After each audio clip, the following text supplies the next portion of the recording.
Bandai Namco. Oh, he does it! With a counter jab. Incredible performance. Oh, I love this guy. Back to back. I see you, Nene. Oh my God! Give it up for your champion. Is this not some good ass Tekken, ladies and gentlemen?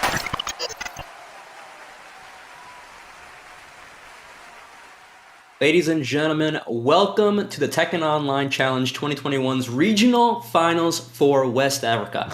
My name is Bloodhawk. I'm joined with my boy Reno Face. It's still morning for us New York City boys, but it is prime time for this West African regional finals. Reno, how you feeling about today's action? I'm excited, man. I've been keeping up with their scene a little bit, watching their Masters Challenge. And, you know, I like what I've seen so far. I'm really looking forward to seeing Skywalker, since I'm a LoL player, and what kind of crazy gimmicks he's got up his sleeve. So, I think this is going to be a good one. You know, some people might think it's a little weird that we're going to be doing West Africa today, but we have a little bit of knowledge about the West Africa scene way back in Tekken Tag 2 when we met a certain individual by the name of Akon back then who came out of the Ivory Coast. And the first time we met him and he told us there was a scene in West Africa, we were like, whoa, you always get surprised that, the same way that people in Tekken 7 were surprised at how strong Pakistan was. When we met Akon, we were really surprised at how strong he was as a Tekken player coming out of the Ivory Coast, right? He was playing Lei Wulong and Hwoarang. That was his team in Tekken Tag 2. And I think super strong player. Even managed to beat Jimmy J. Tran at EVO, I believe. Yeah, that year for Tekken Tag 2, yeah. Yeah, definitely no slouch. So, like you said, we got the top 8 people here. You mentioned Skywalker with the Law, and the other top 2 ranker here, Shaoling, playing some Ling Xiaoyu and Master Raven. If you guys saw the Masters Online event last month, those two were the top 1 and 2. and they're going to be the leaders of the pool. So we're going to see how these guys and the other 6 are going to play out tonight. Who is going to be the champion of West Africa? So. Do you have anyone you're rooting for in particular? Obviously, I already put my, ring in as Skywalker. Yeah, you got the law of representation. I don't know. I ended up seeing a lot of really cool character representation. We saw Nina, Katarina, Eliza, Ling, Master Raven. Skywalker also brought up the Negan on a last-ditch effort in the Masters event. I remember the very last match against Shaoling's Master Raven. He tried to bring out the Negan, but and then I saw Paul out of Hayai, who's also in this top 8. So I don't know. I just want to see some cool ass Tekken today. Good ass Tekken today. So,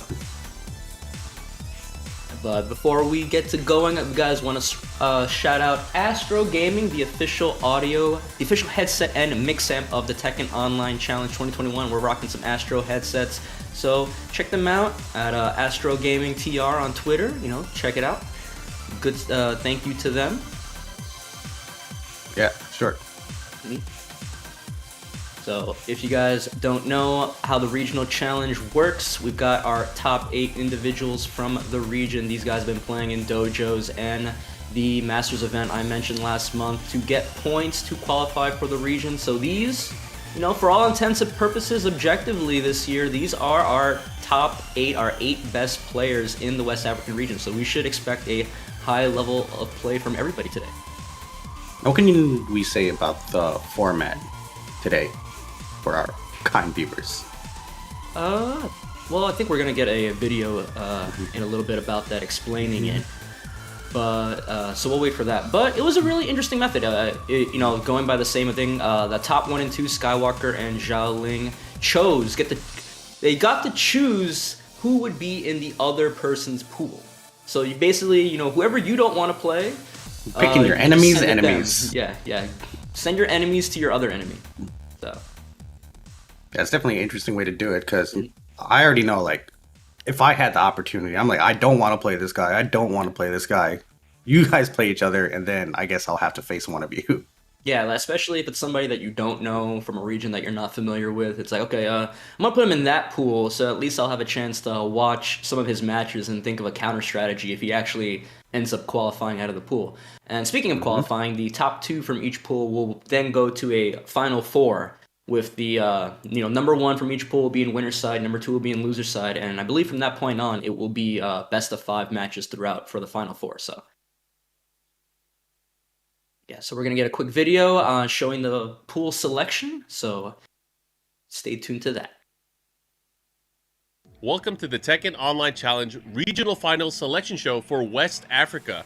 My name is Mark, and today we have 2 very important guests. We have Shaoling and we have Skywalker, the 2 highest placing in terms of points for the West Africa region, and both of these players will be able to choose their respective opponents in the group stages as they battle it out to see who goes into the bracket play.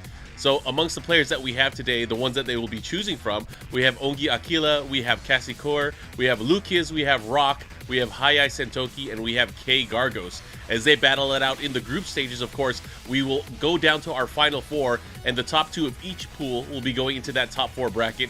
2 will be in the winner side, and 2 will be in the losers, where all matches are going to be a best out of 5. Let's find out how we get there and which players will be chosen. I choose CasseCoeur. Il y a quand même des soucis au niveau de la production, c'est vrai. Et puis au niveau du personnage aussi. Voilà, je suis très habitué à Eliza. Largement CasseCoeur de Skywalker. LooKiz. I choose LooKiz. Oh, I don't even know who is. So I prefer to put him in Shaolin group. I choose ROOCK. Je ne connais pas vraiment. Je sais juste que c'est un Tunisien, je crois. Ongee Aquila.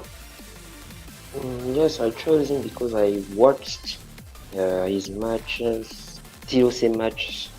I think he is very, very strong. He can create difficulties in Group A? I choose Kgargos because I don't like a mirror match. Fred Cedric, Hayai-Sentoki. Concernant mon avis, je dirais que ma poule est plutôt satisfaite. Les deux poules sont assez et ça devrait donner lieu à intéressant. I will give my best for this final, and I would like to say good luck to all participants. And there you have it. It looks like we are all set for the pools and our group stages.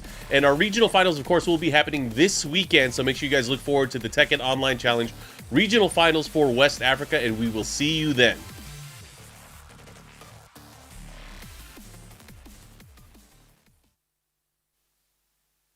And well, there you have it. You saw how these pools were selected. And right now you see the rest of the regional finals that will be happening. Right, like we said today's West Africa. Next weekend will be Central America, and then the Philippines and South Asia, and then just Central America next weekend, and then 2 weeks after that will be Philippines, East Asia, and South Asia, and then the rest will be going on to the rest of the year and into the little bit of next year into January, but. Looks like Reno, we were right a little bit about how they were selecting these pools. It's like, I don't know this guy from this country, from Tunisia, I'm gonna put him in his pool. And then they kind of went back and forth. It's like, I don't have any intel on this guy, so Skywalker, you take him, you know. Right. And as you can see from what Shaoling said, it just ends up being kind of balanced out because you're sending who you believe to be stronger opponents to you or other opponent. And so, Shaoling himself said, these look pretty balanced to me. So it looks like Skywalker didn't agree. So... or didn't disagree. When you have the choice like that, it's just, it would be poor tactical planning to just not give your opponent the harder time, right? If you have that option, why not give them the harder people and at least give yourself the best opportunity to get out of your pool and winners, right? Right. Some of this also might be some personal matches, but let's take a look. All right, looks like in Pool A we'll have Shaoling, LooKiz, Ongee, Aquila, and Hayai-Sentoki, while in Pool B we have Skywalker, CasseCoeur, ROOCK, and Kgargos. Okay, so you see we have 3 players coming out of the Ivory Coast, 2 from Tunisia, I think CasseCoeur, I believe that is Benin, and then Ongee, Aquila, and Kgargos coming out of Togo. So, good for country representation here. We mentioned earlier, good character variety, so all the matches in the pool stages should be really entertaining today. Yeah, I'm looking for some character variety for sure. I know there's going to be, obviously we said Law, Ling, Raven earlier. CasseCoeur playing some Eliza. Aquila playing, I believe, Nina and Katarina, so that's a little different. And Kgargos playing Hwoarang and Armor King. So, looking forward to seeing that. And not a lot of, the characters that people consider, very off-meta picks, I would guess. You have the Law, which is, top 3 Law, right? The big meme. But, you don't see a lot of... There's no Steve, there's no Delvigin, there's no Leroy, there's no Fakumram. Like, those characters... That's pretty surprising, Geese or Akuma, all these characters that people really complain about in the, the current meta, right? Yeah, it's pretty much all back to basics characters, right? And let's take a look here at LooKiz, representing Tunis. Favorite character, Geese, though, like you were just saying. But we'll see if he brings out Geese today. Yeah, LooKiz is the one guy that I guess we were talking about how either one of us, we couldn't really find some match footage of him. I couldn't find him in the, at least matches from him from the last month's Master event. So this is the guy that I'm wondering, favorite character, Geese. Maybe we'll see some Geese here, but player that you respect, Cherryberry Mango. That's a good one. Jin Kazama, the Season 1 Jin doing a lot of work with the forward 4 and stuff. First Tekken that he started off, Tekken 7, so we got a Tekken 7 baby in the house here. Regional ranking 4th place with 140 points. So strong player, and only been playing since 2019 to his own admission, so.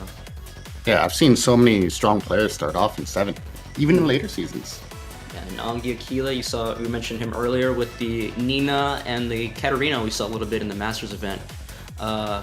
Starting with Tekken 5, but he said he started playing, probably saying that casually, and then the 2018 is maybe, I would guess is when he considers it like competitive play, 2018. So, and then, the wholesome answer, which player do you respect? The players in my community. What an answer. Gaining fan favorites. This pick is balling. It's like it takes a village to raise a child. It takes a community to raise a top player, and it'd be nice if the people that got me to this point, 5th place of the regional ranking, are the players in my own community, right? They got me good. They lifted me up. They got me better. So. Yeah, for sure. And he's coming in with a regional ranking of 5th with a total of 130 points. We look forward to seeing his Nita and Katarina and maybe some surprise picks later. Yeah, I want to see some picks out of it, especially now that top 8, the top 8 rankers here, that the 4 people in your pool, so the players and potentially the characters that you have to look out for. So maybe we'll see some curveballs in terms of some character choices here. Yeah, I'm definitely looking for some surprise picks. Like you said earlier, we don't see a lot of the Hwoarang, Leroy stuff on the list like we normally would in most regions, but who knows? Maybe they'll bring some out as a big surprise. When the chips are down, top tier. Yeah, why not? Why not play some top tier? Why not play some Devilgen, some Steve, some Leroy? Just mash things out, if you have to. But we'll see what happens here. Again, with Pool A, LooKiz and Ongee Aquila. Both those players will be in Pool A, and then the other 2 will be Hayai-Sentoki and Shaoling, the winner of the Masters event in last month. Well, in September. I keep thinking it's October when it's already November. What time? What is time? Time. So it's a construct, but we're looking forward to seeing. It'll be both these pools are round robin, so this will be fun to watch. We'll have lots of matches, and we'll see everybody pretty much play each other, and that's gonna be sick. Yeah, lots of things can happen in round robin, even with solving. So even when it's a small number of people like this, it's like every game matters. You start thinking about game differential, round differential. Like, not only do you want to win, but you want to win convincingly, just in case any sort of ties happen. Yeah, help your chances out for sure. And even though it sounds like it might not happen, these things do happen more often than you would think, and these points do end up mattering.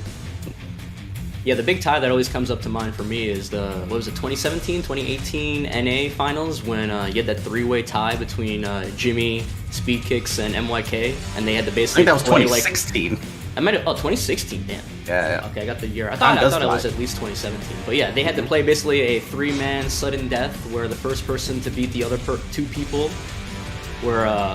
had to get out. So I think that ended up going on for at least 4, 5 rotations or something like that. Well, because it ended up being like a rock paper scissors situation, right? So one kept beating the other, and they just kept going around like that. So we'll see if something like that happens today. I doubt it though.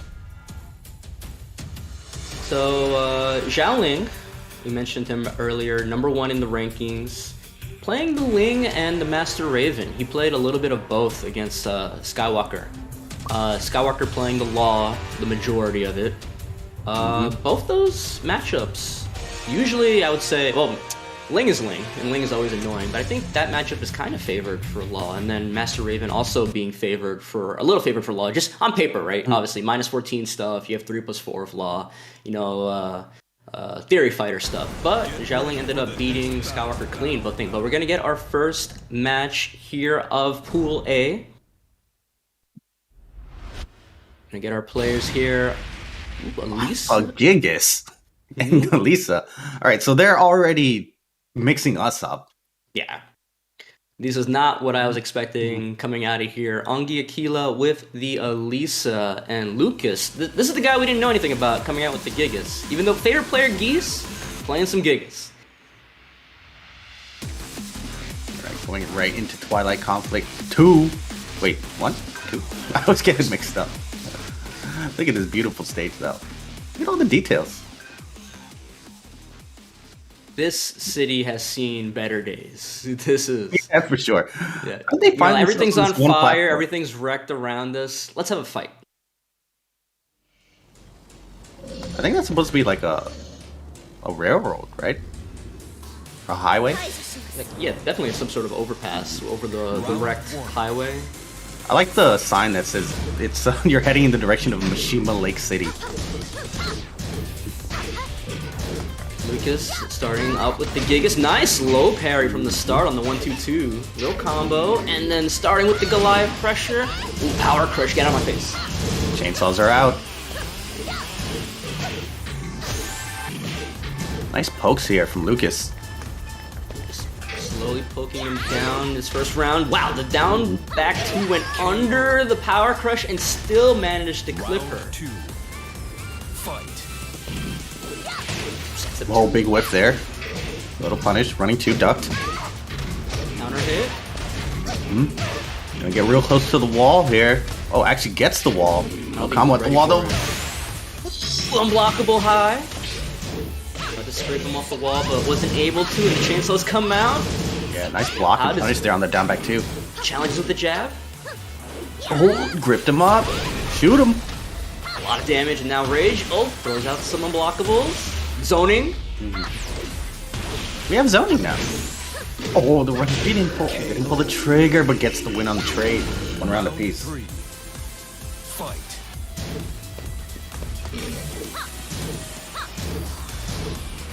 Nice block. Unable to get a punish though. No throw break. This does a grip.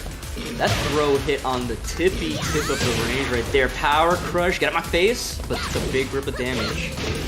Yeah, Aquila trying to fight their way out of the corner right here. Gives the Alisa head bomb explosion.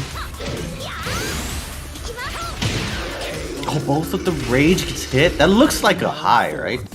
Yeah, the boot 2, yeah. But it ain't. It also feels like it's plus frames when you're blocking because of the guard stagger, but it's not. Oh, big sweep here. A little too slow on the pickup. Yeah, you have to crouch cancel for that combo, so it can be a little difficult. So block, but only minus 12 on that one. And stayed down after the power crush and got the pickup. Even if he didn't die right there, that would have been a full combo. And Ongee Aquila, it looked good for LooKiz in the first couple of rounds right there, but Ongee Aquila, you know, made the adjustments, got out of a couple bad spots in the later rounds, and takes the first game. Yeah, I mean, it was competitive there for a while. Throw raking seemed a little sus. Looks like they're both getting warmed up still, right? We had a couple drop combos and things like that, but the ideas were definitely there. The way they wanted to poke and the way they wanted to challenge, for sure. But Alisa powering through that through Gigas right there. Gigas couldn't really get anything started. Gigas is a little bit of a slow character, right? Gets bullied a lot, you know, bad movement, you know, kind of whatever backdash, big boy. Really bad sidestep. You know, at least some some of the bigger characters have at least, you know, a good, like Jack has a surprisingly good backdash. You know, Hwoarang has things like sidestep 4 to get away from things if he needs to, if he wants to step around things, and you know, still has a decent backdash, even though they nerfed it from launch. And but yeah, Gigas is like the epitome of what you think of a big character, like slow, sluggish, gets bullied. But hits you real hard when they do hit you. Yeah. So you definitely have to learn how to stand your ground if you're gonna play that character competitively. We're gonna get a character switch out of LooKiz. Gonna get the Asuka here. Biggest Asuka player, huh? That's pretty interesting. Don't see that a lot. Can you imagine that team in like a tag game? There are so many characters in Tekken 7 that thinking of like a tag 3, I could not imagine, like, especially obviously with Tailspin as opposed to Bound coming out of tag 2, I could not understand how teams would work. Look at this stage, the Negan stage. This video is sick. Brings back some bad memories though. I do not ever want to be caught here. No, these guys just watching, you know, it feels like they're ready to just beat up whoever wins, right? Or loses. Usually. Counter hit down forward to the start. And the floor punch. Check out the shoes. Half-life gone already. More than half-life, in fact. That was fast. Alright, fishes for that down forward 1-2 again. Nice, gets a turnaround combo. A little short of the wall though. But nice block! Didn't launch it though. And gets the parry reversal here. First round of LooKiz.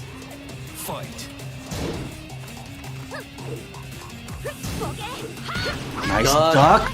But the parry on the standing 4 floated with the down 4-3, but couldn't get a pickup. It looked like Aquila won a while standing 4 there. Just happened to get a crouch cancel into standing 4, so it became a little too late. Loses the wall, but still was trying to get a little pressure with the 4-4-1, but you know, reset back to neutral. Ongee Aquila again with a big life deficit here. Trying to make something happen, but counter hit didn't confirm it. Left with spring rock. Goes with low, breaks the throw this time. Nice block on the low, but light on the punish, and the down 4 takes a second round for LooKiz. It looks like that wall standing 4 might have just been like just a frame short. Alright, nice step there, unable to capitalize, back 3. Punishes the Demon Cutter with a back 1. 2, trying to get some pressure going. It's always scary to pressure. Asuka walks around, but gets a weird back turn combo. Yeah. Normally you do that combo to get the correct axis, but because you did it from back turn, you got the incorrect axis. Oh, dash up inner strength. Can we get the wall here? Oh, the wall was way closer than I thought it was. 1, 2, 4. And the Rage Drive takes it. Ongee Aquila stays alive in this second game. On in their mark here. On the board, while saying 3 makes up. Oh, down back 4, not that bad, down back 3. Hit the legs with the full crouch low.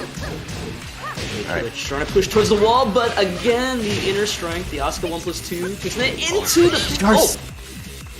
Jumps out of there, up 4-3, get out of here. Yeah. Power crush. If you do that setup correctly, that shouldn't be able to happen, so I don't think that was a true setup for the unblockable tackle. Going for the strings here. Up forward 4-4, finds him airborne though, so no full combo. Again, back turn, the wall's real close, sets up the unblockable, and gets him out of the air, but didn't notice. Alright, managed to block the 1+2 this time. No inner strength. Oh!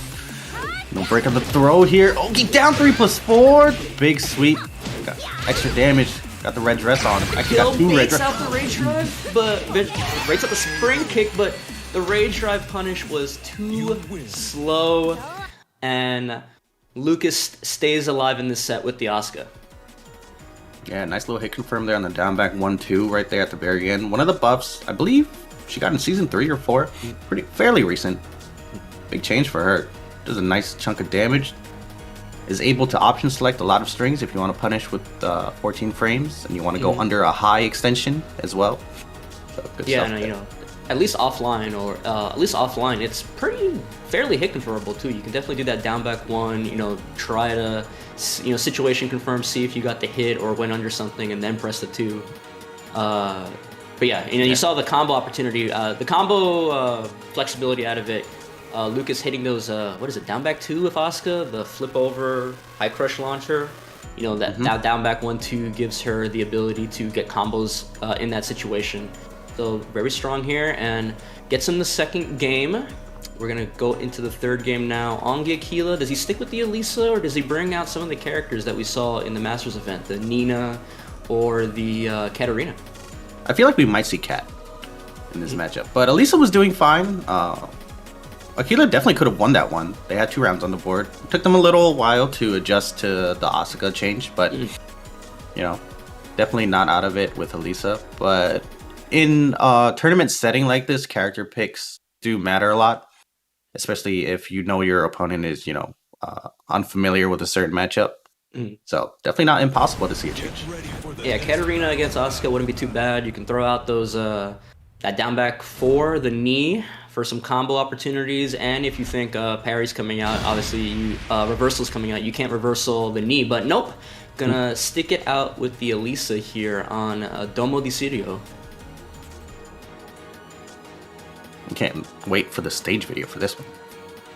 If we have one. This stage actually looks real cool. Yeah, you see Look at everything that. in the background, all this elaborate stuff in the upper levels that you don't interact with at all. Like that spiral staircase, the statue. That spiral all the way in the staircase back looks like it there. would take me a year to get up. Yeah.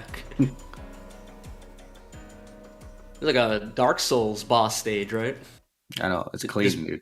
Is this the stage they used for that? Was it the anniversary photo? Kind of looks like it, right? No, now that you mention it, possibly. Alright, going right into it. Being with the Alisa versus Asuka. Getting, oh, nice sidestep hop kick. Wow, siding 1, 2, 3. I was about to say he was getting clipped down like he wasn't freezing, but you know what? Just let it go. Let it rip. Chainsaws out. Gets it with the mid.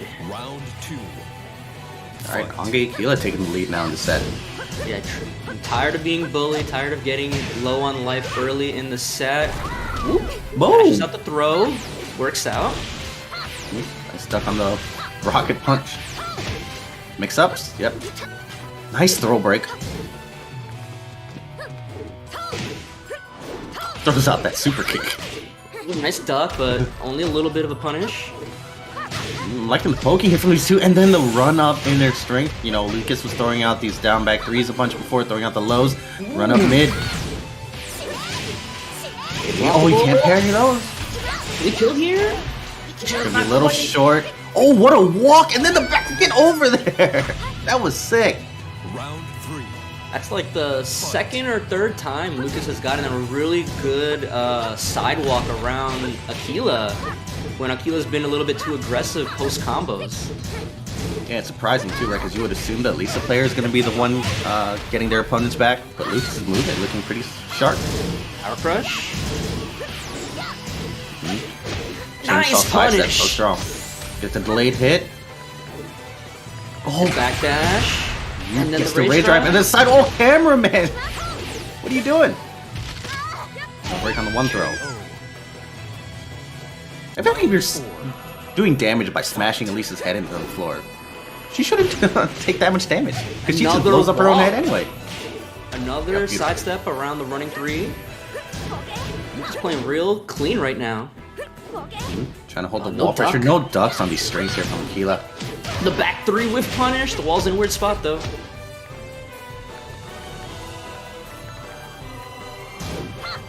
Alright, Aquila looking to come back right here. It's a tall order though. 34 seconds left. They have a pretty big life deficit. And this might kill with the back three. Taking it the Asuka classic, the dragon wheel kick. Yeah, and it seemed like that was a lot of the opportunities that LooKiz was getting with the Asuka. Just Aquila getting clipped, you know, like 2-3 times with the Asuka 1+2, the back three at the end right there. Just maybe backdash ducking a little bit or something and getting clipped, or just getting clipped out of a second backdash, anything like that. But I feel like there was a multiple situations once the Asuka came out where LooKiz was getting a lot of mileage out of those launching mids. Yeah, LooKiz's movement from about mid-screen was looking very good as well. Able to get Elisa's back that one time, able to dodge the running moves and get launchers. Played pretty tight. Yeah, very clean movement from the. We mentioned the one player that we didn't have any real intel on, but from what we're seeing, so far 1-0 in the pool right now with that 2-1 win over Aquila. So he's looking pretty strong. But it's only the first game. He's gonna have to do 2 more.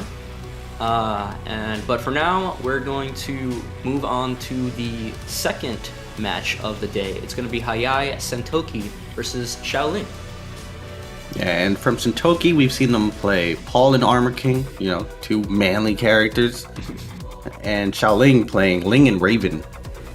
Ling, a very slippery character. Both characters are really slippery, right? Raven is also really super slippery. Yeah, Raven's movement is insane. I don't know how good Paul and Armor King are at dealing with Art of Phoenix. I think Paul down 1 is pretty good. We used to see that, at least in NA, we used to see that matchup pretty often, like half a year to a year ago. Glaciating versus CasseCoeur. Glaciating would consistently pick Paul against Cuddle's Ling, just to deal with that, back 1, standing 3, back 4, all those moves pretty reliably hit AOP. If you know what you're doing, so. Just have to be on point of looking out, knowing when the Link player is going to go into it, or we could see the Raven out the gate. Wouldn't be too surprised at that either.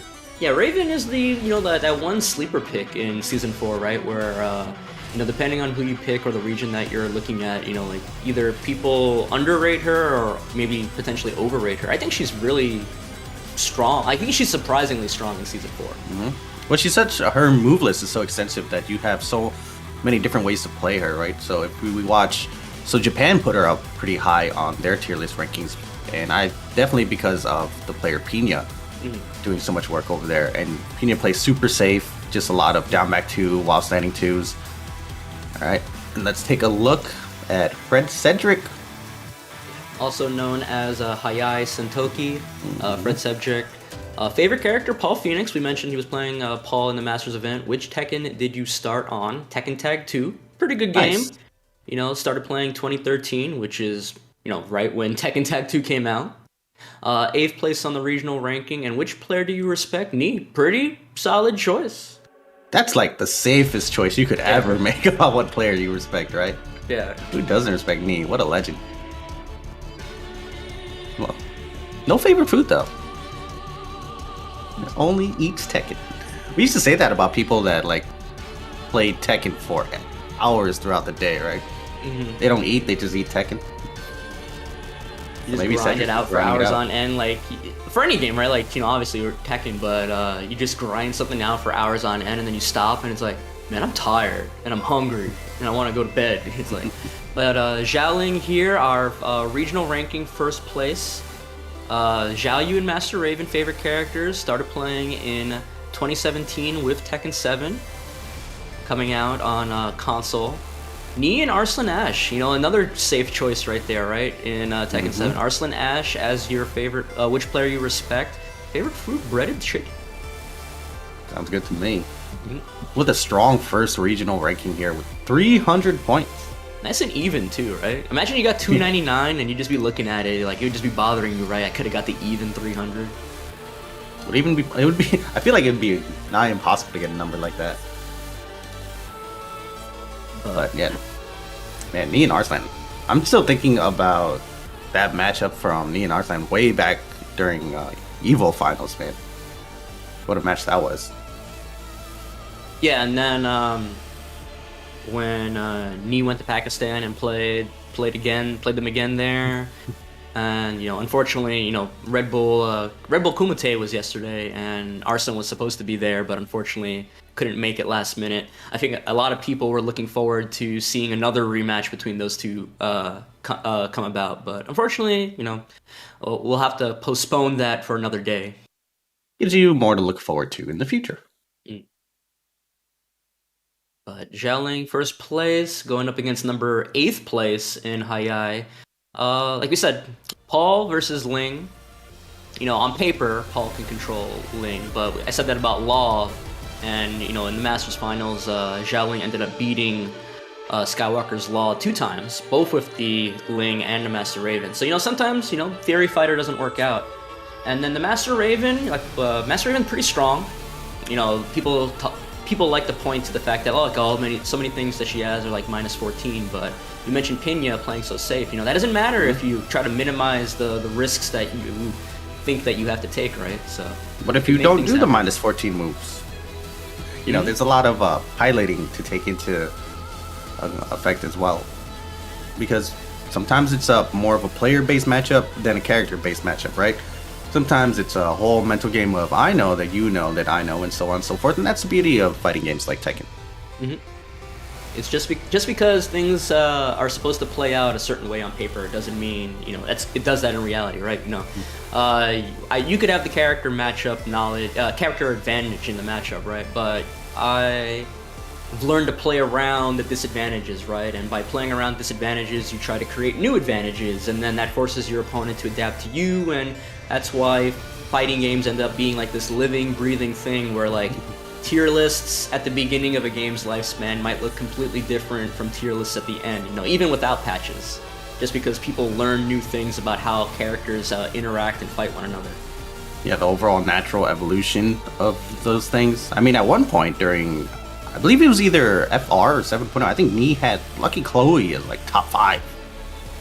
And now look where we are now. Right? Now he's like, oh no, she's down there.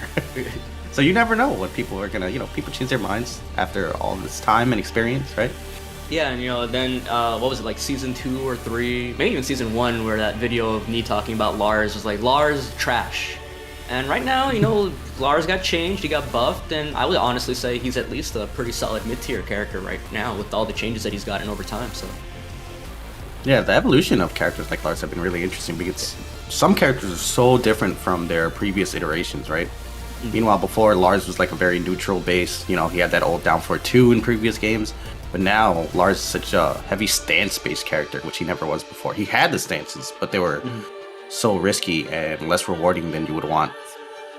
yeah, like just trying to learn your frame advantage so you can try to force certain frame traps by going into dynamic or silent entry and stuff like that. Hwoarang's another one, right? That's kind of different than from how he was in previous games because in Tekken 7 he got quite a few Beck moves, right? The Flamingo forward 3, the back 1, little things like that. He's got the Flamingo hop kick now.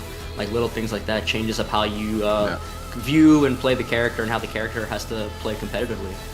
Yeah, and it's not just the character, it's the system changes overall and how the character deals with it. So now that we have things like Power Crush, and then Hwoarang has something like Backlash, which is just a huge tool to have in your pocket compared to before when Power Crushes didn't exist, right? Yeah, and then you have you know, going from Bound to Tailspin, stuff like that changes how certain characters play. Like Lars, like Lars is one of the big ones that changed how he used to play. His combos were kind of weird and, you know, finicky. You know, not, I wouldn't say finicky, but not super great until he got that new dynamic entry 3+4, and that changed the game up entirely for him in Season 4, right? His combo ability. Now he combos almost as well as like somebody like Julia.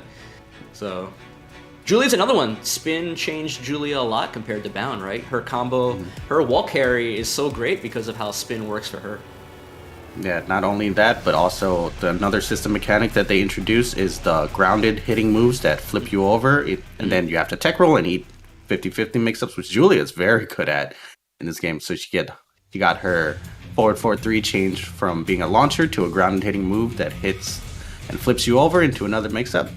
Yeah, so all these changes really adding up for certain characters. Yeah, the flip over grounded hit is a great example because in Season 1, like, only a few characters had that, and then it just became a thing where it's like, well, I guess it's really strong, so I guess we should give it to almost everybody. And over time, everybody kind of got a move that did that, even though, you know, for better or worse, some of them are really good, some of them are kind of whatever, like Law Dragon Tail, the second hit of Dragon Tail, doing it on the wall combo and stuff. And then, wall bounce. That's another one, right? Geese was the one, when Geese came out, that back two was the only one. Yeah. It's always funny talking to players that started in the later seasons of Tekken 7. And these are pretty, like, solid players that have played, but, you know, because online is such a good resource now, they've improved so fast. But then I talk to them about, like, Season 1. They're like, what? It was like that? I'm like, yeah. I forget that some people weren't around for things like that, you know? Like Geese being the only one with a wall bounce. Yeah, wall bounce? Had a slip over move. Almost nobody had a wall bounce besides Geese. And then they saw that and it was like, why don't we give that to everybody? Yeah, they made it universal. You had to be flush with the wall before, right? Yeah, the first version of wall bounce. Yeah. Now you can pretty much always get it.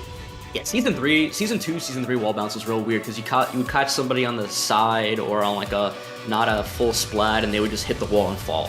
And now they just bounce no matter what. It's like ping pong all over the place. So yeah, I feel like the direction the game is going, they just want it to be a lot more explosive and exciting, you know, which gives us more to talk about. Yeah, and I think they just kind of wanted to, in terms of like,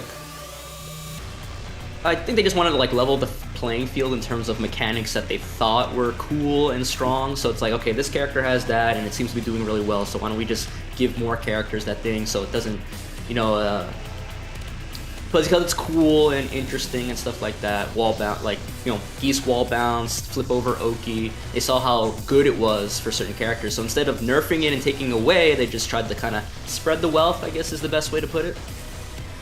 And Netflix lately has been, like, as long as I've been playing Tekken, it seemed like instead of like trying to bring certain characters down to normalize things, it's like, let's just bring everybody up. That'd be way cooler. Yeah, because usually what happens when you end up nerfing top tier and not touching lower tier, it's just like, it ends up just like getting more boring, like in terms of like gameplay and stuff. When you nerf the cool strong things and then you just move on to like the lesser cool strong things, eventually it gets a little bit weirder. But when you give the lower tier characters, cool, strong things, then it becomes more interesting. And those characters, even if they kind of stay lower tier overall, they at least get some more interesting and more interesting tools to work with.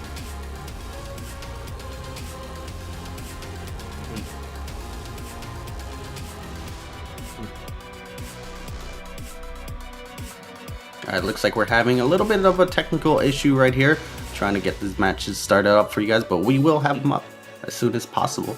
Yeah, our next match was having a little bit of a communication issue, trying to connect, these players trying to connect to the match. So, gonna get, like I said, Hayai and Shaoling is the next match of Pool A. So we're just trying to get that going for you guys. The LooKiz right there with the 1-0, Ongee Aquila with the 1-0. But again, these guys, both those players have 2 more matches to play, so the standings could change completely.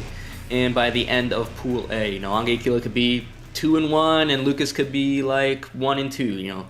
You can't relax just because you've won your first game in this 4-man group. And you have to keep track of scores as well. So even if you lose, but you got 1 on the board, that might make all the difference. Games matter, you know, that was a 2-1 game, so maybe that will matter further on down the line.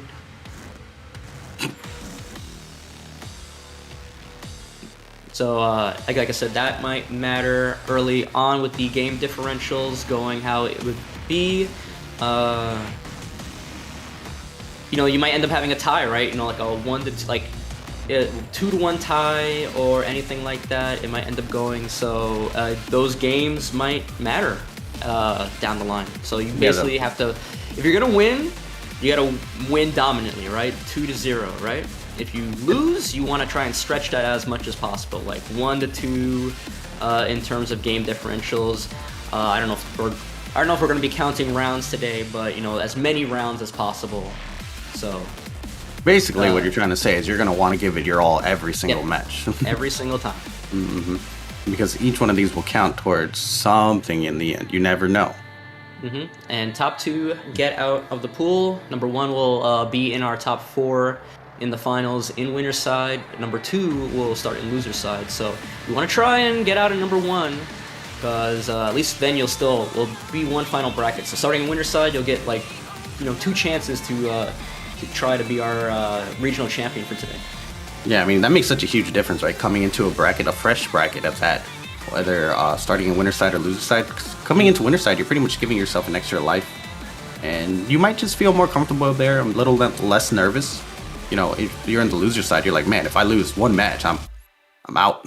You know, which is not the mentality you want to be having.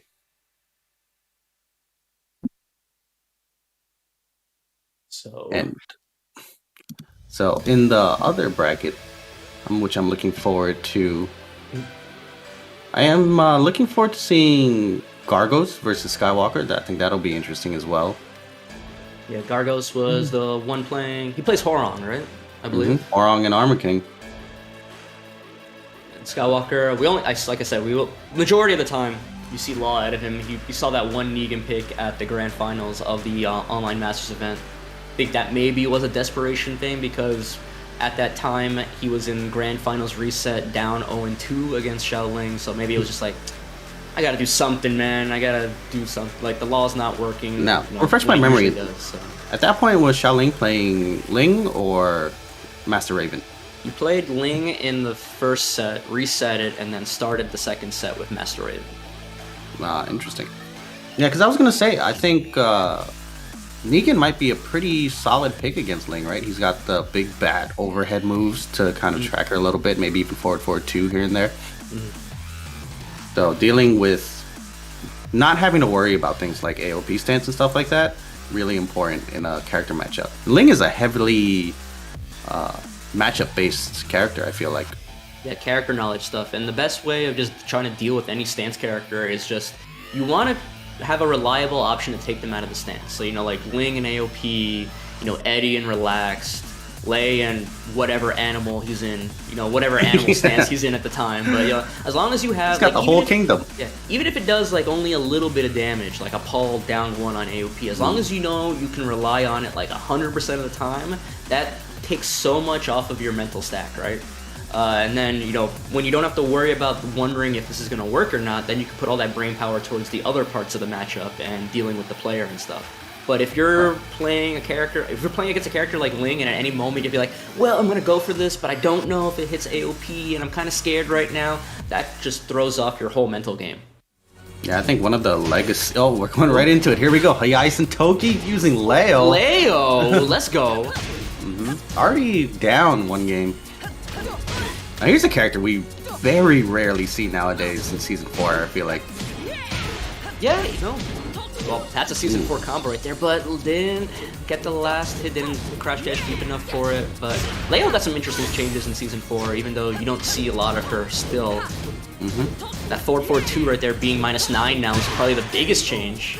Yeah, and you see there, instead of going for a jab punish like you would have before, Shaoling just went with a mid to try to mix up afterwards instead. Wow, counter hit while standing 2 right there. I really don't know what the properties are in while standing 2 in terms of like hitboxes. Sometimes it feels like she just goes under things. Yeah, I think it's just one of those things where it's like it's just hitbox related, right? Certain mids, certain highs are gonna hit her and some don't. Almost dead there. Shaoling looking good right while standing 2. Gonna go for a little wall carrier right here. A little short. 32 seconds, down back 4. Staying down, yeah. What are you doing? Rage drive incoming. What a step! Wake up step to avoid the rage drive. The blue fist. Yeah, you know, it's kind of obvious what Leo's gonna try to go for in that situation. You know, the rage drive, it hits and you die. You block it, and you try to deal with the 50-50, but you step it. But Alright, trying to stay alive in the set right here. Quicksand. The 3, there's that down back 2-1. No throw right there. This is all Shaoling right here, showing why he's the #1 ranked player, and the down back 2-1. That 13? Punishing the down forward 2? I believe it is, because her down forward 1 is slower. That is a really good punish. I would have expected maybe the forward 2-4, but going for the down back 2-3, perfect punish on the -13 down forward 2, and we didn't see the first match. We don't know if that's what Leo is what Hayai played from the start, but it didn't work out. Honestly, that's a matchup that in previous games I would have said Leo would have been pretty good in, but we were talking about it earlier, like, you know, the game has changed so many times, the meta has changed. So now, you know, Master Raven I feel like has a lot of options for dealing with Leo these days, and Leo, I don't know, like, I think the character's fine. It just feels, personally, it feels weird to play in like a you are a Tekken 7 Leo, world. or you were a Leo player, I guess, that we can say at this point. And she's gone through so many changes, right? She's moved all around the tier list throughout all these years, you know? Before she had that counter hit launching pack 1, she had the string. Alright, let's take a look at our winner right here from that previous match, Shaoling. Favorite characters, Xiaoyu and Master Raven. We just saw the Master Raven. Started playing in 2017, which means they started in Tekken 7. And which players do they respect? As we saw earlier, Knee and Arslan Ash. And showing why they were regionally ranked first with a total of 300 points. I believe they won a Masters event, right, to get those 300 points? Yeah.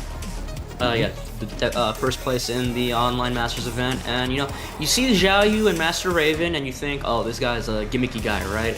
But watching him play, he has a lot of character knowledge. We saw the punish on the down forward 2 from Leo, the -13. We saw the brain perfect punished. Yeah, we saw the great presence of mind dealing with the Leo in rage, staying down, not getting up right away. It was one smart thing, and then when he did get out, he read the rage drive coming out and did the perfect sidestep right. Online, that's super scary, right? Because you mess that up, you die. That round's over. But good stuff to him. And then LooKiz, we saw earlier against Ongee Aquila. You tried doing it with the Gigas, that didn't work, and ended up cleaning it up with the Asuka. Favorite character, Geese. I don't know if we're going to see any Geese here, but another player that started with Tekken 7 here.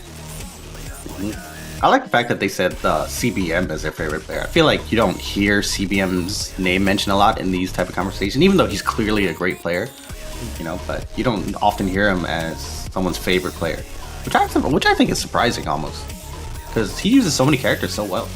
Yeah, and I think you know, Vanilla Jin gets a little bit of a bad rap in Tekken 7 because a lot of people find, you know, I think the way that CBM approached that character, especially in Season 1, you saw how strong the forward 4 was and how good he was at using it. And then I think a lot of people, it was like Jack, right? Jack using Jackhammer 441 in season 1. Like you saw it so much that you just got tired of it, right? But I think that Vanilla Jin has a lot of cool things that he can do in season 4 now, where I think that character's pretty cool. Honestly, I like it's not just seeing more Jin. anymore. Yeah, I like seeing Jin a lot in high-level competitive play. I hate playing against a good Jin player. I'm like, dude, I can't get away for from sure. it. Yeah, a good Jin player that knows how to control the hook fist and the forward 4, and knows when to bring out the sweep, the crouch dash 4, LLRK. It's so frustrating to deal with. Yeah, and then you're worried about getting counter hits, or you're getting chopped down by some down back 4s and some down 4s, and then you want to pressure up close, and then all of a sudden you get counter hit with the homing standing 4 into a full combo, like stuff like that. So, very definitely, like, I think you put it the best way. I like watching it, but then a good Jin player makes me like tear my hair out. So. Yeah, I played against Junior's Jin the other day. I was like, this character is annoying. And then I forgot they buffed Jin's down 4 to be -12 on block now. When did they do that? It's too. Alright, looks like we're still trying to get some matches set up for you guys. Stay tuned with us. There's a lot of full action coming in. Yeah, those two matches were round 1 of Group A, so we're gonna go into round 2 now. I mentioned we saw Shaoling versus LooKiz. That will be our first match of round 2, and then the other side we'll have Ongee Aquila versus Hayai. So obviously this match order was predetermined ahead of time. But basically our round 2 is going to be both our players with 1 win going, and then both our players with 1 loss going up against each other. Yeah, right now LooKiz and Shaoling looking pretty good together, with 1 win each. Ongee Aquila and Hayai-Sentoki struggling a little bit to get started, but it's still early. It is a round-robin format, so we have more matches coming up. Yeah, the match between Shaoling and LooKiz is going to be super important, because I think in a pool of 4 people, I think getting that two, one of these players is going to have a 2-0, right? So even if you go 2-1 overall, you're probably still at worst going to get out in losers, right? Worst case scenario, you get it on loser side. So getting that 2-1 in this round robin, it's still early for me. My brain is not waking up. I don't want to do all the math in my head. But I want to say, whoever wins this matchup between these two almost guarantees them at least a loser's side spot in our top 4. Right, and even though obviously you want to come out in the winner's side, getting out on the loser's side is still getting out, right? You're still in a better position than someone else is going to be in, because someone else is just not making it out. Yeah, and then unfortunately on the other side of things, our second match of round 2 between Aquila and Hayai, whoever loses that is almost, I want to say, is almost guaranteed to not make it into our top 4. So at that point, you're just trying to play spoiler, right? If you're 0-2, you're kind of like, well, I probably can't make it out, but I still want to beat this guy's butt. I want to show at least that I'm going to end up at least with 1 win out of this group, right? You don't want to go 0-3, right? At least you want to do a little bit. You want to show off a little bit. But we're going to get into our match between Shaoling and LooKiz. LooKiz going with the Asuka that we saw against Aquila, and Shaoling, this is going to be our first time seeing this Ling Xiaoyu. Yeah, I'm excited for it. Ling is another one of those characters. Alright, look at this G-Corp helipad day. I don't know what you mean. I like this view. One of those characters that is just quite slippery. I thought you meant one of those characters that's changed a lot over the course of Tekken 7, because that's another that's character. Also like, true. Super good in Season 1, you kind of didn't see her at all in Season 2, started seeing a little bit of her in Season 3 again, and now in Season 4 I think she's back in the meta depending on the region that you're in. Alright, both players trying to get started out here, feeling each other out.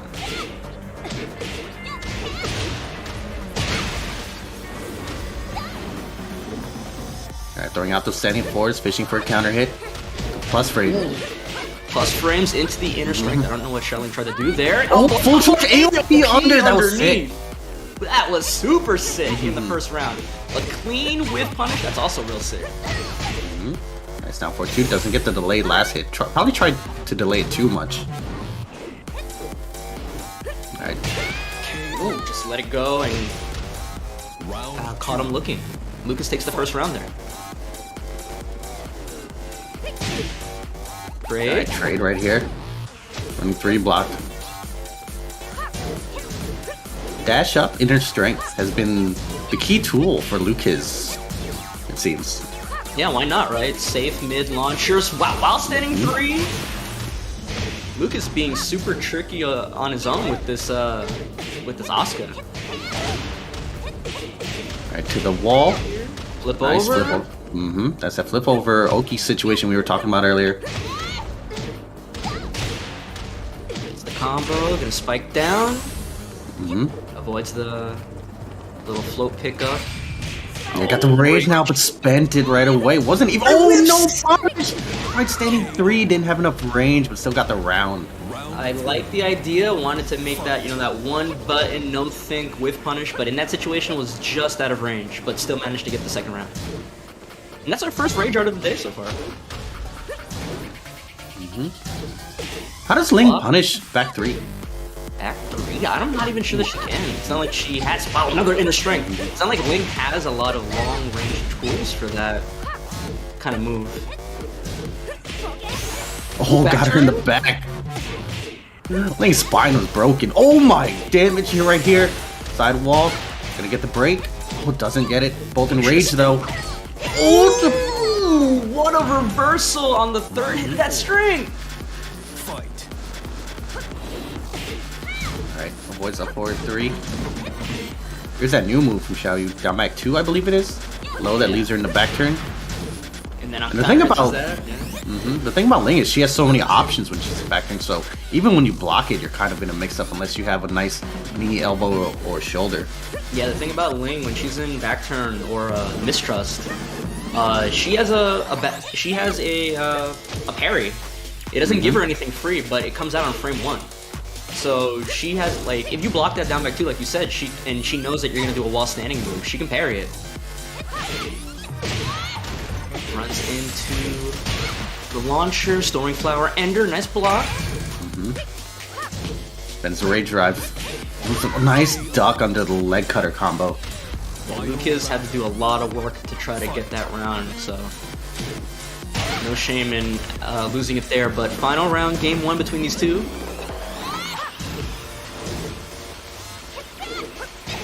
Oh no, with punish takes the goes low instead. Wake up while standing 4. Oh, run up sweep, but too far to get the while standing 4 conversion. Oh, back 3. That's gonna get to him. Still a decent chunk of damage right here. Doesn't block a second of the string. Gets wall splat. Is that gonna kill? It's 100% gonna kill. Really kill. 100%. Even with the wall splat damage reduction in Season 4, it was like first hit into Rage Art, it was going to do a chunk of damage. And unfortunately, LooKiz got that back 3 and got to that wall, but the side wall splat kind of screwed things up for him, and he ended up cornering himself. And then Shaoling just using that situation, got him with the wall standing 1-4, 1-3, I forget exactly what that new wall standing move is, and then got him with the Storming Flower wall splat, and it was over from there. Yeah, Storming Flowers does a chunk of damage. Not the quickest move, but fast enough to punish with. And, you get that wall splat, easy peasy, hit R1, hit the Rage Art button.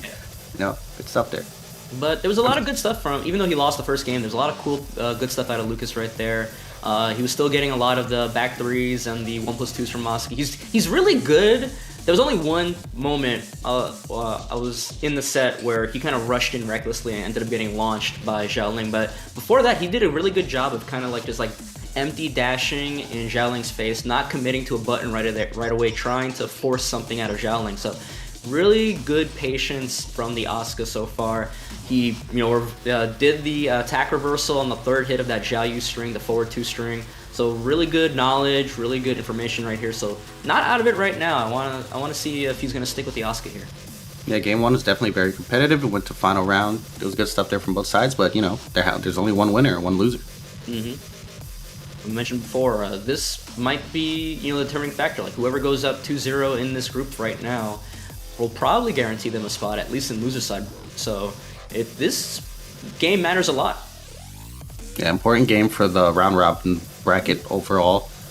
It looks like they were pretty comfortable playing each other from what I saw. They definitely had the character matchup as well. AOP surprisingly did not play too much of a factor. It was definitely there. There was that one time Shaoling AOP'd underneath the string. That was sick. It was the unblockable, right? He tried to set him up for the unblockable against the wall, and he AOP'd underneath it. That was like the first or second round, and it was like, whoa. That was early on. Yeah, so... Yeah, looking forward to seeing more things like that. Lots of great character knowledge on both sides. Now, do you think we might see a character switch? No, like we mentioned, this is the first time either of us is seeing LooKiz play. So we saw the Gigas. I don't think Gigas is that great against Ling, and I think he might even be worse against Raven. Well, in Japan we see a lot of Hazare Metal versus Pinya, at least in the earlier seasons of ICFC Asia. That would be a common matchup, but it's weird. So. I feel like Gigas might be surprisingly okay at dealing with Ling as long as you're willing to be very patient. Yeah, and block a lot, right? I mean, but as a Gigas player, you kind of do that anyway. You kind of, you're forced to, right? Yeah, the game just kind of forces you to. So you kind of play this slow, steady, like, wait your turn. I've definitely heard playing against Gigas being called kind of playing like turn-based RPG Tekken. Yeah, you just kind of have to know where you can attack. You got to know, especially playing with Gigas, you got to know where you can fit in those jabs to try to take your pressure back. Standing jab or crouch jab, and then that 13 frame down forward 3. Just trying to fish out that counter hit down forward 3 1+2. Go for that, get that little mini combo starter going. So yeah, and then Gigas also has that big hammer fist launcher right down 2. Yeah, which I feel like will probably hit AOP. I don't know about like side step right AOP, side step right AOP down. There's many options that Ling has from that stance. Yeah, and then the other side of it is that, like if Ling blocks it, she can just press 3 and go for a full combo because it is -14. We're getting into our second game. We're talking a lot about this Gigas. I think we're going to still see the Asuka. So.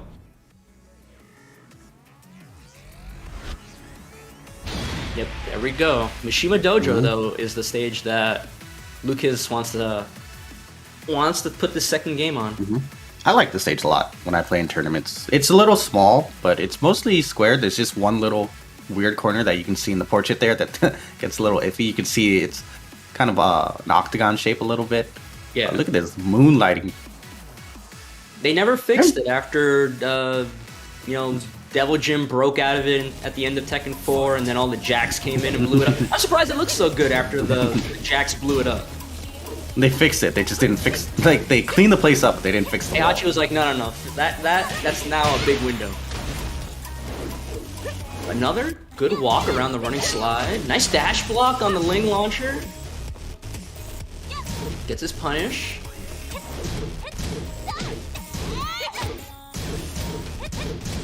Alright.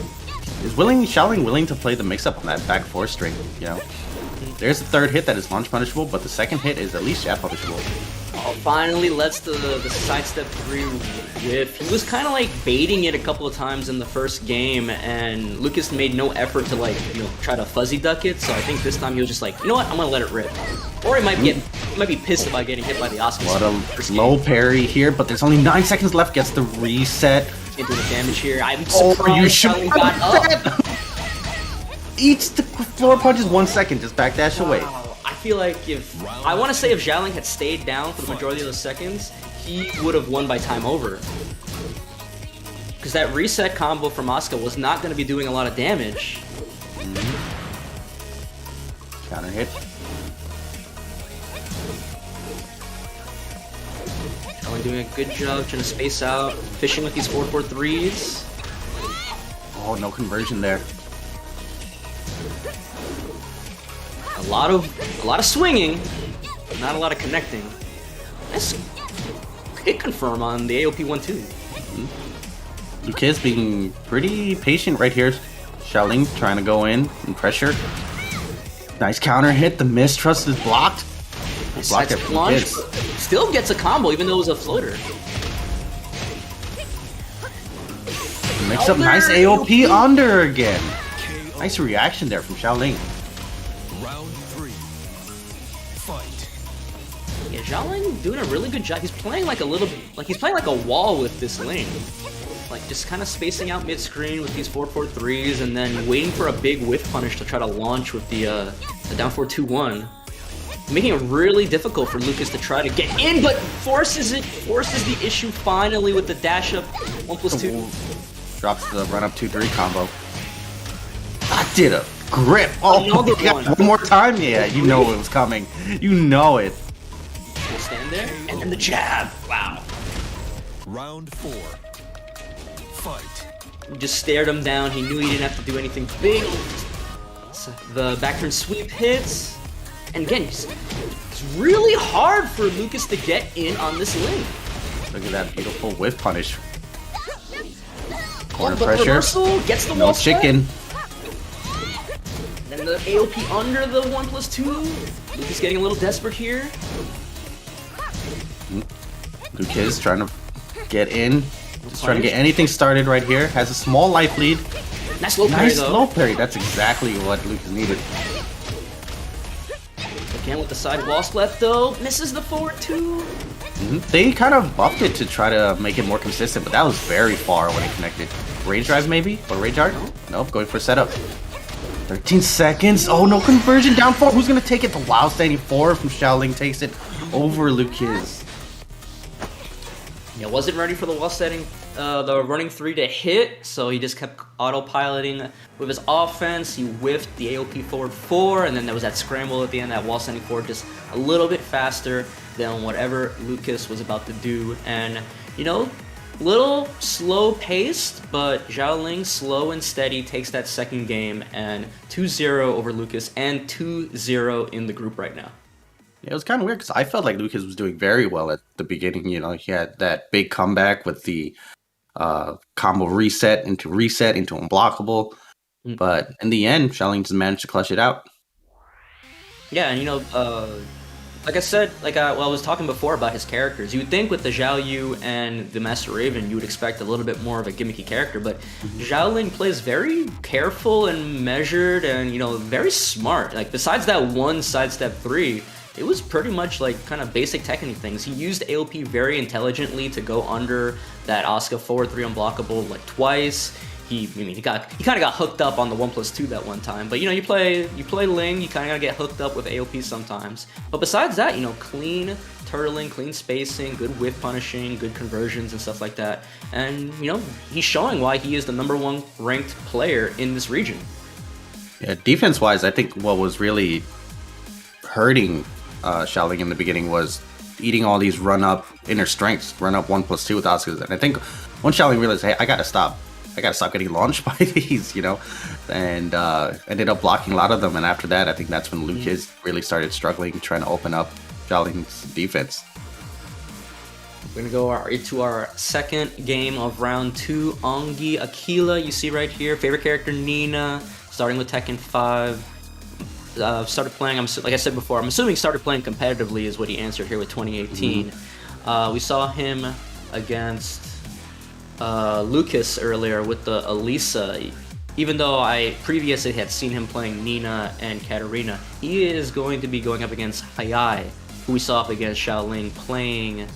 What was Hayai playing? Damn, it's already too late. It's already too late for me. My mind is already failing me. I don't like. Have we seen Hayai play it? We saw him playing the Leo. It was Leo, right? Yeah, that's why we forgot because it was Leo.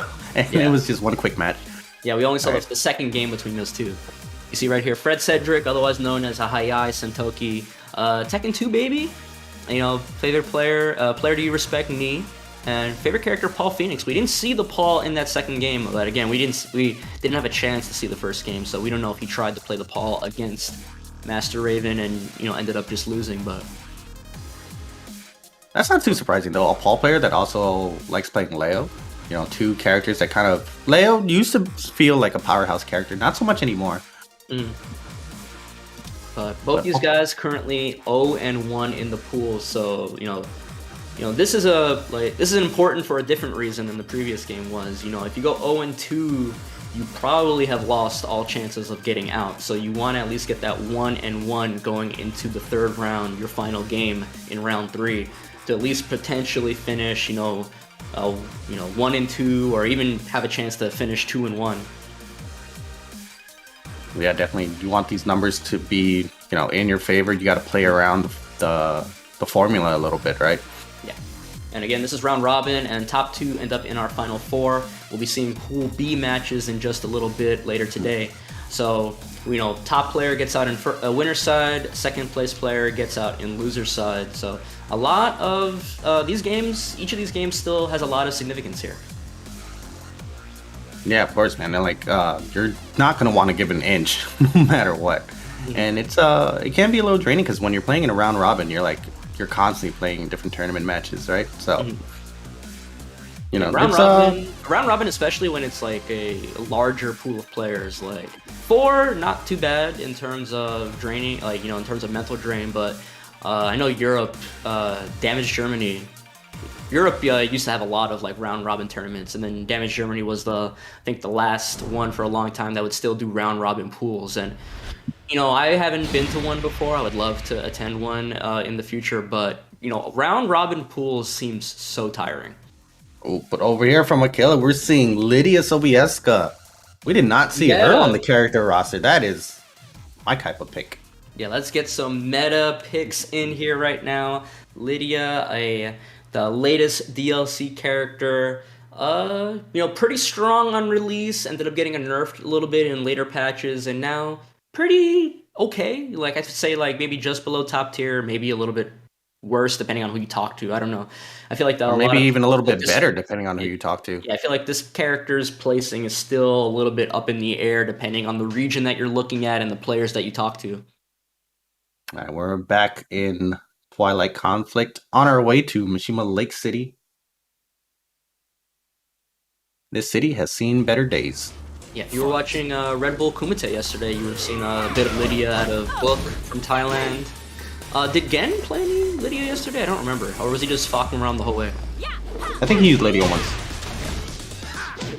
So yeah, you have 2 of the best players in the world deciding this character is worth their time, so I think that puts a good case into how strong this character can be. But the hop kick right out of the backsway mix-up, get out my face, getting the wall carry, little punish there, and the double down one takes the first round. Round 2. 2 Karate Master characters here. I always thought it'd be so sick if they had a tag throw. If we ever see a tag game with these 2 characters. Keep talking about another tag game. Well, I'm just saying, they both go oos. It's tight. Alright, no confirm there on the political storm. Yeah, that move is still so difficult to read because, when you block, when it hits, it does 2 hits, but when it gets blocked, it only does the first hit. So your brain kind of takes a second to realize what you actually did. We're gonna go for it? No, just a regular arm grab. Oh, but breaks it, reverses it. I know judo. Aye, no punish there on the running one. Well, bringing out the silly strings. Kitchen sink. Nice duck. Almost thought that wall sending punish was a little late, but no. Misses the wall carry though. Yeah, looks like Aquila thought they were closer to the wall than they actually were. 5 seconds left though. Can Aquila do with it? Here's a Ray Drive. Second hit doesn't go for the guard break. Went for the launching mid instead. Yeah, and it is online, so it's a little bit harder to react, but I feel like in general, gets the back. Whoa, jumps away. Okay, creative defense.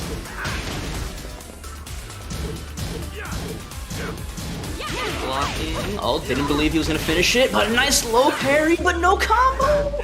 Probably would have been better off just blocking that low. It's heavily punishable, but better than getting hit with it. Aquila being a little bit risky with his choices of weapons, letting the 1-2-2s fly without trying to hit confirm, but it works out right there, gets the second round, and 1 round away from taking the first game here. Yeah, we see right there earlier, Aquila also got hit out of the red tape, the down back 3 sweep, so definitely willing to take these risks. Little parry? With the parry. I think she can get a little mini combo when she's that close to the wall, right? With the forward plus 2 string right there, but let's finish it. It's minus 14 right here. Talking about political? Yeah. It's negative 15. Negative 15 at the end, okay. Yeah, they nerfed it. It used to be 14. Okay. This is where Lidia kind of struggles, is long-range punishment for moves with pushback like that. But it doesn't matter. The down 4-2 takes it for Aquila. The Lidia pick working out right now. Yeah, being super aggressive, but knowing what he had to do. You know, we saw a lot of we saw down back 2s. I really noticed that he knows what the annoying stuff with Lidia does, because he was doing a lot of forward 1+2, and that move is really annoying to deal with if players know how to, sometimes I'm gonna do 2 hits, sometimes I'm gonna do 3 hits, sometimes I'm gonna finish the whole string. So you never know when you can actually press on that string, because you don't know when they're gonna stop hitting the buttons. The thing with the string is, it's super scary. It controls the game at mid-range. However, the first 4 hits, I believe, jail, so you can always attempt to punish it. It's just really, I'm not gonna lie, it's not easy. But, you kind of try to mash your 10-frame punish in there. But you do have to be wary of the last hit. The last hit is the one that doesn't jail. But the last hit is not punishable. So. That's the thing, right? So like at the best case scenario, it's like, do they finish it or not? And the whole time, otherwise, you're just gonna be mashing your 10 frame. It's also scary because, if you're trying to whiff punish it as well, sometimes if you're not on point, she just hits you out of your whiff punish attempt. Yeah. So good, like you said, of controlling that mid space. It's like, it's really one of those moves where as long as you're not finishing the last hit, it's kind of just like, it's like one of those time waster moves. Like, just do it, right? Like a Razor Rush, Lars down back 2-1, stuff like that. Like, it's just like, no, I don't really know what to do in this mid range. I'm gonna do some 4-1+2 a little bit. All right, we're going to a smaller stage now. We're going to Sook. Nice little train floating in the back there in the marketplace. Every time I see this stage, I think of in the story mode. There's a scene where you play as Lars, and you're just gunning dudes down. Yeah, you're just shooting people. You're just rolling around shooting people. Story mode, I still remember, just gunning people down with Lars. Like, why does Lars have a gun? You can probably just fight all these dudes straight up. Alright, Hayai taking a quick lead here. 10 seconds left. Nice 4-4-2-1. Little mini wall combo there.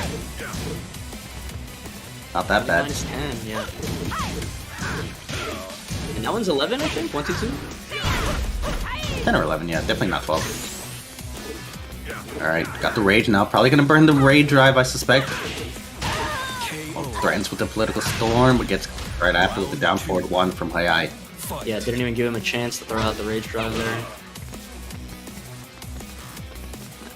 I want to say the way Hayai's been approaching this matchup definitely seems like unfamiliarity with what Lidia can do. Lidia's one of those characters, right? She's just like kind of flailing around all over the place, so if you are not comfortable with it, it can be pretty hard to deal with. But so instead, maybe the idea is go on the offensive, so you don't have to guess. Backdash is the red tape. A little late on the punish. Then again, the hop kick's so hard to, so hard for your brain to react to what you just blocked, because it's only 1 hit on block. Yeah, it's a quick hit, and if you're not familiar with it, nice block on the Demolition Man there. Round 3.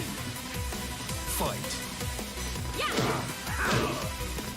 Alright, Hayai trying to go on the offensive right here. Nice block on the political storm, but then runs into the hop kick. Gotta get him to the wall, or the truck. Or the melons. Does a chunk with that wall combo stream. Goose in the down forward 2. That's what we need to see more of. Let those rip. Tries to mix up the high with the mid there. Once again, no punish on 1-2-2. Yeah, might just be character unfamiliarity. Aquila just basically using forward 1+2 and 1-2-2 as if they were completely safe. I mean, if your enemy's not punishing it, yeah, it's technically safe, right? Yeah, it's not Aquila's fault that Hayai doesn't seem to know how to deal with this character, right? Nice guard break into the political storm right there. Dancing around, going to stances. Again, another one. Duck. Could have got the forward 2-4 there into a wall spot, but no throw break. That's gonna splat maybe. Oh no, we're a little far. But down 1 into down forward 1-3. No punish. Paul can definitely get a shoulder or a back 1-2.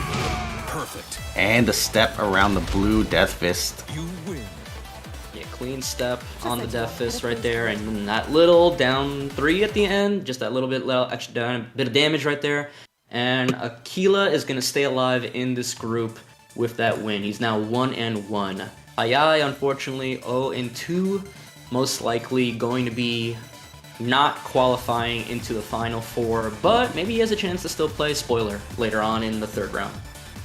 Yeah, it's not quite over yet. What you see right here... Go ahead. Be sure to follow everyone at these following channels: Twitter, the Bandai Namco esports, and the YouTube as well. You're already here on the Twitch channel. Don't forget there's also a Facebook page, and follow twitter.com/TEKKEN as well. All of the it's really cool that ever since we've had the TWT, and now obviously because of the COVID pandemic, we've transferred into the Tekken Online Challenge. But that Bandai Namco esports channel on YouTube, just gathering all the top 8s, all of the grand finals from all the events we've had for the TWT ever since they created it. I think it went up in like 2018, 2019 when they started really compiling it, just having that hub for all of the great TWT action over the years. It's now slowly becoming like this archive now where you can try and go back and look at the old finals and stuff. Like if you wanted to watch like Combo Breaker, Anakin versus Knee, you can watch that match now. Like all that stuff is now being preserved, when in previous years and previous Tekken you just had to like trust that individual people had matches recorded from different tournaments and stuff. So it's really cool. Follow them on Twitter, follow the YouTube channel if you want to check out all of these matches today and matches from past and future events. Yeah, for sure. Now you don't have to rely on these content vultures and so on and so forth, right? You can go through the official channels. Yeah, so while you guys are following all those channels, we're going to take a short break, and when we come back, we're going to finish off the rest of these Pool A matches. So stay tuned.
Why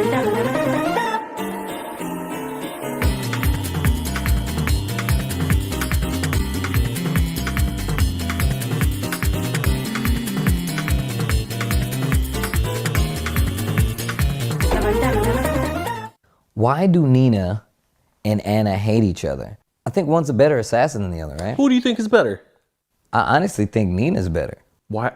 Okay, before we answer the question why they hate each other, why are you hating on Anna?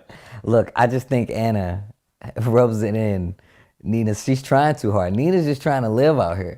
And I feel like Anna is the one who goes out of our way to mess with Nina. Like that's just my perception of it. I could be wrong. And that to me, I feel like that just means Nina is more about her business. You know how I know she's about her business? Because she had a whole nother game outside of the fighting genre to let people know that she's about killing people. Death by degrees. Okay. Interesting reasoning. All right, so you're using accolades. So this is my personal take on why they hate each other. So Nina, she succeeded her father in being an assassin. Okay. For the country. He died, and Anna felt that it was Nina's fault that she died. Obviously, they had that confrontation in front of his grave. They ended up slapping each other. They slap each other every single game, right? Slap. They even have special slaps in the game. Slaps. How can she slap? Go on. So, that being said, Anna has always taken it very personally to not only go above and beyond her sister, but also be that person to be in her way. She has always been trying to block or stop her from doing her job. So Nina was put in, after Kazuya captured her, Kazuya's version of the Mishima Zawachu captured her, put her into cryo sleep between Tekken 2 and Tekken 3. Anna voluntarily put herself into cryo sleep just so she could come out the same time to battle Nina when she came back out.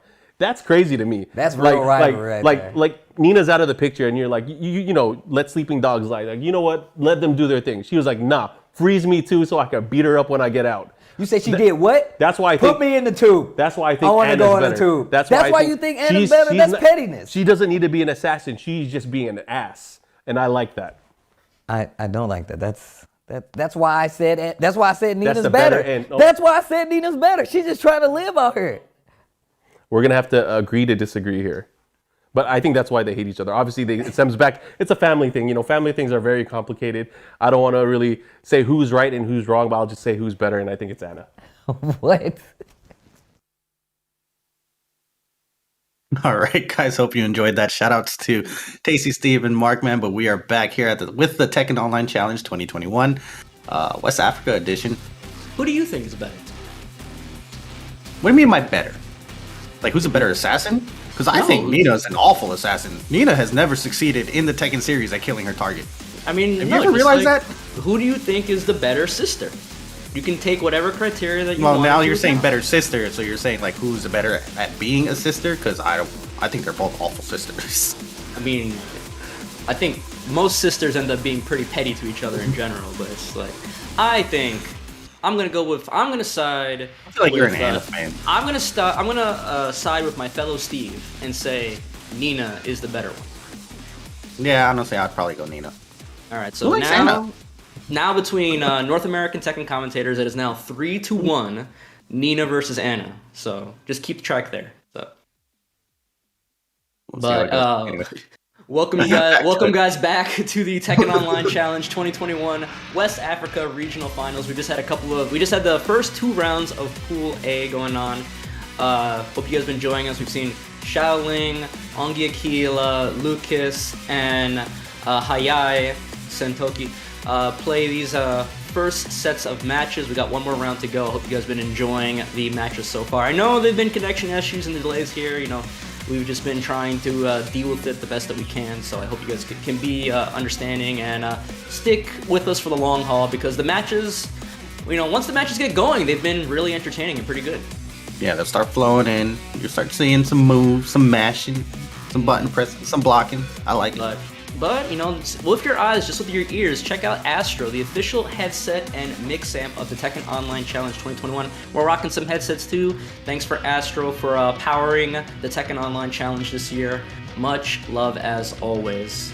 But, again, we've had our first 2 rounds. We have one more round of this round robin here. You see the standings for Pool A. Shaoling, our #1 ranked competitor for the region, 2-0 in the pool. Not a huge surprise. LooKiz, Ongee, Aquila both 1-1, and Hayai-Sentoki at the bottom right there, 0-2. Like I said, unfortunately, probably does not have a chance of getting out of the pool because only top 2 gets out. But maybe he can play a little bit of spoilers here, maybe, because he's going to be going up against LooKiz here, so maybe he can put LooKiz down 1-2. See Hayai right there, Fred Cedric. Tekken Tag 2 guy, we saw him playing just now with the Paul Phoenix. We saw him earlier against Shaoling with the Leo. Was struggling a bit against the Lidia. We'll see if he can end the pool with at least 1 win to his name. Yeah, it seemed a little unfamiliar with the Lidia matchup. Lidia being the newest character added to the roster, right? It's not impossible, but also here we have LooKiz, favorite character being Geese Howard, who we still haven't seen. That they started playing in 2019 in Tekken 7. CBM fan, Cherryberry Mango. Shoutouts to him. Now, Yeah, LooKiz, what characters have we seen with LooKiz so far? We saw the Gigas in the very first game, and then it's been Asuka the whole way through after that. So yeah, the Asuka was looking solid, playing, the movement was good. Back threes and clutch moments, run up, inner strength, launch. Yeah, even though he lost to Xiaoling, it was still a pretty competitive match, and he had his moments there. But we're gonna see if he can end the group 2-1 against Hayai. Getting a win right here is super important for him.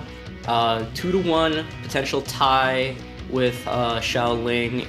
Assuming Shaoling loses his last match. If he doesn't, he puts himself in a strong spot to be 2-1, potential second place in the group overall. So yeah, has to win. This is a must-win situation for him. Hayai, we said before, probably no chance of going here, but he can still play spoiler for his Ivory Coast bet brethren, him from the Ivory Coast along with Shaoling. So we'll see how this goes here. Something, just because you can't qualify doesn't mean you can't still try your best. And it's like when you're playing games with your friends and you don't have a chance to win. We call it, at least I call it, it's called being kingmaker, right? Is that what you call it? I call it being a jerk. You're here not to win, but to make someone else lose. Yeah. Which is definitely the role that Hayai is playing right now. Hayai can't win, but Hayai can definitely make someone else lose. Yeah, and which would be sick. LooKiz going with the Gigas again. We saw this in the very first game of the day. It didn't work out against Ongee Aquila, and he ended up switching to Asuka, but it's showing up again against Hayai's Leo. And honestly, as long as you can block against Leo pretty well, this is not a bad choice right here, because that Gigas 1-2 against a Leo down 4-2 does a grip. And then if you block QCF1 out of Leo, you punish with wall standing 4-2, and that does a grip as well.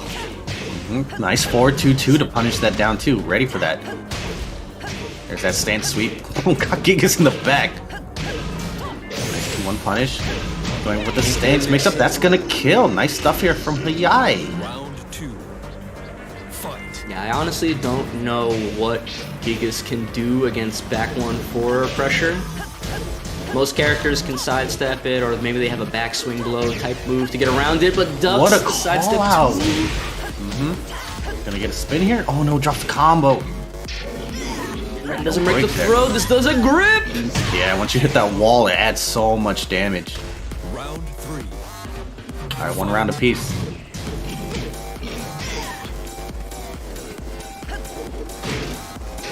All right, 1-2 low string. Sidestep. What's right here? What do we do here? Finish the string. Oh, he whipped. Gonna get launched for a big 1-2. 35 damage jab.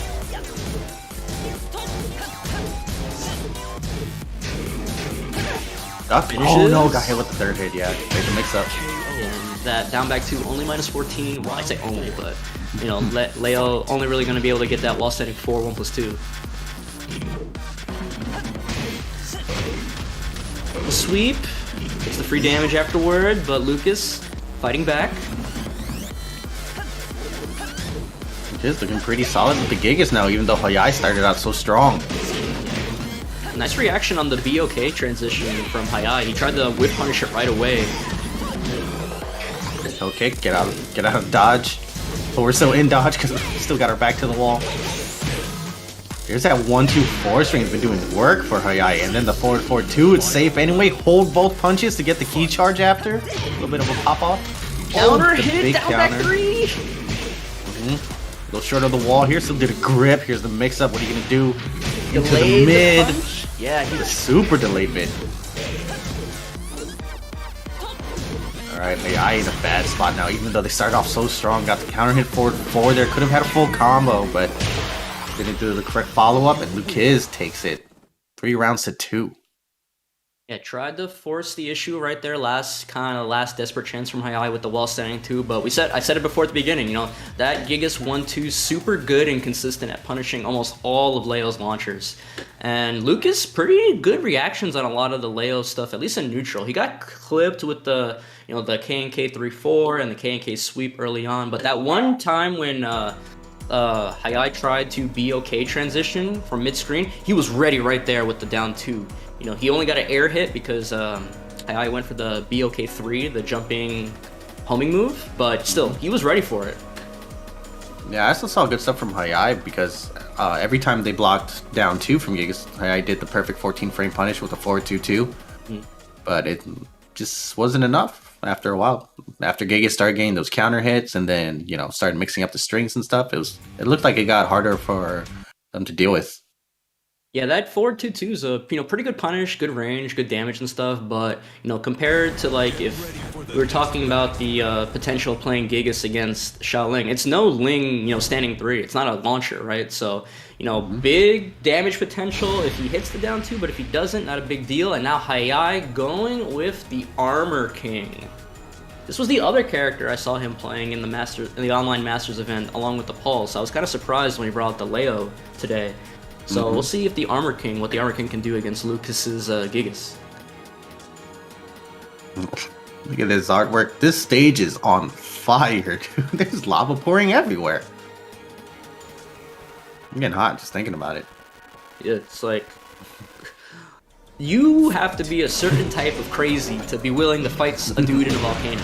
And normally that just meant you were a Mishima in previous Tekken games, but now it seems like everybody's cool with fighting at the volcano. Alright. The guy starting out strong. Low blow, the clotheslines, Armor King classics, down back 2 into the 1+2 throw, no break. Running 1 blocked, doesn't fall for the frame trap. Down back 3, oh, the counter hit low blow, but that doesn't work on big characters with tiny heads. Yeah, that is a hitbox issue with big characters like you mentioned, like Jack, Hwoarang, Marduk, and Gigas, like you just said, that combo will fail. I don't know what you have to do. I think maybe down 3+4 or while standing 4. Yeah, probably alley kick, down 3+4 1. Little combo here. And then just run up down 2. I knew you were gonna duck, so it's gonna hit 100%. And then, wow! Frame trap right into 1-2. The Goliath 2 into the 1-2? Now, if Hayai had blocked that and launched it, he might have taken the round, but, he did it. Oh, 1-2 out of the air.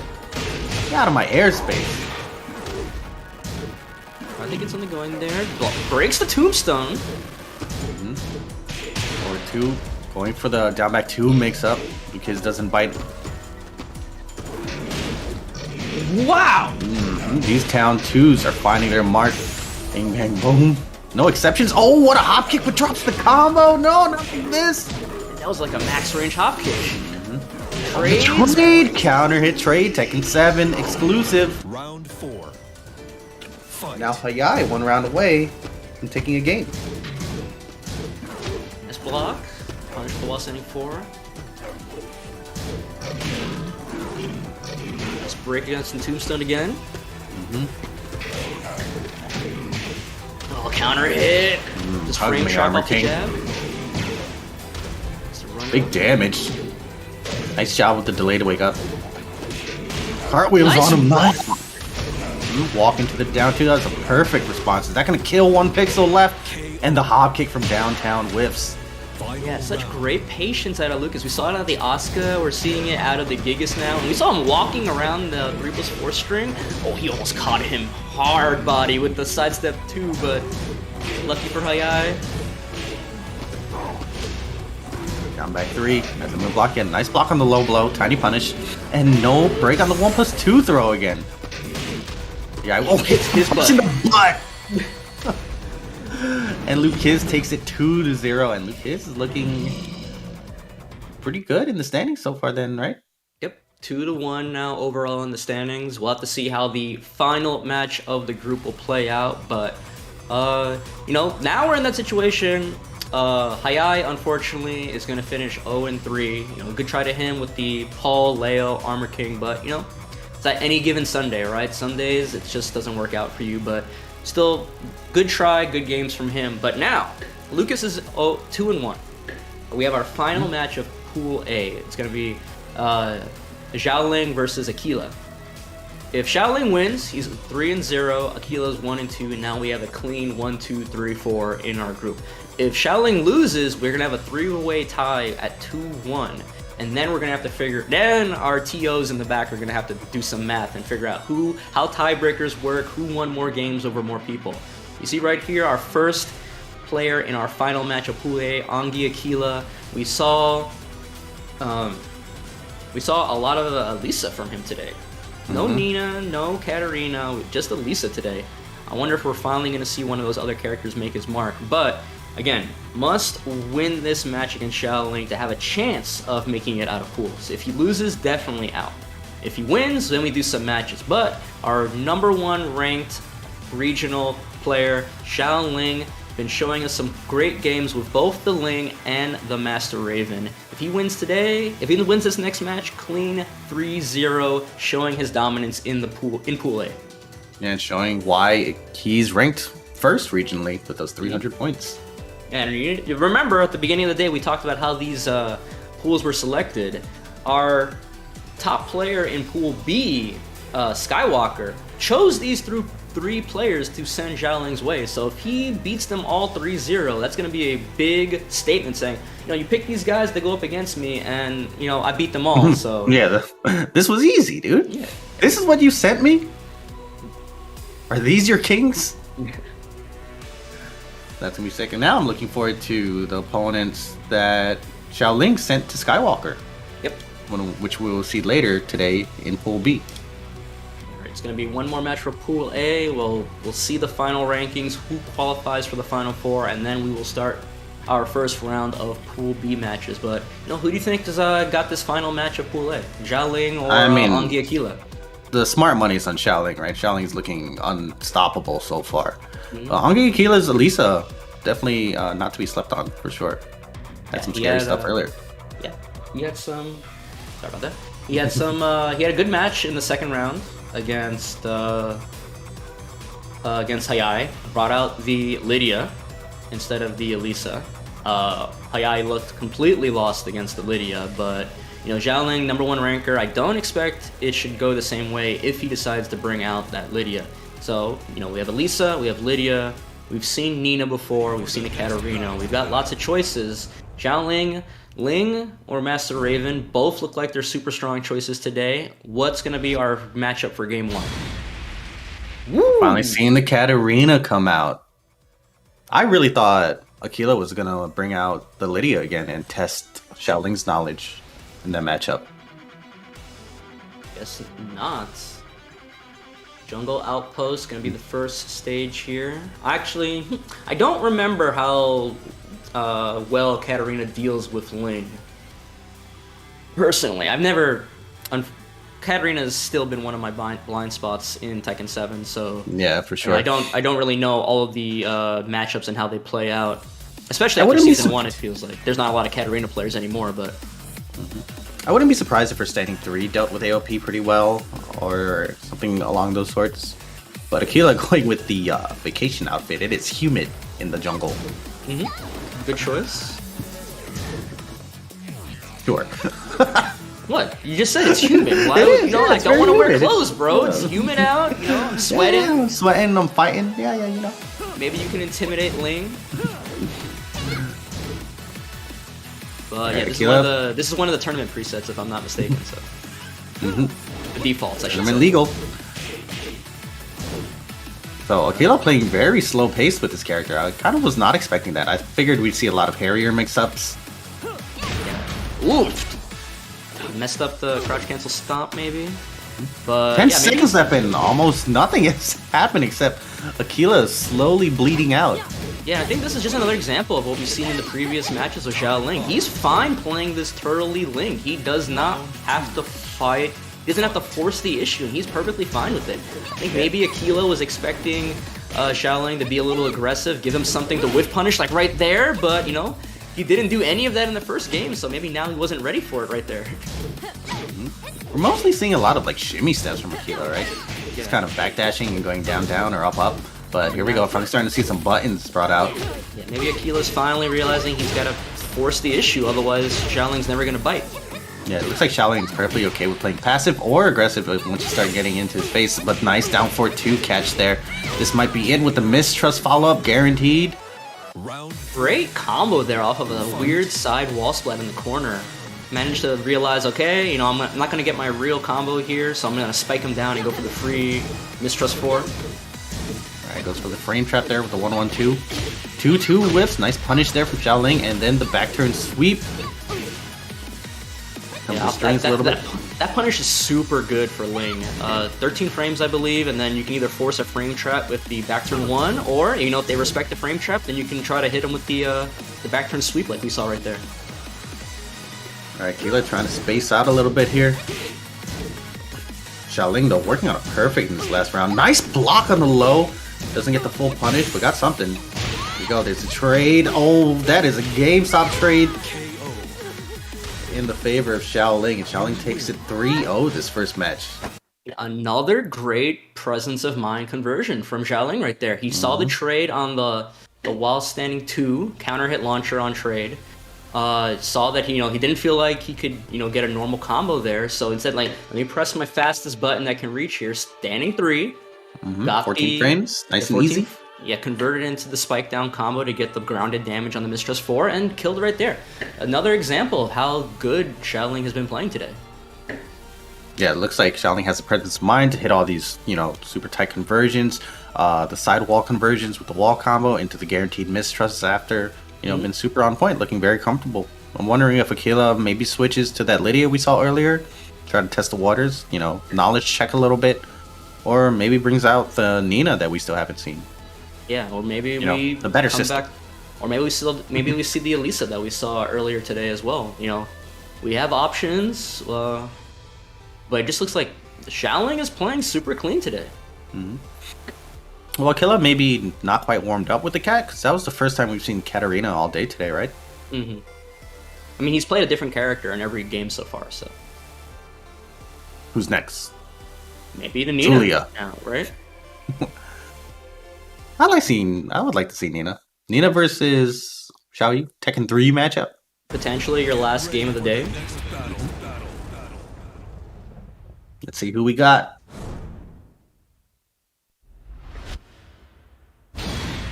And the Lady Sobieska comes out to play. I do not know how this matchup is supposed to go. I know Lidia has good buttons, but I don't know how they can deal with AOP. Yeah, I'm not sure what would hit that low for Lidia, actually. I play a decent amount of Lidia, but I don't play this matchup. Maybe down 4-2 is that good to hit regular AOP? I don't know about AOP down, because then she gets super low for that one, but... We'll see what happens. We're gonna Howard Estate for our second game, potentially our last we get game. to see with the doors open like that? That was tight. Yep, looks super cool. Locked in with this Lidia for the rest of this set. Is Shaoling going to finish Group A with a 3-0 record, or we're gonna get some weird tiebreaker nonsense? Wow, why'd that whiff? No idea. Spikes down, it's a mix-up. Wow, you could do that? What just happened? I did not know that converted in that situation. That is great character knowledge from Shaoling right there. Specialist.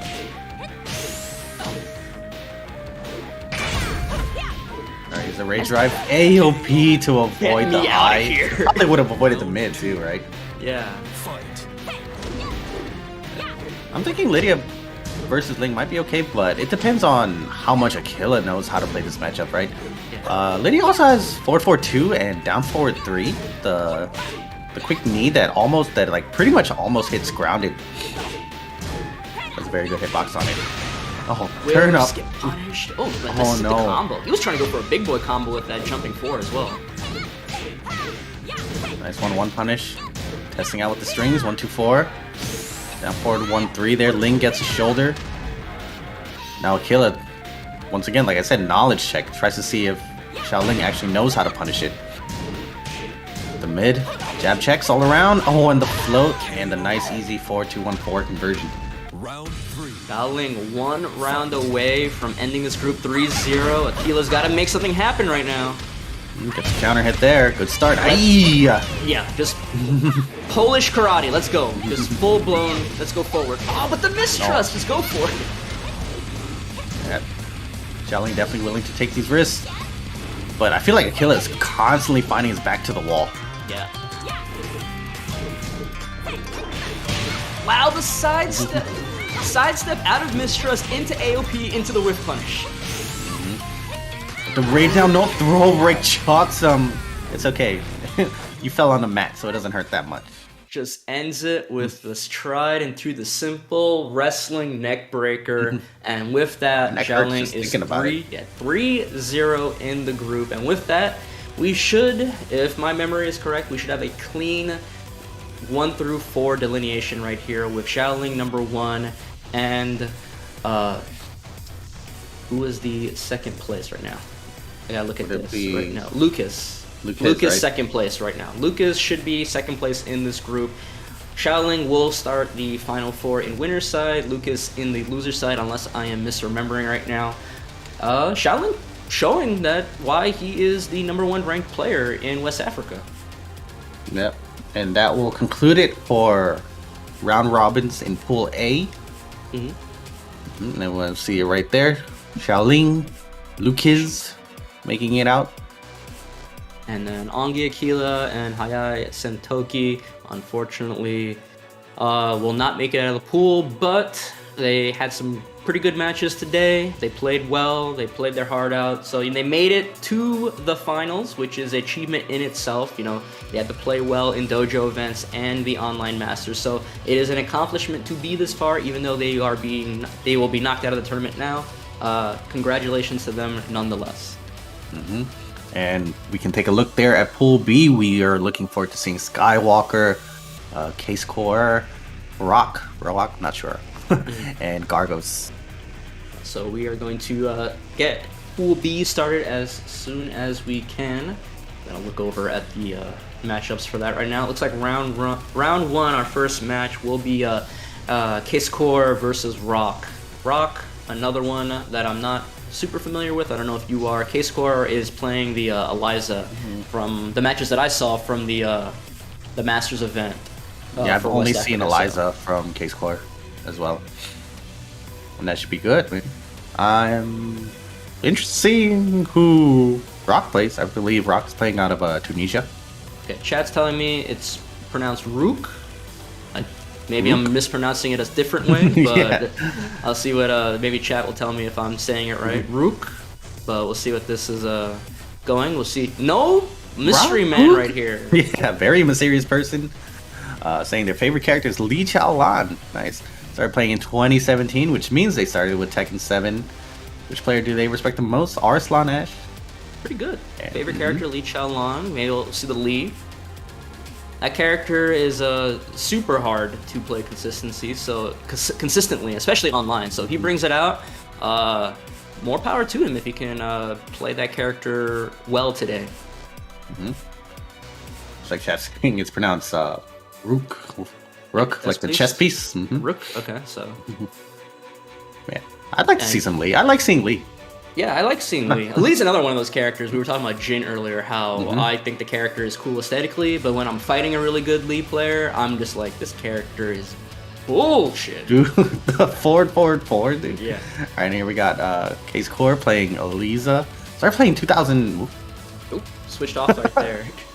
Rook, before we move on, another Tekken 7 player, he said, starting with Tekken 7. So we've seen a few of those today.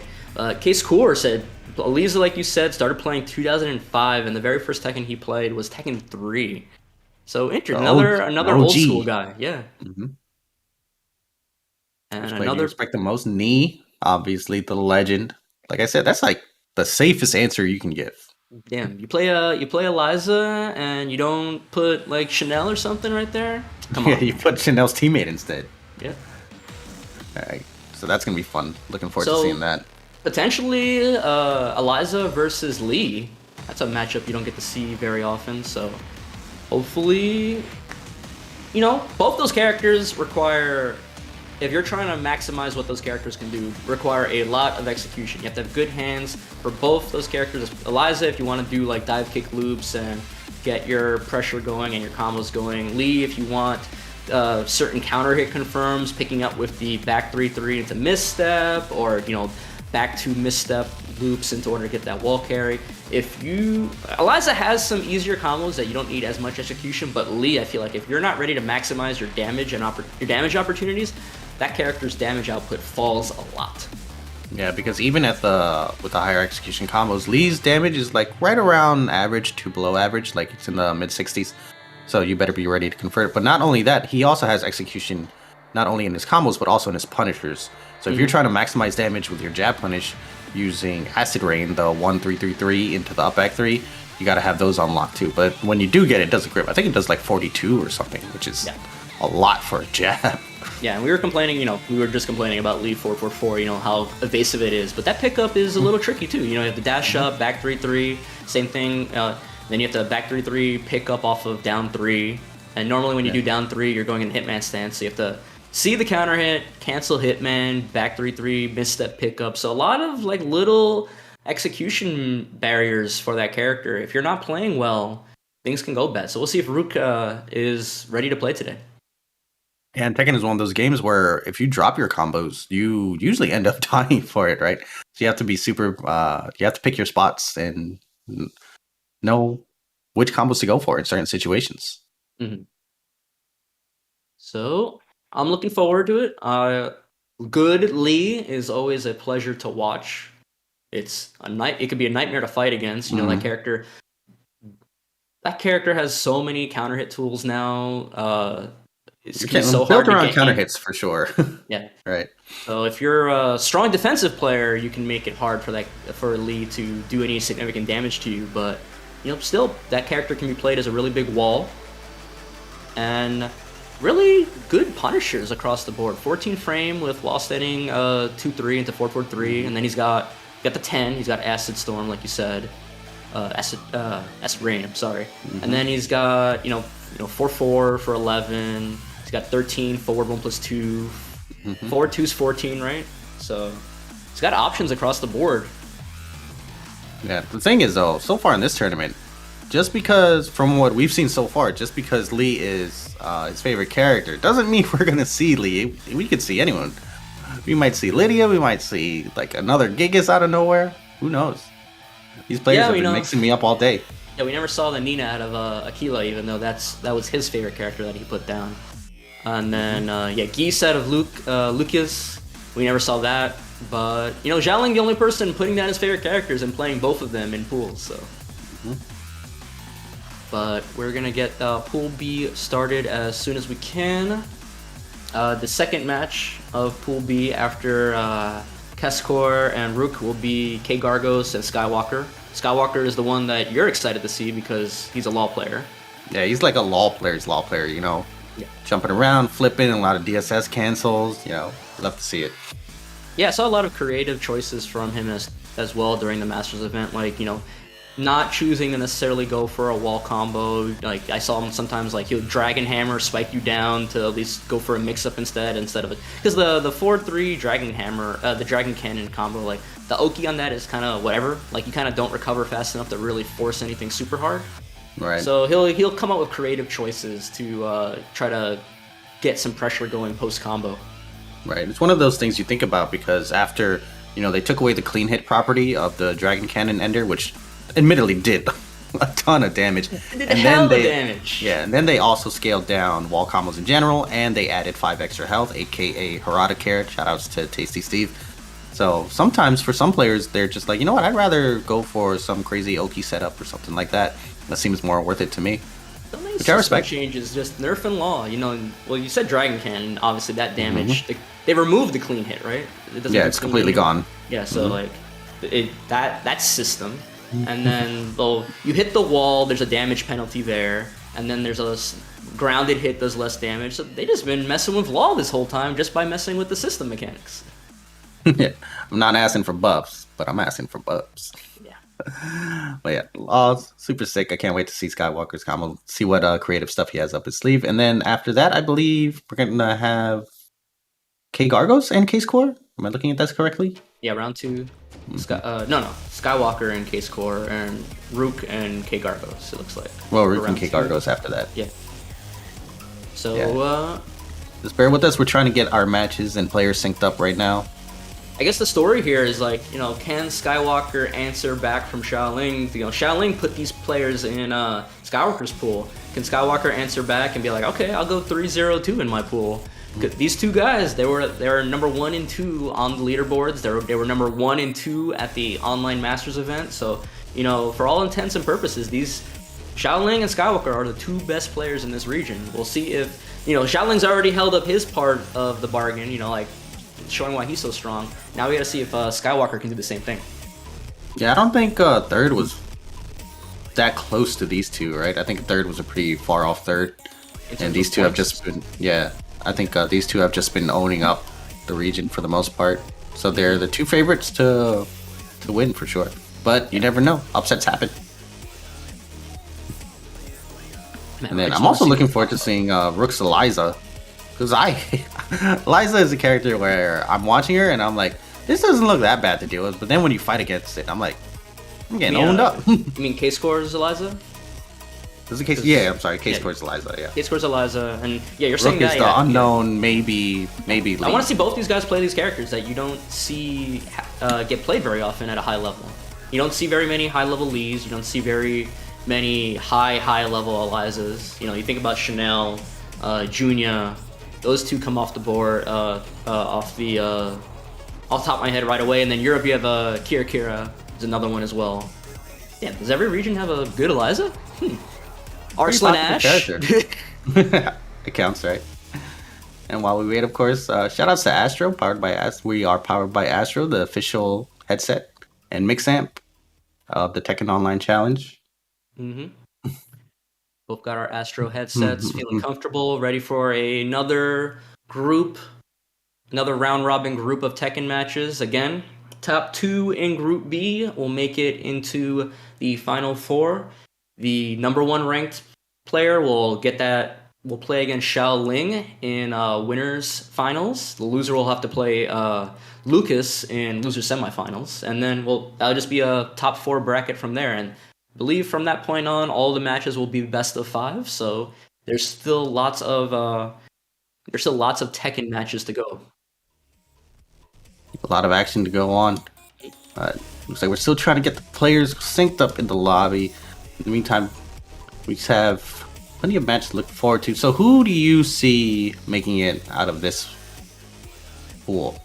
I mean, Skywalker's obviously the favorite, but from what I've seen, CasseCoeur's Eliza is really good. ROOCK is the man of mystery, right? He didn't even have a picture on his player card, so unknown variable over here. And Kgargos, I saw him play some Hwoarang. I think he might have played. You said Armor King. I think I also saw. I might have seen him play Lei for a couple of games in the Masters event as well. I might be confusing that with a different player. But I think I remember Skywalker and Kgargos playing, and Skywalker kind of handedly beating him in the Masters event. We'll see if he learned anything from that. But I would say Skywalker, and then maybe CasseCoeur, unless ROOCK is ready to perform on this Lee Chaolan, and I'm excited to see how he plays. That will be my prediction. Well, it might completely change after this next match that we're waiting to start, but for now, I'm gonna go with that. Yeah, I think my bets would be Skywalker making it out in winners, and CasseCoeur with the Eliza making it out in losers. Because I think Eliza's pretty hard to deal with. for a lot of people. You know, especially if you don't have perfect punishment and you don't know how to deal with her cancels.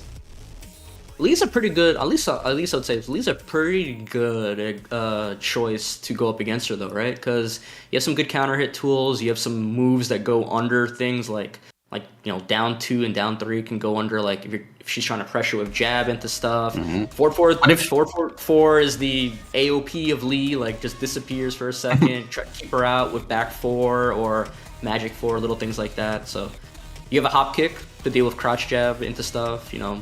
But what about, you know, jumping around and dive kicking everywhere? Looks like instead, that's harder to deal with. Looks like instead, as you guys can see, we'll be moving on to the second match. We're not going to be able to see CasseCoeur and ROOCK. We're going to see Kgargos and Skywalker instead, unfortunately. So you're going to see your boy, and we'll see if Kgargos is what's he's going to bring to the table with Hwoarang, Lei, Armor King. What are we going to see here? I feel like all those kind of matchups are like, at this point, like Tekken classic matchups, right? No meter involved, so on and so forth. No new characters, so all pretty familiar characters. I mean, we were talking about how they weren't playing meta picks, and then Aquila brought out the Lidia. It didn't work out the second time around, but you know, we might see a Hwoarang, we might see an Akuma, we might see a Geese here. Everything's, you know, regional finals, time to play to win, right? Are there any characters you wish you saw more of in these online challenges? I almost wish I saw more Noctis sometimes. Even though like we see a lot of Noctis in North America thanks to FDX, I would like to see other high-level Noctis players. The interesting thing about the regional finals, the online challenge, and all these regions having a say is like, I'm learning that if you like a certain characters, it's definitely going to be played in a certain region. Like if you like Master Raven, Japan's right there for you with Pina. If you like Lily, then Colic is in EU right there doing damage in ICFC and stuff like that. If you like Noctis for some reason, then you have FDX holding down the fort for all the princes. I don't know what they call them. He's a king. Fans. The kings. The King Kylum. Is that his last name? Noctis Lucius Kylum? Lucius Kylum. Yeah. We saw a little bit of Leo earlier. I would like to see more Leo as well. Yeah, Leo is pretty rare. I mean, we had what was it, KIT? We had a Leo player win that. Yeah, Kumu win that. If you like Hwoarang, you got Gen holding it down for you guys, and you know my co-commentator Reno Face both holding it down for the Thai army. If you like Akuma, you got Super Akuma holding it down for since the beginning, right? You know, on the ups and downs of that character, right? So. If you like a character, there's at least one top player somewhere in the world holding it down for you. And that's what's great about all these online tournaments and challenges, right? Is that, you know, you get to see so many tournament matches happen in 1 week. In the span of 1 week, there might be like 30 different online tournaments held, so you can eventually find a character that you like to watch. Yeah, and even with a cast that's gotten so big over time, like I still remember that original arcade screen for Tekken 7 with 16 characters, I believe it started with. Was it 16? Something like that, right? And now we've grown to like 50. So that's a lot. Yeah. I think in terms of unique characters, I think Tekken 7 has already beaten Tekken Tag Tournament 2, which had a lot of characters. Chat's trying to get me with Bears. Listen, you had that one season of, Bears winning TWT. Bears won TWT. Now you don't get anything else anymore. I forgot who it was. There's someone in ICFC Asia that also plays Bears. I think it might be Hajime Metal or the other Gigas player. Their name escapes me right now. But they play Bear as well sometimes. Does Rangshu not play in ICFC? No, I don't think so. I can't remember last time I saw Rangshu. I wonder if it has something to do with... I think, at least for Japan, it feels like all the players with the pro licenses don't enter ICFC. No, but... Like Gen has a pro license, and I know he's entered a couple, hasn't he? Yeah, for sure. Recently, so maybe that's not the case. Maybe they just don't care to enter it or something. Or their schedules don't line up, so on and so forth. Yeah. So yeah, I had that one season of Bear winning TWT, and maybe Tekken 8 Bear will be good. Listen, man, how many TWTs have we had? I want to say 4, maybe, right? So we have 4 different champions. So out of those 4 champions, which means 4 different characters, right? One of them is Bear. Well, we had 2. Well, 2016. It's an elite club. 2016 they still called it the King of the Iron Fist, right? Yeah, because that was a different. That was just a Tekken tour. It wasn't the Tekken World Tour quite yet. Yeah. So and then 2017, 18, 19 we had TWT, and then 2020 and 2021 it's been like online challenge kind of stuff. So it's been like sort of TWT, but not all together. Online challenge. Shout out to Namco for making this. We get to see talent from all types of regions that we don't normally get to watch. Before this, I hadn't seen a lot out of West Africa. Yeah, like shout out to Namco for still like supporting the game, right? This game, this definitely is the longest Tekken game with developer support to this point. We still had characters come out this year. We're still having Namco, run events coming out in a game that's, if you're counting arcade, this game is 6 years old at this point. That's crazy for a modern fighting game. Well, like if you told me back in like 2005 when I was playing Tekken 5 that there would be a Tekken game that there'd be normally like for Tekken 5 there'd be one released Namco tournament and then you were done. That was it, right? Now we're getting year by year Namco is running these tournaments for players to compete in, and it's super cool. Yeah, I mean, how many years did we play competitive Tekken Tag 2 for? I want to say like maybe 3-4 years, right? This is almost double that at this point. And that's because, Namco keeps releasing out these new seasons. Season 4 was a nice surprise for us, where we got to see some new changes to the netcode and some new characters, and that was sick. Remember when they first showed like the little teaser for Lidia? I think it was just the car or something. And everyone was like, what was that? And then they showed like the full trailer where she's just like beating up Dragunov and other characters, and they were like, oh, this character looks sick. The Leroy trailer, the Hwoarang trailer, even the trailers for the returning characters, like Marduk was super cool, Julia's was. Everybody lost their minds when the Julia trailer finally happened. People have been waiting for that character for so long. Then that character ended up being super good, and now some of those people, are regretting their choices. But Tekken fans can be a fickle bunch. The trailer was super cool. And then even those characters that came out and they weren't super like. I want to say maybe like polished or competitive on really, like Anna and Lei both ended up getting changes over time because of patches and support and stuff, and now both those characters are like super fleshed out and way different than they were on release. So it's like super cool to see Namco just supporting this game for so long. Yeah, for sure. I often see a lot of people in different chats and Twitter and stuff, and even in my Twitch chat where they're like, hey, can't you do you think Tekken 8 is coming out yet? And I'm like, well, honestly, obviously I have no idea, but I'm pretty okay with still playing Tekken 7. I think there's still a lot to be learned and a lot to be improved on before we jump into another one.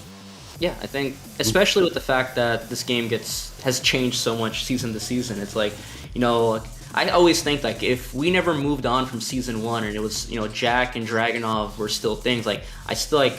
That was the way it used to be, right? Like we would have strong characters out the gate, and they would never get changed, and we'd have to deal with them. So, and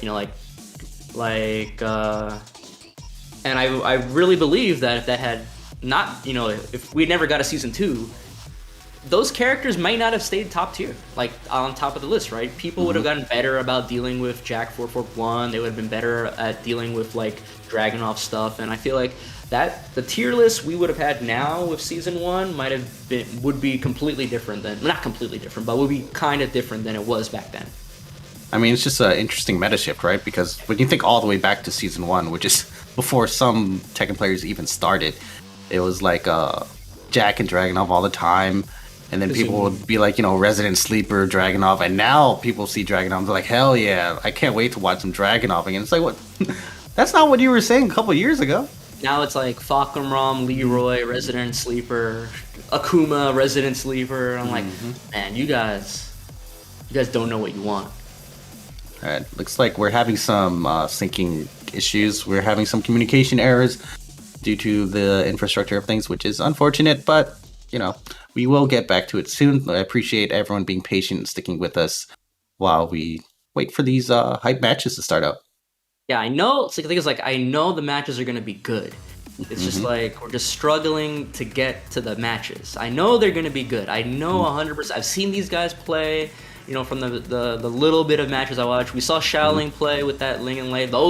He showed how good he was, even playing online. You know, that super strong presence of mind. I'm still thinking about that breakable wall thing where he hit the yeah, that was sick, dude. And then he got the while standing. I think he hit wall. No, he hit back turn 2-1-4 or something like that, and it comboed and broke the wall. I was like, I did not know that was possible. We're getting ready for the next battle. Finally at the next battle. It's gonna be Skywalker and Kgargos LOL versus Hwoarang at Howard Estate.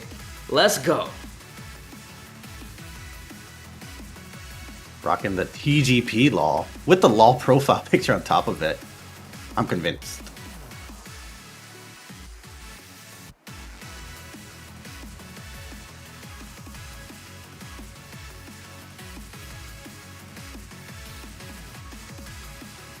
Alright, Howard's Estate, or as some people like to call it, Coward's Estate. Some people like to go here. Oh, holding forward? Did he not want this character? No! I don't know. I think it's a round. Maybe they played earlier. Maybe a desync or something? And they had a desync thing in the middle of the rounds. We'll see how this goes. Okay, now they're playing for real. Okay, so I'm assuming, yeah, I'm gonna guess you're right on that. Here comes the Hwoarang, makes up some back row catch, breaks the wall right here. Oh, doesn't get the version. Messes up the just frame skyrocket. Small punish from Skywalker though.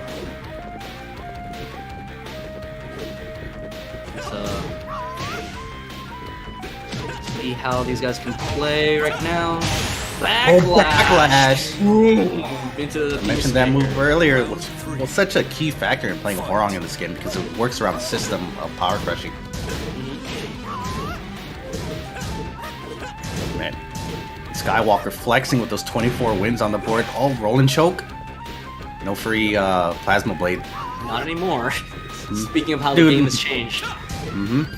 Dude, when Hwoarang had that, I got grabbed more by Hwoarang players than King players. Yeah, it was crazy. Bro, calm down. Down 2-3 here with the rage. Doesn't break the wall. Another roll and choke. And he dies for it. Perfect damage right there. Yeah, he got his neck snap. Alright, Kgargos now up 2 rounds to 1. Nice little flamingo dancing around. Nice break this time. Oh, wow, the whip. Down for 2. That was sick. Another roll and choke. Trying to force the issue here. Flip kick.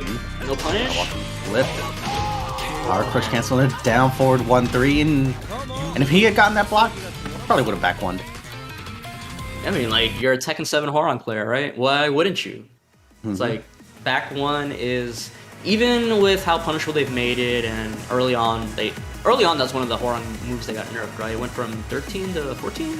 It's minus 14. Yeah, it's 14 now. Yeah, so yeah, Law can launch it. Huge risk. It's a huge risk against Law, but still, you're a Hwoarang player, back one, it's ingrained in your DNA at this point as a Tekken 7 Law player, right? I mean, a Hwoarang player. I wonder how bad it was when Vic had it. I don't remember, actually. I want to believe it was safe, but that's probably not the case. You know, the streets are watching. Skywalker looking a little weird, right? Hesitant?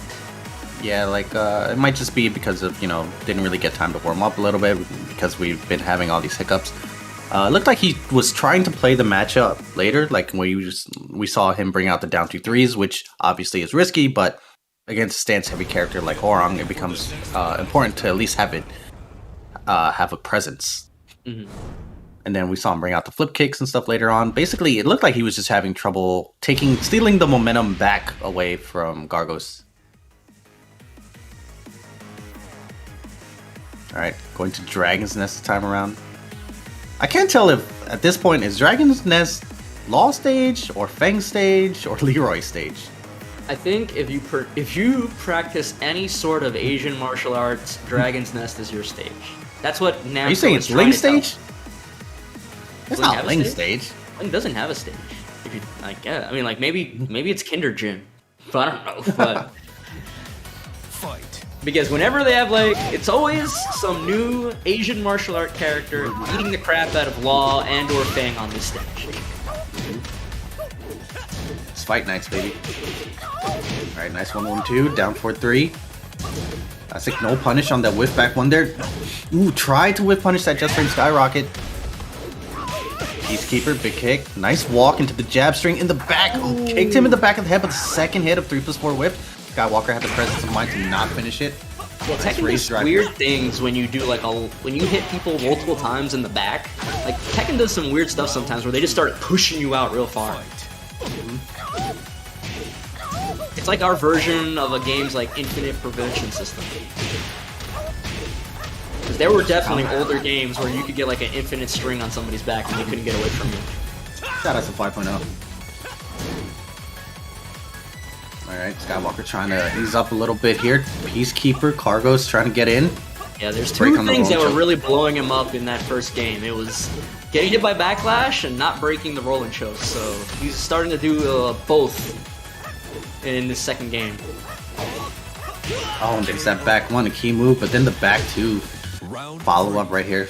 2 rounds straight for Skywalker. Let's see if Kgargos can make some adaptations to get things on his side again. Whiffing the backlash.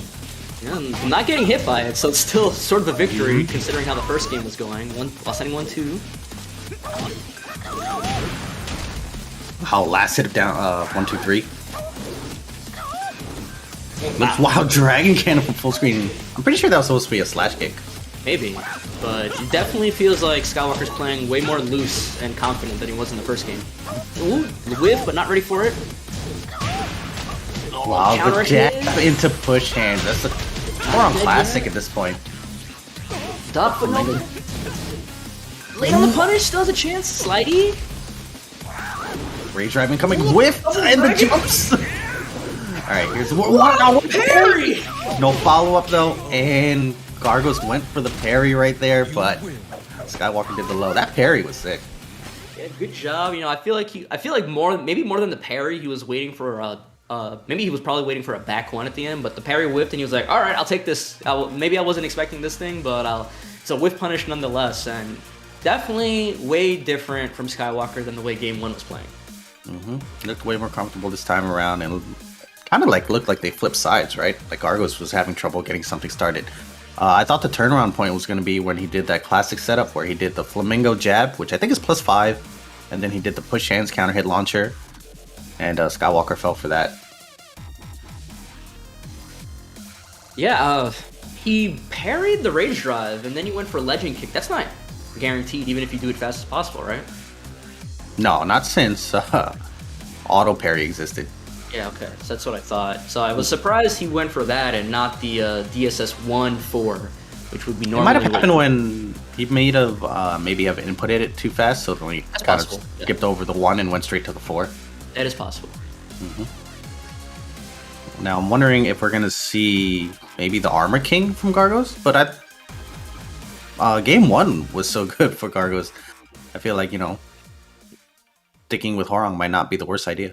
Yeah, we'll see if he sticks it. I think like more than anything, it's like, you know, Kgargos is still playing the way that he wants to play. It's Skywalker that had the big change in between Game 1 and 2. So Kgargos now has to, you know, backlash isn't hitting, rolling choke is getting broken. We have a Ling now.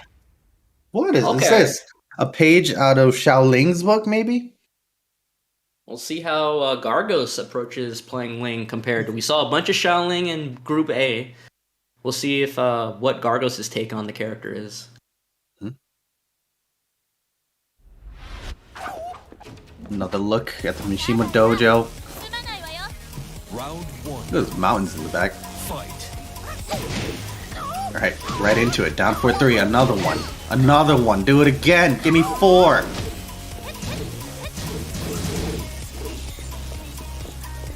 Law kind of has a little bit of an issue with AOP. Doesn't have anything that hits like 100%. Kind of gets a 90%, but nice back turn hop kick here.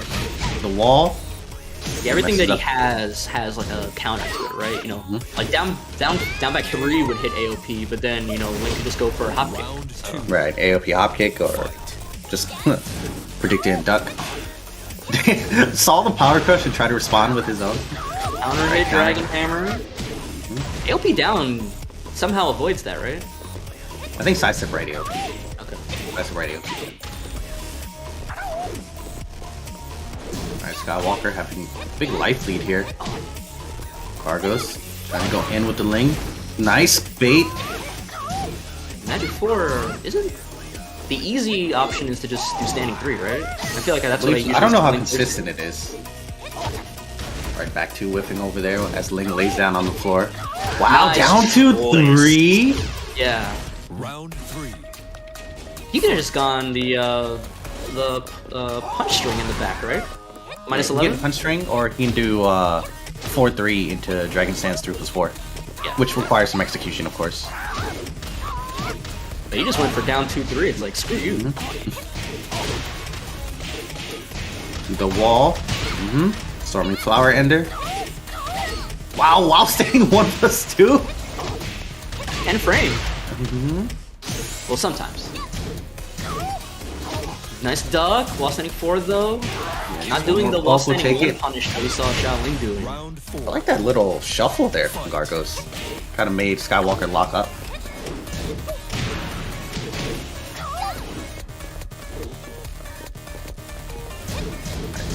Skywalker only needs one more round to keep going.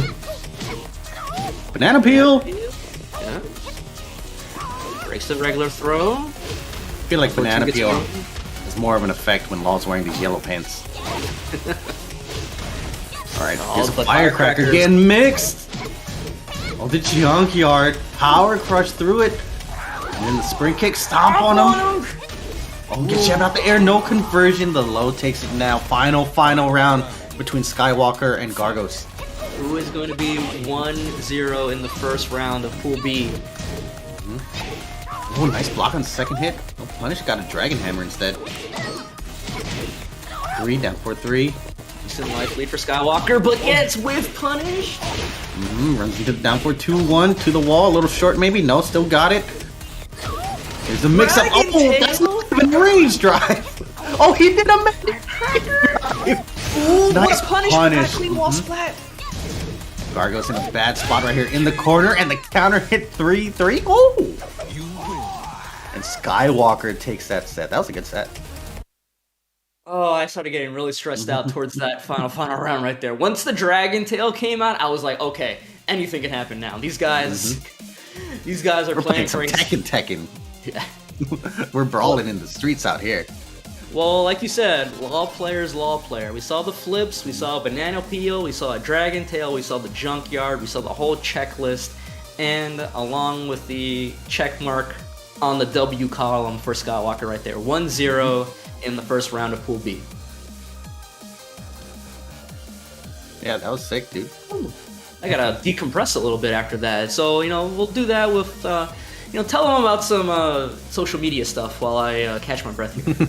Yeah, be sure to follow Bandai Namco Esports at BNE Esports. Follow the YouTube channel as well, where you can find the archives from the Tekken Online Challenge and such as this and others. Follow them at twitter.com/Tekken.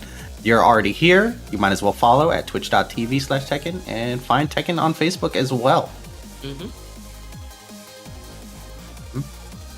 right after that, we're going to take a quick break and we'll be right back with some more Tekken Online Challenge action from West Africa Edition. See you in a few minutes.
バンダイナムコ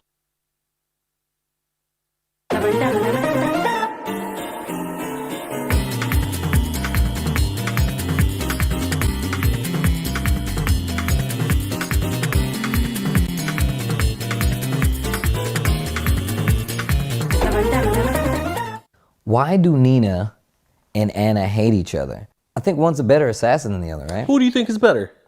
I honestly think Nina's better. Why? Okay, before we answer the question why they hate each other, why are you hating on Anna? Look, I just think Anna rubs it in. She's trying too hard. Nina's just trying to live out here.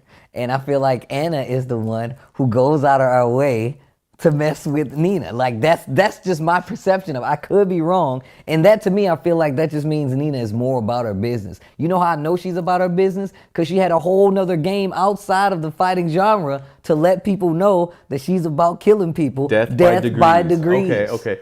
Interesting reasoning. All right, so you're using accolades. So this is my personal take on why they hate each other. So Nina, she succeeded her father in being an assassin. Okay. For the country. He died, and Anna felt that it was Nina's fault that she died. Obviously, they had that confrontation in front of his grave. They ended up slapping each other. They slap each other every single game, right? Slap. They even have special slaps in the game. Special slaps. How can she slap? Go on. So, that being said, Anna has always taken it very personally to not only go above and beyond her sister, but also be that person to be in her way. She has always been trying to block or stop her from doing her job. So Nina was put in, after Kazuya captured her, Kazuya's version of the Mishima Zawachu captured her, put her into cryo sleep between Tekken 2 and Tekken 3. Anna voluntarily put herself into cryo sleep just so she could come out the same time to battle Nina when she came back out. That's crazy to me. That's real rivalry right there. Like Nina's out of the picture and you're like, you know, let sleeping dogs lie. Like, you know what? Let them do their thing. She was like, nah, freeze me too so I can beat her up when I get out. You said she did what? That's why I think... Put me in the tube. That's why I think I want to Anna's go in better. the tube. That's why you think Anna's better? That's pettiness. She doesn't need to be an assassin. She's just being an ass. And I like that. I don't like that. That's why I said Nina's the better. end. Oh. That's why I said Nina's better. She's just trying to live out here. We're going to have to agree to disagree here. But I think that's why they hate each other. Obviously, it stems back. It's a family thing. You know, family things are very complicated. I don't want to really say who's right and who's wrong, but I'll just say who's better, and I think it's Anna. What? I still say Nina's better, but you guys can make your own decisions after the arguments that Mark and Steve have laid out. But everybody, welcome back to the Tekken Online Challenge 2021 West Africa Regional Finals. We just saw Skywalker get his first win in Group B. Maybe he will also have a 3-0 run in his group, just like Shaoling did in Group A. But we are going to go into the second round of games, and we couldn't see the first game of round 1, but according to the results, CasseCoeur defeated ROOCK 2-1. I really wish we could have seen it, but unfortunately we could not. And now we're going to go into round 2, which is supposed to be Skywalker versus CasseCoeur. Yeah. But once again, shout out to Astro for being the official headset and mix amp of the Tekken Online Challenge 2021. Thank you, Astro, for powering our audio here. We appreciate you very much. But what do you think about this? We saw Skywalker just now with the Law. How do you think about the Law versus Eliza match, if that's what we get? You know, I've played that match a decent amount of times, and I still honestly have no idea what I think about it. Law does have decent options and punishers for a lot of Eliza's moves and kind of like gimmicks and stuff, but the range that Law likes to play at usually favors Eliza's a little bit. And we're taking a look here at Pool B, so, you know, we've had 1 round of matches happen so far. We have 2 rounds left, which we're just starting right now, and the first match we'll see is Skywalker and CasseCoeur, as you just said, those top 2 right there. Yeah, you know, I wanted to be optimistic in Pool A, and I said, you know, just because you lose the first one, you know, might not be a big deal. You know, you still got 2 more games, but, you know, Aquila and Hayai both lost their first games of round 1 and ended up being number 3 and 4 in their pools. So maybe I was wrong, and maybe it is a big deal to lose your first game. So ROOCK and Kgargos, you know, they definitely have to step it up a little bit in their next 2 matches.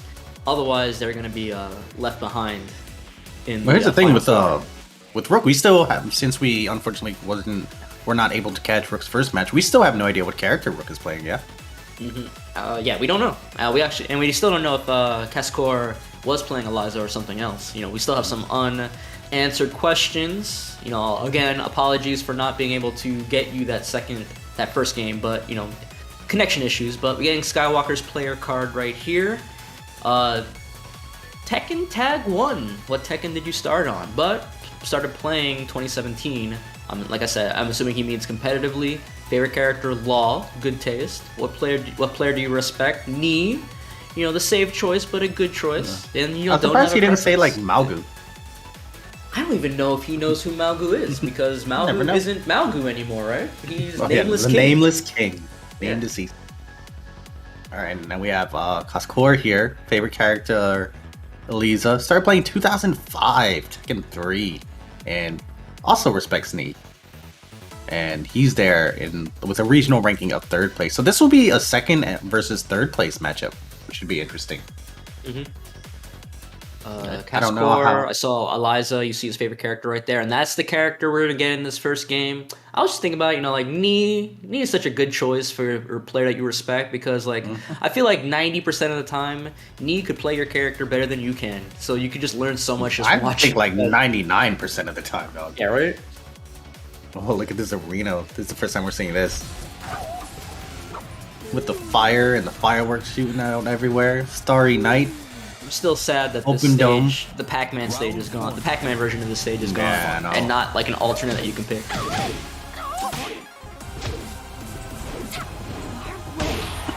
Alright, runs into the Dark Wave. Tries to legend kick to get in. Like, it'll cover the option of going over the fireball, but still a little risky, right? But CasseCoeur just staying back. Moonglide 4 into the free hit. Ooh, 2nd hit. I don't even know what the frame data is on that. It looked like she got stunned. Imagine if the combo started, no one knew about it. Running slash kick. Weird interaction between there. Doesn't convert. Even tried to go for the safer Moonglide 1-4. Well, flipping away. Page out of Rip's book, maybe? Oh, and then the fireball, the Moonglide 1. So I had the biggest trouble, you know, trying to figure out, because one fireball is unsafe and one fireball lingers and is safe, right? Correct. And then I realized, you know, it's one of those things where, like, in retrospect, I'm a moron for not noticing. She uses different hands for throwing each fireball. Yeah. I had to, I actually just went lab for that, like, last week, and I was like, oh, you can just pay attention to the hands, but it's a little difficult still in the heat of the moment, right? Yeah, but it is one tell that you can try to figure out which fireball she's doing, because the frame data is completely different on them. Oh, the big whip on the dragon punch. And that should take it to the wall, side wall. Nope, straight on. Easy peasy junkyard ender. Alright, one round apiece here. Looks like Skywalker, kind of the same way he was approaching the Kgargos matchup at first. Being a little bit hesitant, trying to find his footing. Maybe that might just be something that he does on purpose, where, you know, just trying to figure you out at first, and then maybe in later games he'll pick up the steam a little bit. Yeah, it seems like he first starts off really passive, and then later on in the set he starts to, you know, pump the gas a bit. But the EXDP coming out, I wasn't expecting that one. Normally I'm pretty good at sniffing out when an Eliza wants to do EXDP. That one completely caught me off guard. Beautiful punish on the toe kick.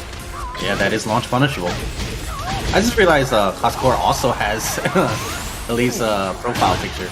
Nice setups there. Oh, this is Skywalker's round. All right, going to final round, game 1. Everything from the stomp on was pure Bruce Lee like stuff right there. The back turn 2-2 into the legend kick over the fireball, beautiful. All right, down 2-3. Tired of dealing with these dive kicks. Can we get to the wall? Misses the legend kick combo. Slash kick hits though. 1, 2, 3. Counter hit. Crouch jab as the wall come with the jump over. Huh, that is a wall player if I ever seen one. He hit the wall. Hit the wall. Crouch jab into jump over. Okay. I couldn't remember how he set up that jump over, but I was like, did he mess up or is that on purpose? Or was it a mess up and he just rolled with it? Yeah, maybe he called an audible. Yeah. Right after.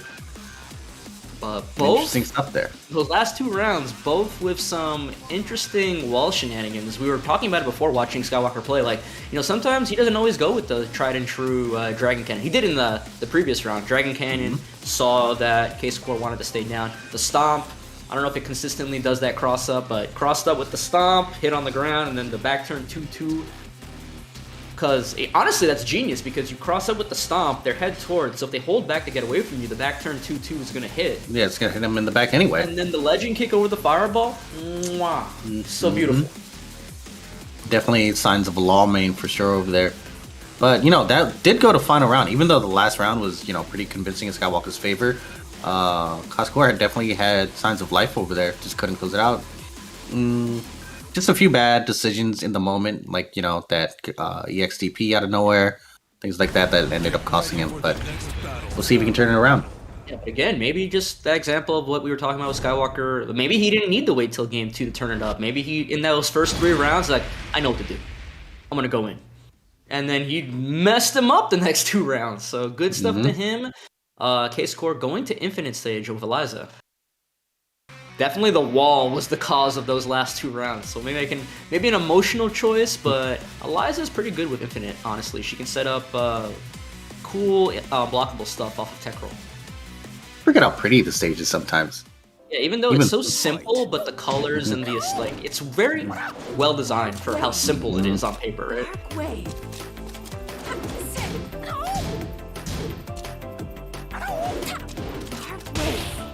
I feel like this song is like the iconic T7 song now. Yeah, right?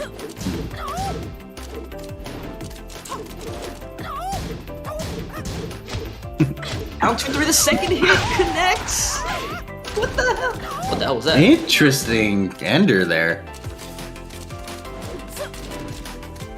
I mean, it's better than, you know, this being the iconic Infinite stage for this game. Tekken 6, we had the Sheep stage, so...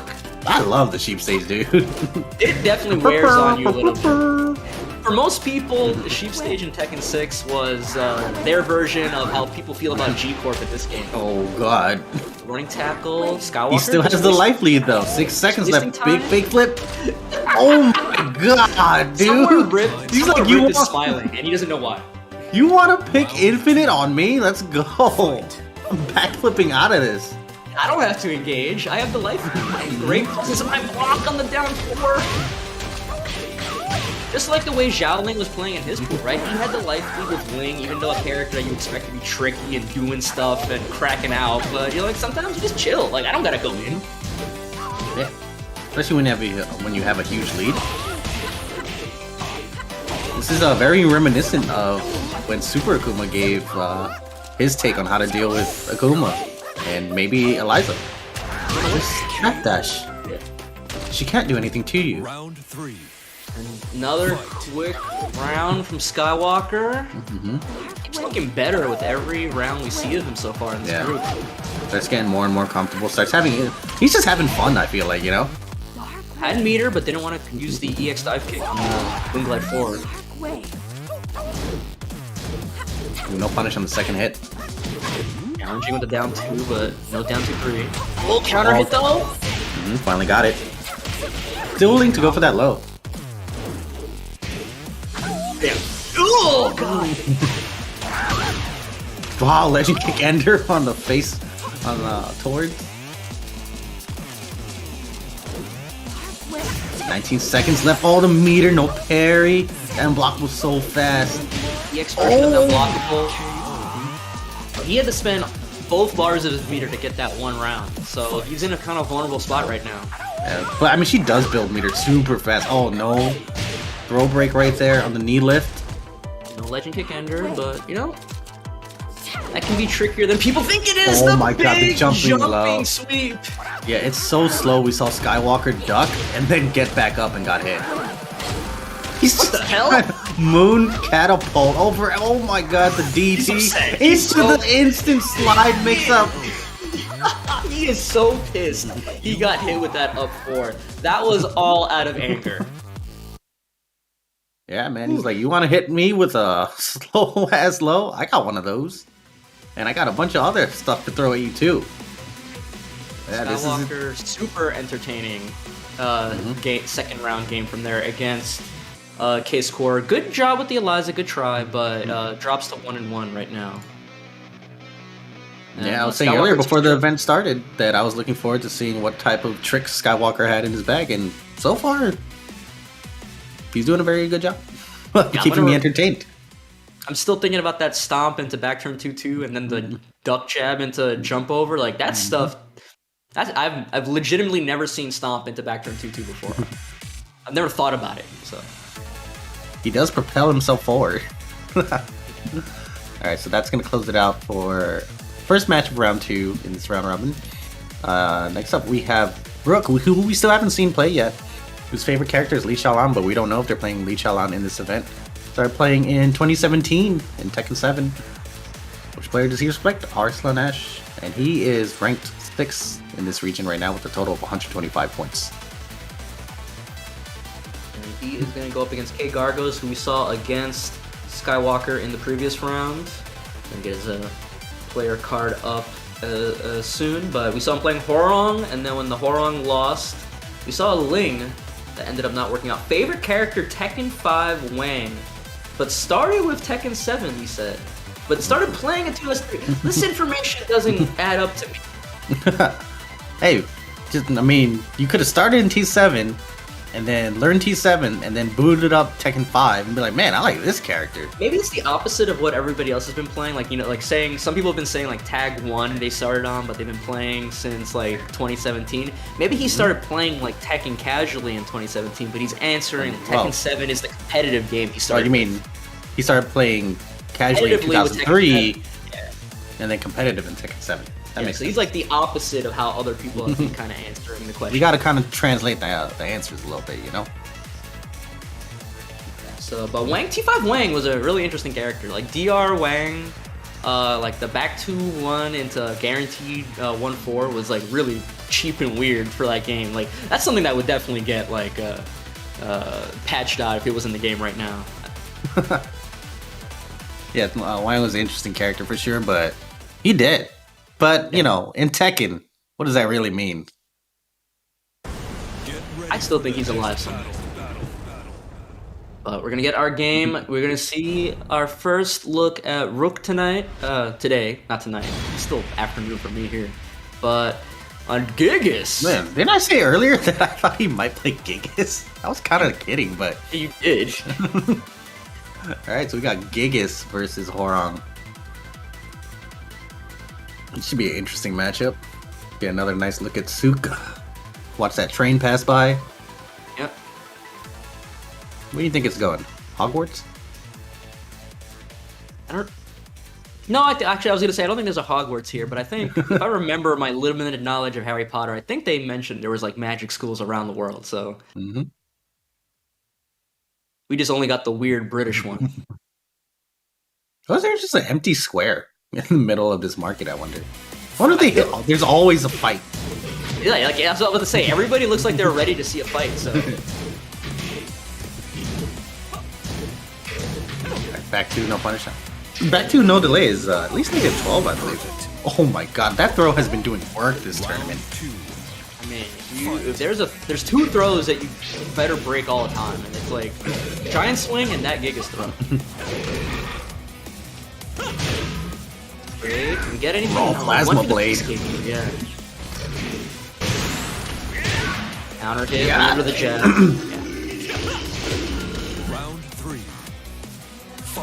Gigas wants to rely on that jab to keep you in check, but Hwoarang has a lot of good options for dealing with highs. We saw the back 4, we saw the round start down 4-4.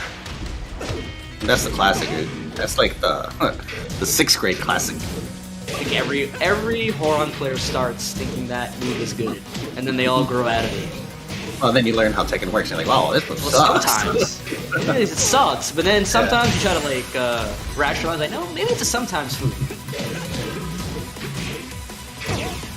Oh, Duff! Tried to punch parry, got Duff. Big body splash. Look at those bolts sticking out of Gigas, dude. Yeah.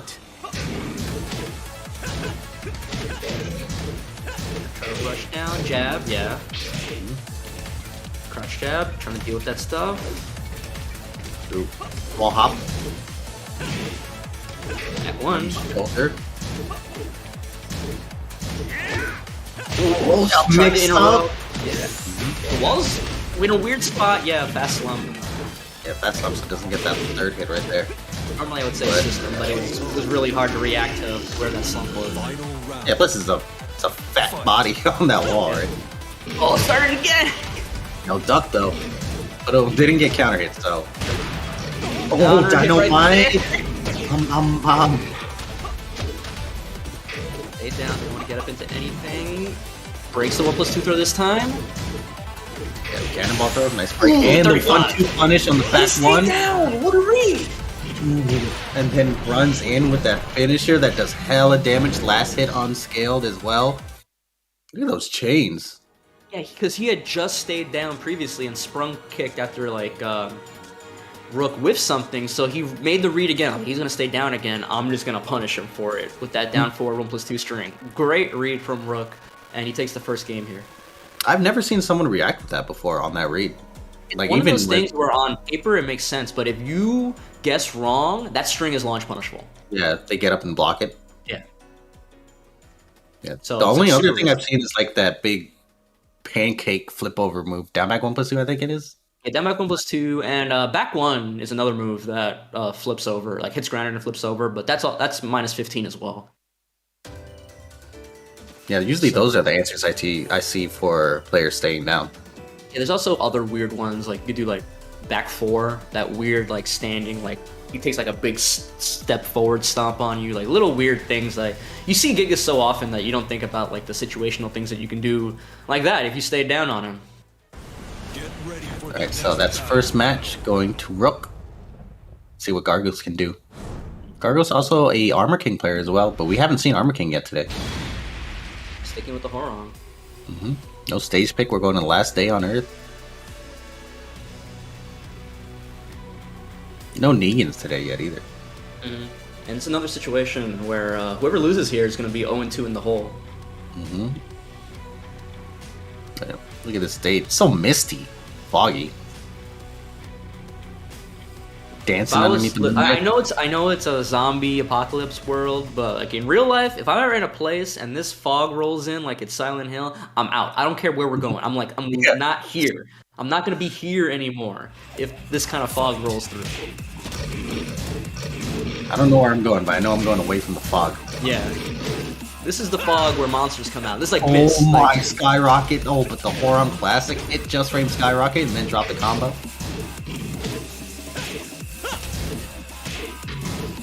He's definitely made a lot of good choices with this Gigas. Even though his favorite character is Lee, he's definitely plays this Gigas like he is completely comfortable with what he's doing. But he gets interrupted with the Plasma Blade. No, actually. Yeah, it's gonna do it.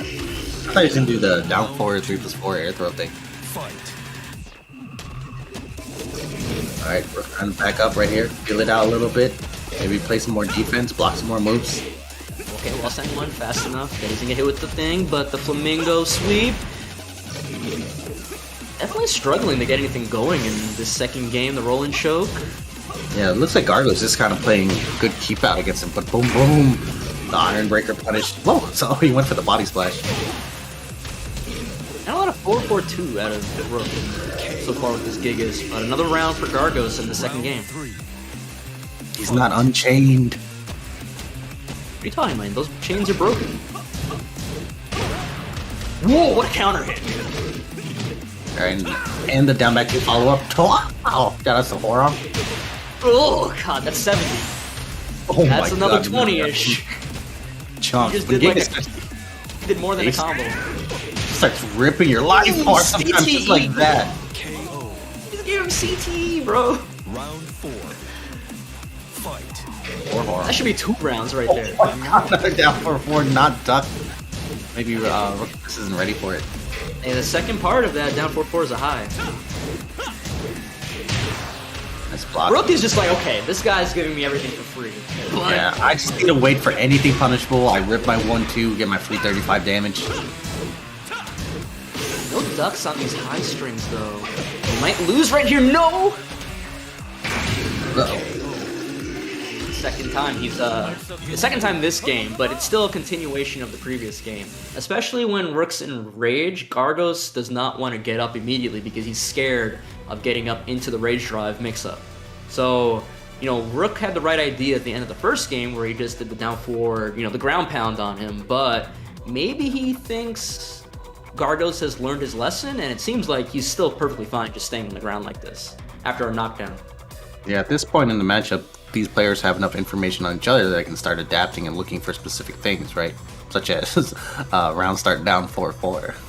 Yeah, I mean, like that's just the biggest example of a lot of these high strings that Rook is not ducking.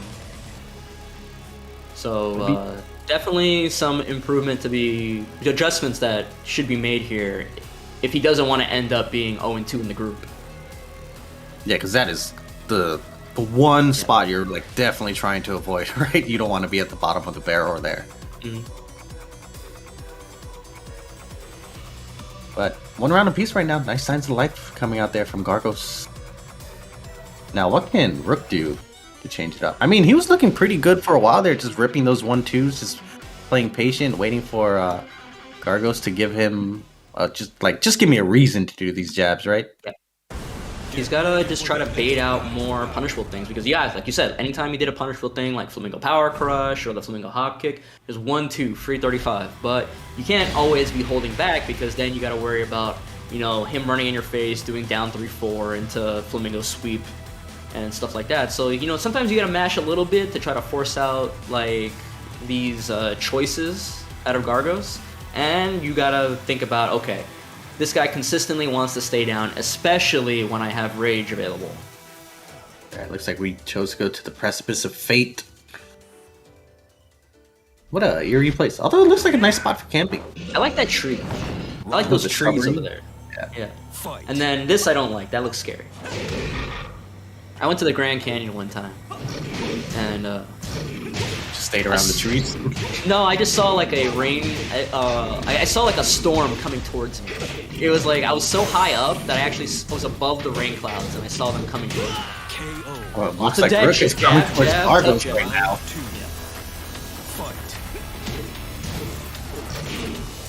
Down 4-2, overextended a little bit. Is that the first down 4-2 we've seen? The second. Tomorrow?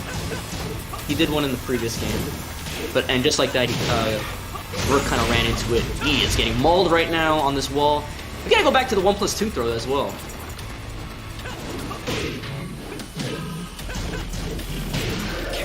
Yeah, again, down 4-1. Dancing around him right now. Into the back one.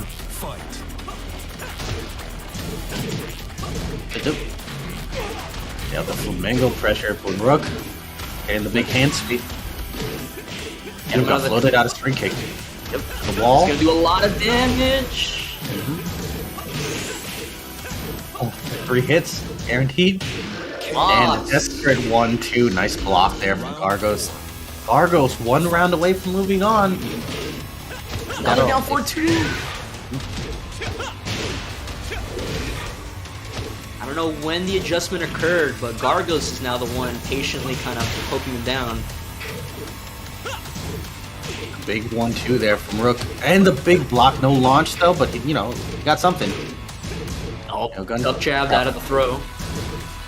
And then Rook trying to immediately make an adaptation there by putting that plus frame move into the 4-3 lift. Yeah. Unfortunate there, and that's going to take it for Kgargos over Rook. Rook now down bad, I believe, right? Yeah, Rook now 0-2 in the group. Kgargos gets to stay alive 1-1 along with CasseCoeur. Skywalker looking pretty at 2-0, but that was a heartbreaker at the end. That's just one of the examples of, like, you know, frame data is not always the be-all, end-all, right? You gotta take spacing, you gotta take, you know, multiple frames of the frame data into account, and, you know, like, I think in the first round, he might have blocked that down forward 3-4 power crush, and he got the 1-2, but that time, Kgargos got it blocked like at almost like max range, and he autopiloted the 1-2 and it just whipped completely, and you know, it's one of those heartbreaker moments, especially when it means that you probably have no chance of getting out of the group now. I mean, Alright, let's take a look at the regional final schedule. Currently, you guys are watching us right here at the West Africa one. Next week we'll have Central America. Following week after that will be Philippines and East Asia, followed by South Asia. And then after that, Southeast Asia, Oceania, West Europe, East Europe, Japan, and then in 2022 we'll have Korea, and then finally North America. North America being the very last one, along Japan, Korea, North America. 3 of the I would say the mainstay region. Europe also being obviously like that feels like the traditional regions are rounding out the regional final schedule. Not sure if that's on purpose or not, but now, like you see right now, all of these other regions, Tekken is a worldwide game, and I think we've always known that to a degree, but the online challenge and Tekken 7 in general, just showing how global this game is. But we're gonna get into our round 3 matchups. Kgargos, who we just saw with the Hwoarang, versus CasseCoeur. See the player card right here, ranked 7th regionally. Yeah, we saw him unable to play Wong, unfortunately. So we see him playing as Hwoarang. Now we have the Eliza. So I think since Tekken 3, but I wonder who he played before Eliza. Interesting. Yeah, it's a good question. Because Eliza obviously was not in Tekken 3. I wonder how old he looks, because his photo does not reveal age very well. He looks like he's kind of like in his 20s, or he could be in his early 30s, just going by this picture. But playing since Tekken 3 means that you're probably in your 30s, like I am. But my first Tekken that I ever touched was Tekken 2. How old were you? I was pretty young. You're like 4? But round 3, the final round of Group B, our first game here. Kgargos, CasseCoeur. Both these guys are 1-1 in the group, so more than likely whoever wins this will, at the very least, be getting out of this pool and losers. So high stakes here. Another visit to the Infinite Azure. Nice, bright, and cloudy. I like this side of it more, with less sunlight. Well, they're stepping into it to give you the view you desire. This is where I want to be. Gray. Indirect. I'm like an indoor plant. Indirect sunlight only. Power Crush. Oh, the 4-4-3-4 in return though. Little combo spike it down.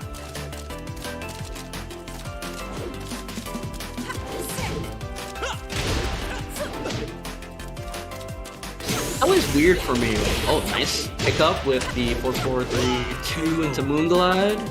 Nice. I was just about to say, it's always weird when Eliza. I understand. Like I talked about it before. Eliza's pretty good in the stage, but it's such a different strategy they go for compared to a wall stage where it just feels like they want to push you toward the wall and then force that down 3 mix. And here, with the infinite stage, they're always complaining about how the down 3 doesn't hit clean. So screw it.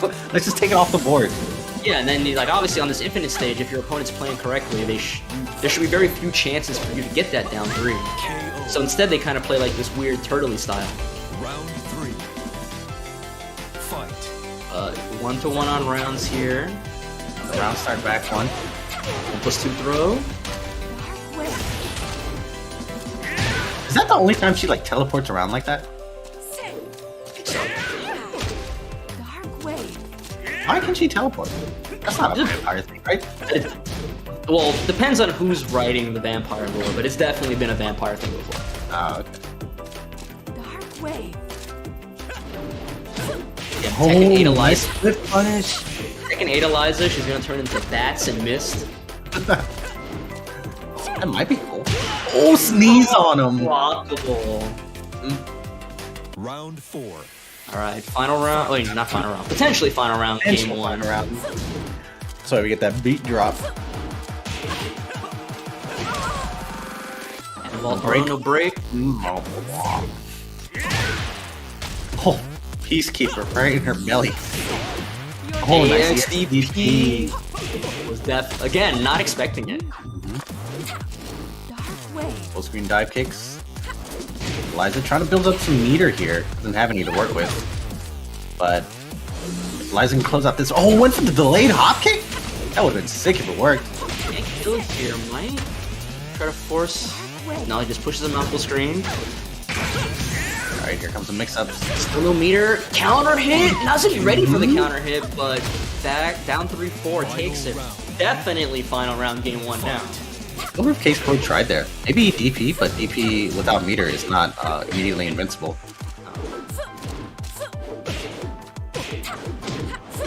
Alright, little mini conversion here. Not the best damage, but it's something. And Eliza has meter now. Oh, burns it right away. Another hit. Gonna put Hwoarang in rage though. Potential final touch here for CasseCoeur. CasseCoeur just jumping around. He learned something from fighting Skywalker. Yeah, right. Maybe he was expecting the back one, but it didn't come out. He's got meter though now. Wants to avoid the rage drive, maybe. Oh, no, he wants the counter hit dive. Wow, what timing on that? Finally ripped it right there at the perfect timing for the counter hit. I don't think I've ever seen the clouds at this angle before. They got real dark. Yeah, it's so annoying to chase down Eliza when she's jumping back like that, because the dive kick is such a different tool to worry about. Because like when Akuma and Geese jump back, all they can do is do like fireball, right? And if you block the fireball, unless it's EX for Akuma, or EX for Pukin for Geese, which he can only do while he's in max mode anyway. But it's launch punishable, right? You block the air fireball and you can launch Geese or Akuma. Eliza, she does dive kick or EX dive kick, and it's like, okay. It's a little ambiguous. Hey, you just gotta deal with it, right? Yeah, or what happens is you finally run into it and you get counter hit by it, yeah. Right? When and you finally decide to she can wait pretty long in her jump before committing to the dive kick, so it's like you even have to like worry about like when is it gonna come out. So it's far more risky to chase her down while she's jumping back like that compared to the other two 2D characters. Mm-hmm. And as we saw, it worked out right there. You know, if you have the read and timing on your opponent, you can definitely land that dive kick counter hit, score some big damage. And with that, CasseCoeur gets the first game. Ready for the next battle. Getting right into game 2 here. Gonna finally see a character switch out of Kgargos or the Hwoarang, and we just pick walls. Yes, Howard Estate. Get to see a nice little view of the Howard Estate again. I'm always surprised by the size of the swords and statues. Like, Geese is a big dude, but he ain't that big. Those swords and armor belong to giants. I like that little walkway in the back, too. And that big-ass golden dragon. I want that in my room. Geese is such a weird. He's a god. Wow, starting off with 3+4 right away. I know, break on the throw break. Backlash. Kgargos hitting him with all the stank right now. Nice whiff punish. The 3-4. Jackknife? Is that what it's called? I forget. Yeah, I believe that's right. Oh, finally it works! But he doesn't convert! This isn't the combo! It still did a chunk though, if you look at Eliza's life bar. He had like a 15% success rate, but he never got punished for it, and now it worked and he wasn't ready. Nice low parry here. Wall, a little short. Throw some waves at him, chuck some plasma. What the hell? It's right in her face. Here comes a dive. Oh, goes to sleep! I gotta take, I'm tired. I wouldn't take a nap. I'm a nap right here. Okay, nothing right here. Full meter right now, spends it. Little unlucky because the Dark Wave hit too late from the EXD. Like if that fireball hit earlier, he wouldn't have like wasted the meter for FADCing it. I mean, it's Eliza. She builds meter pretty fast, so. It was still, you know, going into the third round with 2 bars, a little bit more options on the table. Right, nice launch here to the wall. Now we get to force down 3 into EX Moonblade, or whatever it's called. I haven't seen a lot of. Oh, I don't think that was on purpose. It might have been. I don't know. Oh, that one was. Nice 2 rounds to 1 here for CasseCoeur. Yeah, we had all that meter on the table, and we spent it on 2 EXDPs. That's value. Yeah. That's Costco brand bad. Alright, dive kicking our way, try to get away from the wall. Another throw, not broken. We're looking real good right now. Nice block and punish! Should be dead, the wall's in a weird spot though. See what the combo is. Oh, burns the meter on it. That was a nice idea, but too many hits. I wonder if the other version of the stream would have reached. Oh my god. Only a true master? Yeah, there's a reset in there. Oh, he missed it. Small character. And the dive kick right there. Off back dive kick takes it. Lost both games the same way. Up back dive kick at the end, and CasseCoeur is gonna end the block 2-1. Most likely coming out in losers, unless Skywalker loses his next match, which is coming up now, up against ROOCK. And this match, Skywalker versus ROOCK, should be, I believe, the last match of Pool B. Right? And it should cement some things into place. Last match here, ROOCK versus Skywalker. Skywalker has been looking better and better with every match we've seen from him so far. And ROOCK, you know, had a little bad break with the Gigas against Kgargos. He's 0-2 right now, but he can force a weird tiebreaker situation right now if he manages to give Skywalker his first loss of Group B. Yeah, that would be like kind of like a Cinderella story almost, right? Because here we see ROOCK's stats. Favorite character, Hwoarang, but mostly been playing Gigas in this event. Started playing in 2017 in Tekken 7. Which player do you respect the most? Arslan Ash. Arslan, very popular. Alright, and he's ranked regionally 6th with a total of 125 points. Yeah, I still think it's crazy. Like 2 years ago, nobody would have known who Arslan Ash was, and now, like, some people's like, highest respected player, you know? So yeah, for sure.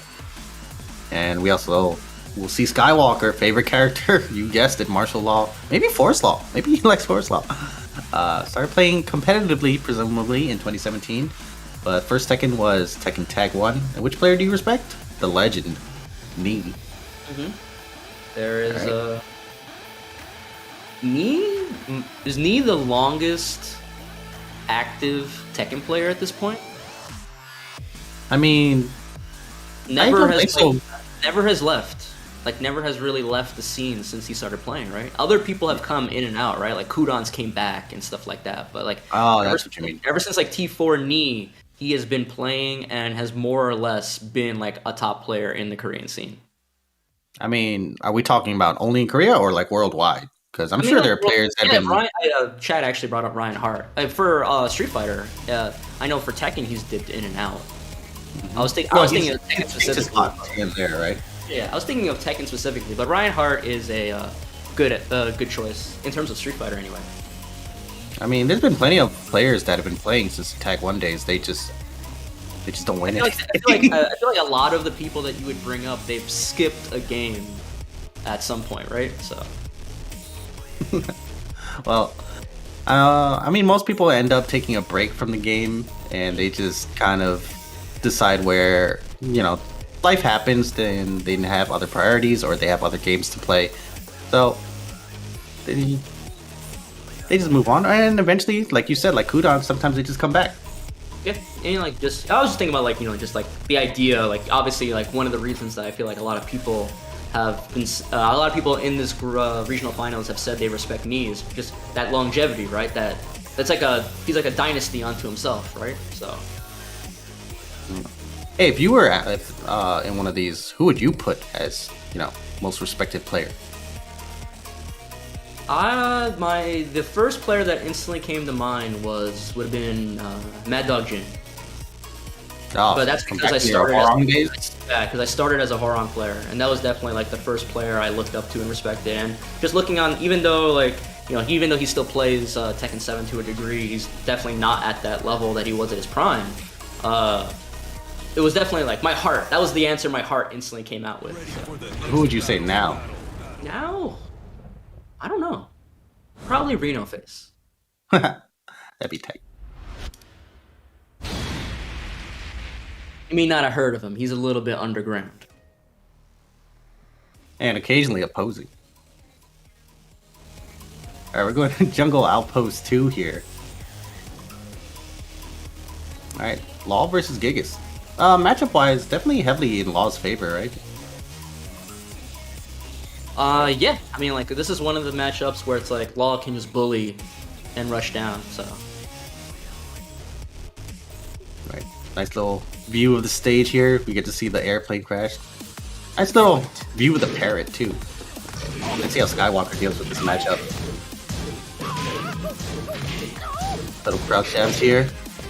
Skywalker's definitely going to try to stay on the offensive, keep Rook blocking, trying to get him holding back. Oh, 1-1-2 legend kick, that was sick, and the block on the face down low. Round 2. Yeah, right there. That first round is what I expect Skywalker to do. Just smother Rook and try to read his like mashing to defensive option. Yeah, Skywalker just trying to lock him down with these jab strings, right? And then Rook has to be very careful, has to pick his spots on when to challenge. Frame trap again. We saw that against Kgargos.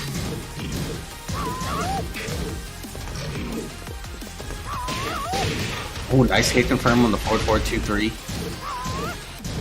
Yeah, even though he's low on life, again, like Skywalker is still trying to keep this aggression going. Run up throw, not dead though on a sliver. And the generic low into flip kick. It's kind of like an insurance play, but it's kind of risky because if they block the first hit and second hit, it's launch punishable. But if they try to punish the first hit, they get hit with the flip kick like we just saw. Yeah, if they block both parts of that and kill you for it, it's one of those things that's like, all right, you got me. You're like it's like getting caught red-handed with your hand in the cookie jar. Alright, Skywalker kind of struggling with these Dragon Stance transitions a little bit. But the pressure from the jab strings and everything is on point. Oh, the running move hits him out of that fake flip. Oh, gets the wall bounce right here. A little close though, slide, still alive again. Legend kick, it is a high, so had that weird little interaction where it goes over the low and nothing hits. 3 rounds straight there for Skywalker. Yeah, Rook tried to force the throw after the frame advantage off of the string. Skywalker had the read and just duck jabbed him out of it for the last little bit of damage he needed, and that's kind of what we expected in the at least character matchup wise, right? Law gets to just smother Gigas, and Gigas just has to press a jab, press a duck jab, try to go for a low crush, something, and hope that he doesn't get counter hit or hop kicked or something out of it. Right, I mentioned before like just how bad of a matchup that might be, and that Skywalker showed exactly why by, you know, just locking Gigas down and making it so Gigas really just can't do anything to challenge Law's, you know, frame advantage. Yeah, I think the only matchup that might be more aggravating in that sense might just be like Gigas versus Steve. It's just a lot of the same. Steve is just like flailing on you, and you just have to kind of like take it. Yeah, just you have to be really patient and pick your spots, get a good read on your opponent, maybe land a big counter hit, because the thing that Gigas does have over Law is damage. But you know, that requires you to actually land one of these counter hits first, which is not the easiest thing to do. Yeah, counter hit or a clean whiff punish, which is hard. When we already talked about it when we were talking about who was playing LooKiz when he was playing Gigas in Group A. We talked about like Gigas can't move, so it's not like he's gonna when somebody's in your face like that. It's really hard to get a whiff punish, like a sidestep whiff punish or something. Like you go for sidestep 2, but we're finally gonna see this Lee Xiaolong come out. Yeah, his favorite character, man. Yeah. And this is matchup-wise, this is definitely way easier. Actually, I feel like Lee might have a slight advantage in this matchup because of certain moves like down 3 and forward 4. If you can time those correctly to beat Law's high heavy type of character, so if you can land these counter hits, you can definitely work out for him. And take a nice look at the dual mode series here. Beautiful stage. Nice block and punish on the low. This matchup is pretty classic, like Tekken 1, thinking about these characters like kind of being clones of each other. Well, Lee was that like a kind of weird Law Paul clone, right? Yeah. Now he's definitely grew into his own type of character. We'll see if he's ready to execute. Gets the little back turn. What are we gonna do here? Weird situation. Yeah, I don't think that was even execution error. That was just its error. Nice slidey. Oh, big whiff. Dragon Hammer and just frame trapping him. Round 2. Fight. Crouch jab out of the power crush there. Walker just waiting. Frame traps him with the throw. Wall in. Nice combo. Just the back two. Doesn't look like He really wanted that balcony break, but the angle didn't hook him up. Yeah, nice running 3-4 from Rook and calls out the duck or the parry with the up 4-4. Nice knee launcher. Goes for a hop over step of his own. Ooh, pushback doesn't allow that to punish. I think maybe standing 3 will reach. Ooh, Slash kick. Also got one of the better ones in the game. Fight.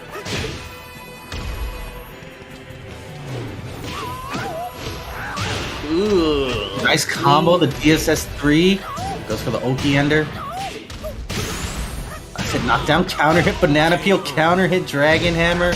And Rook just unable to find an answer to this aggressive law play from Skywalker.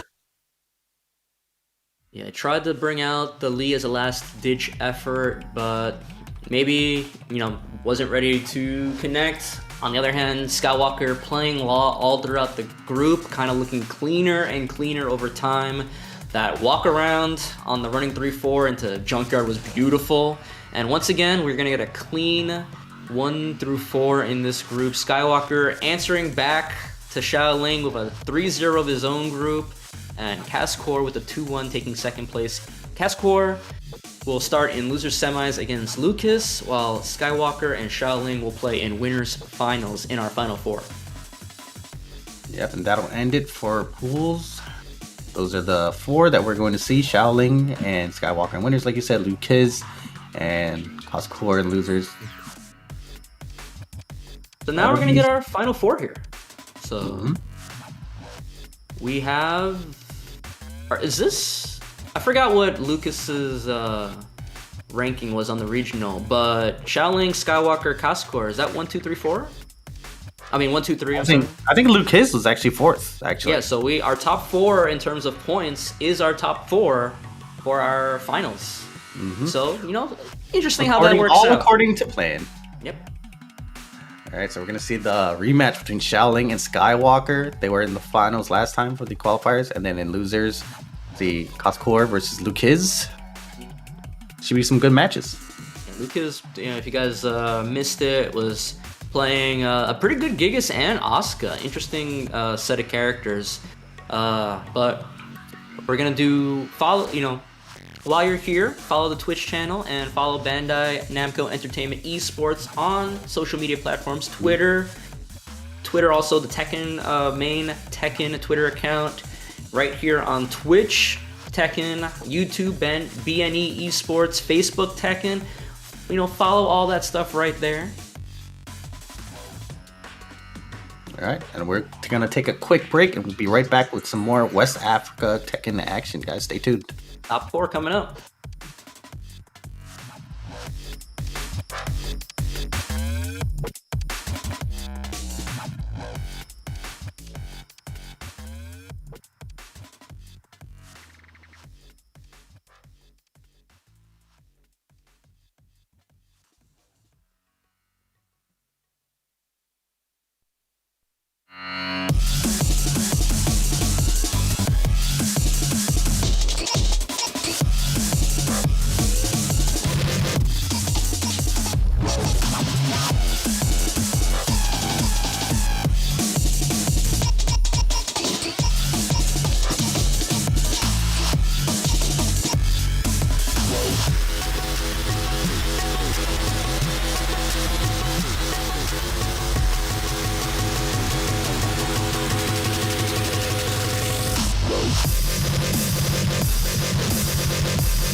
バンダイナムコ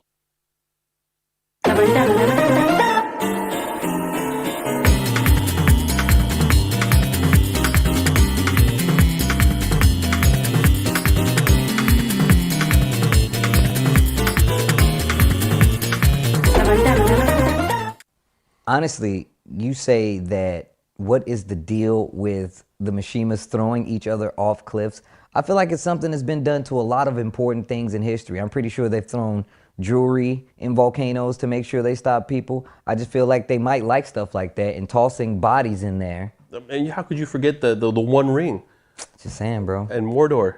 Look, I'm just saying they might be some really, really big fans of volcanoes to the point where they know that's how you get the job done. They want to deep fry it and then just get it done with. I mean, the volcano only came into play twice. There were cliffs at the very beginning. Tekken 1 and Tekken 2 were cliffs. I just feel like if ever a point of volcano comes into play and we got beef with each other, that's the next level of beef. Like if I say, yo, beat me at the volcano, you might as well notify the next of kin. Yo, you might have to avenge me because... So we're going to have the next TWT finals at active volcano? Is that what you're saying? I ain't saying all of that. Let me be the guy in the helicopter commentator. I don't want to be down on the field on that one. But I mean, personally, I think that it's just, that's what you do to get the job done. I mean, if you had, you know, a rodent problem, just dump that bad boy in the volcano and get rid of it lickety split. I honestly don't know why they do that, but I thought it was obviously for dramatic effect. I mean, it worked. I mean, you would think you toss someone off a cliff, you toss someone into a volcano, they're done, right? But obviously they're not. Those guys keep coming back for more. Question. If you saw me throw somebody off a volcano, would you want beef with me? No. Exactly. That's really all it is. It's a statement. It's a statement. You got to make a point. You be like, bro, they might try to come back. If I throw somebody in a volcano, they not trying to mess. Man, I thought you were going to throw Rip into a volcano when we were in Thailand. The way you were handling him, I was like, oh, he's about to pick him up. He's about to pick him up, and that would have been the end of Rip right there. Think about it, guys. Volcanoes. All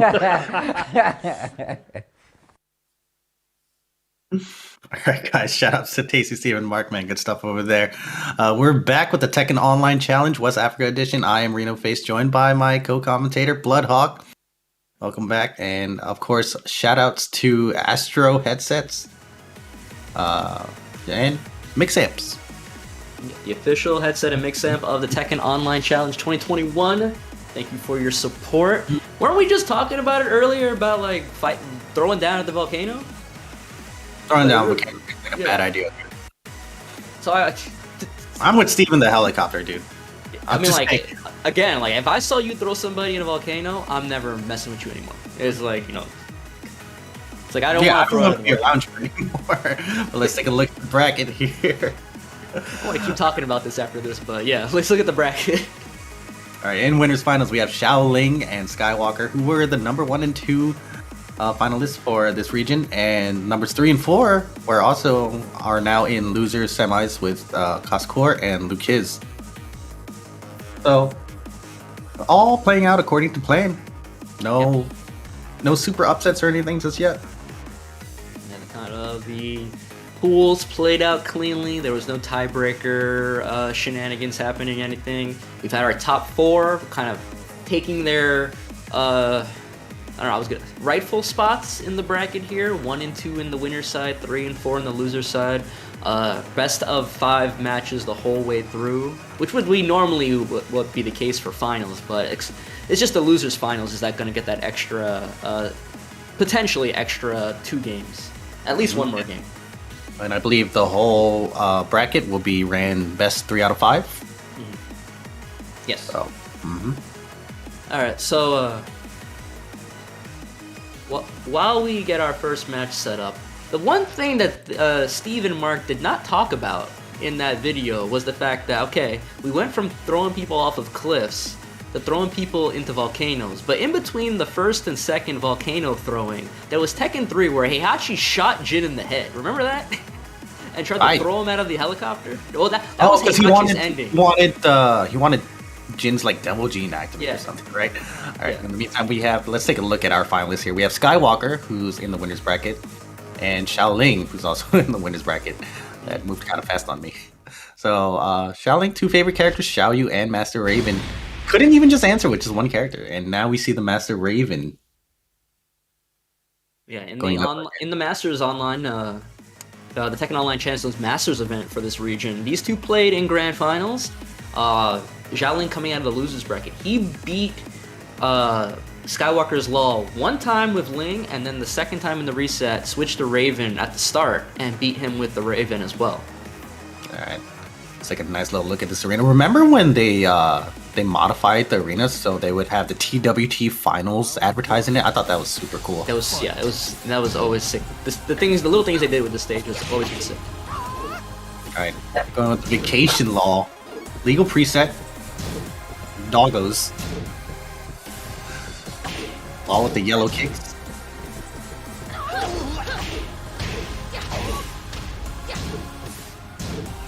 Alright. Skywalker trying to poke down, but Shaoling working on a perfect right here. Nice down by 2 usage. Wow, nice patience here. Shaoling. So patient that he's... Oh, lost a perfect. Nice down by 2 usage. Raven can block after. Raven has a very unique back turn system. So many options for him after down by 2 as well. Yeah, and they just, they gave her the back turn power crush and the ability to do her 1+2 throw from back turn as well. Those were both big changes. Round 2. Fight. Nice jackknife right there. With lost any 2. It's a strangely evasive move. Nice damage here. Went for the 1-1-4 wall combo. Nice run up back 4. Yeah, Skywalker having a hard time getting in with Law against Raven. It's like Shaoling just playing this kind of keep out game. The down back 2, just like that. And the while standing 2s. Yeah, very reminiscent of Pina. Yeah, this character is really annoying to deal with as long as you don't have to necessarily play super risky with this character.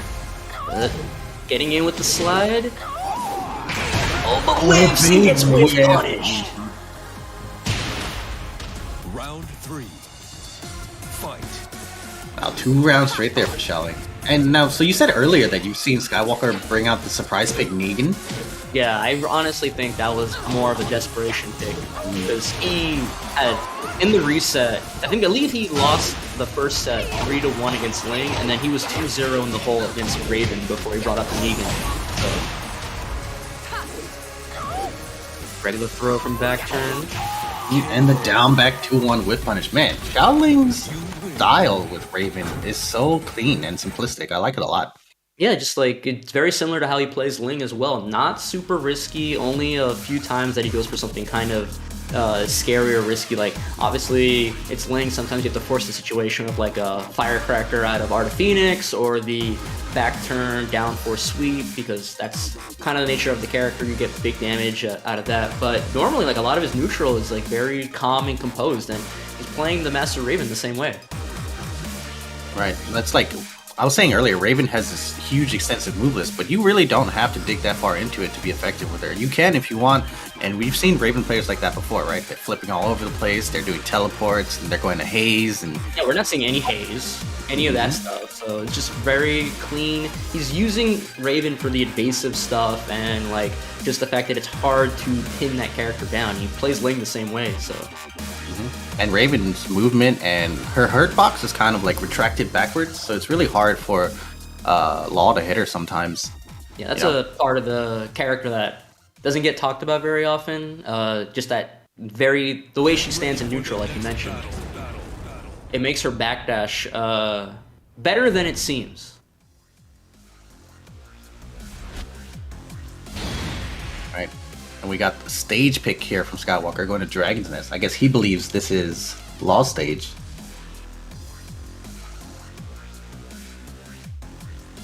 I used to think it was Law's stage. And now? Yeah, I don't know. I mean, Leroy has a song. What can I do? Take a look at it when it gets to the potential final round. We see it with the rainfall. I mean, Lars has a song. Round 1. Lars has 2 songs. Yeah, that's why Twilight Conflict is definitely Lars' stage. Yeah. Right, quick trade there. Small punish on the last one. Yeah, Law can actually get 3+4 and launcher for it, but you know you have to be super ready. Yeah, and if you can block, crouch dash 4 deep enough, you can also get 3+4. But if you're in the frame late, you'll eat the back turn parry. Yeah. Alright, big wall combo here. Oh, goes for the Ongee back turn throw mix up. Is that dead? It is. That throw does a grip. The Undertaker throw. Round 2. Fight. Nice run up back 3. Run in, tackle Ongee. Punches him. Big clip. Nice hit confirm. Skywalker uses that more than most Hall players, I want to say. The 4-4-2-3. Yeah, the only other person that I can think off the top of my head that uses it like that would be Double. Mm-hmm. I mean, if you're gonna model your Law after anyone's, the Bruise is not a bad choice. Yep. All right, Shaoling coming in with the crouch dash mix up. Now here's the thing. So we've seen Shaoling work with a life lead and play like really turtily. What happens when they're at a life deficit? Yeah, both these players have been, whoa, you get kicked in the face, that's what happens. Double and Dragon, baby. Bimmy and Jimmy. But both these guys in their bracket, in their round robin matches, have shown that they are smart enough to know when they have the life lead, they don't have to force the issue. And especially Skywalker with Law, when, in order to make something happen, Shaoling on Raven has to probably do something risky. So he's perfectly fine just biding his time.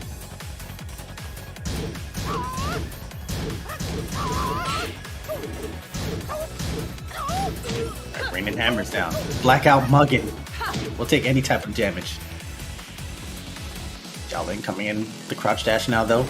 Yeah, again, Skywalker just trying to buy his time, not wanting to get hit with something big. Steps it, but not ready. Dragon Cannon! Nice throw breaks from both sides here. Again. Alright, we're done with the throws. We go to the lows, but what a block from Shaoling. One round away from taking the second match. Yeah, the way these two play, like they showed it in group stages as well, but I think they're really showing that these two guys seem to be the two guys of this region. They definitely feel like they're playing a cut above everybody else today.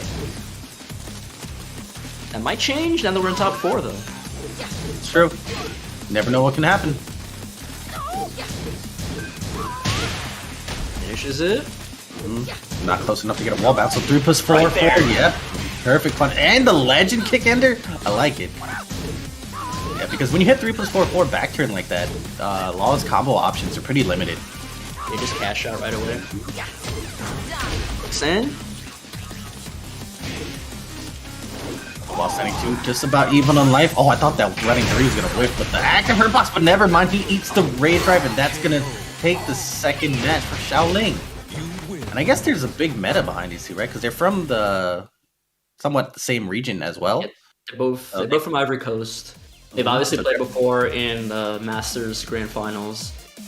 It seems obvious that they've played multiple times before in the past because the way they approach certain situations seems very strange compared to how they've been playing the rest of the people today. But the end of that match, pretty, you know, Skywalker kind of lost his turn, so to speak, when he got that back 4 blocked. I don't know what he tried to do afterward, but Shaoling immediately took his chance by just throwing out that rage drive and hit paydirt, and that's all he needed to do to take a second game. It's now 2-0. Yeah, 2-0 in Shaoling's favor. I thought it was going to not be this much of a blow up, but so far it's been 100% Shaoling's favor pretty much, right? Even though Skywalker's been doing pretty well, you know, he's punishing well, just doesn't have an answer for what Shaoling is doing. Yeah, the Grand Finals in the Masters event, the Shaoling came out of losers. I think in pools, Skywalker was the one that put Shaoling into losers. But besides that one time, it feels like every other match so far, you know, taking the Grand Finals of the online Masters event, and now it just seems like that one win maybe was out of the ordinary because every other time it seems like Shaoling has Skywalker's number. Mm-hmm. Let's see if we see any character changes, any pocket sand being brought out here. Nope, sticking with the Law and no stage pick, randomizes it, and we're back to Jungle Outpost 2. Gotta stick with the Law now, no matter what. But he's more than capable of making a 3-game comeback. But against Shaoling, it's going to be quite the task. Do you think that plane that crashed, do you think that's like how the two fighters arrived there? I just realized there are little huts in the back. I've never noticed that. There's so many little details. Fight. Alright, going They with the red crashed here pants inside of the... They look very... they don't look that bad for surviving a plane. Surviving a plane crash? Maybe I mean, they've they're been here Tekken for like... Maybe they've been here for weeks and survived, and now like they've been arguing, and now it's coming to a head. I'm tired of you eating the last coconut. I feel like Law might have a parrot. I was also looking at the parrot in the background. There's also like a little toucan or something there too. I never noticed that.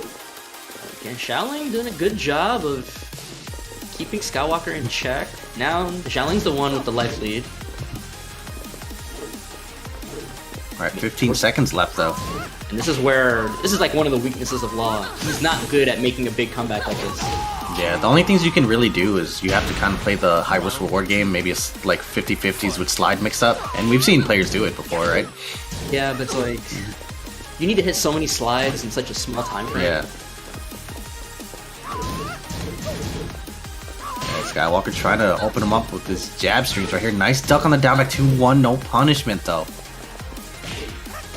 Alright, nice. Down 4-2, finds his mark. To the wall. Nice combo. So you got the high wall splat, so you can get an extra hit.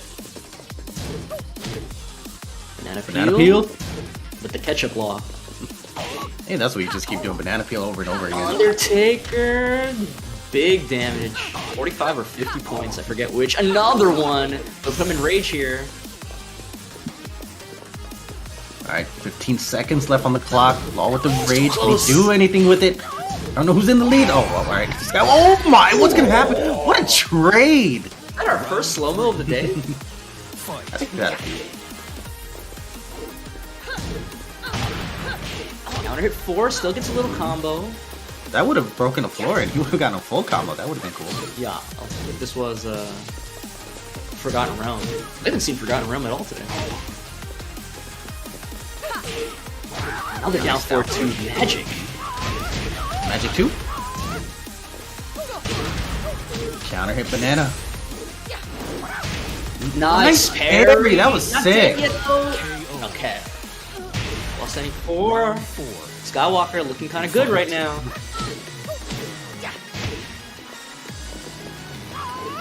Skywalker finally able to find some momentum here. Nice low parry.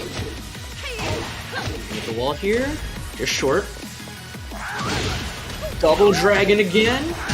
Right into the junkyard combo. Nice. Yeah, nice break on the manual DSS2. Well, one for the back turn hop kick mix. Shaoling doesn't bite. Yeah, you can see Law do that forward 3+4 throw, and Raven was just like naturally out of range for it, just from the way she was standing.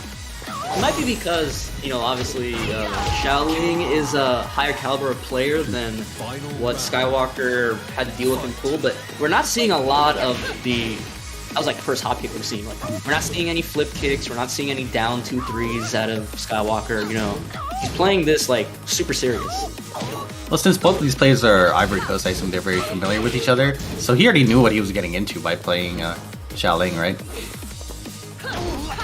Nice low parry again on the same move on the down 4. And that feels awful, dude. When you get like a little tiny low poke, low parried, and you're eating this much damage for it. Another Undertaker throw. Skywalker's in a bad spot right now.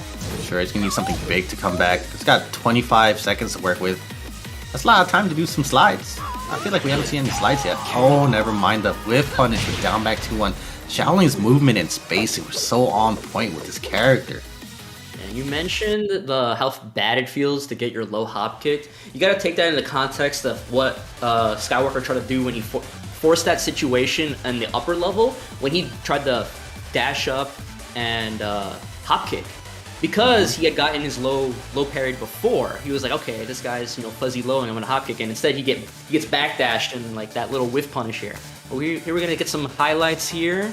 You know, despite the 3-0, Skywalker had a lot of cool moments here, but Shaoling with the Master Raven just putting on a clinic and showing, like you mentioned earlier, like Pina, you don't have to play this character super crazy and risky to get mileage out of her.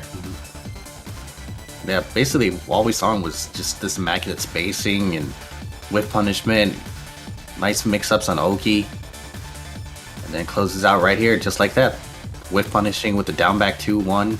Shaoling moves on. We'll be waiting in grand finals while Skywalkers get sent to losers finals, and then we'll await the winner of this next match that we'll be watching between CasseCoeur and LooKiz.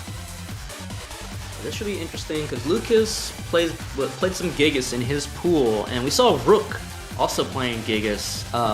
The only thing is that you're seeing the player cards again right here. Number 3 in the regional ranking, LooKiz, I believe, was also as number 4. So number 3s and 4 are playing each other, but we didn't get to see CasseCoeur versus ROOCK in Group B. So I'm wondering if it was Eliza versus Gigas or Eliza versus Lee. Because if it was Gigas, then CasseCoeur might have a good chance if LooKiz tries to play the Gigas against CasseCoeur as well. Right, or maybe even the Geese, like his player card says here. He says his favorite character is Geese, but we haven't had a chance to see Geese just yet for whatever reason. He doesn't want to play Geese in this event. Yeah, we've only seen Gigas, and we've seen a very competent Asuka as well. Yeah, that we haven't seen the Asuka in a little bit, but the Asuka was looking sick earlier. Yep. It didn't do as well against Shaolin, but Shaolin just seems to have great options against everybody that he plays. Like, using that Ling AOP really well against Asuka, so I really want to see what LooKiz brings to the table here.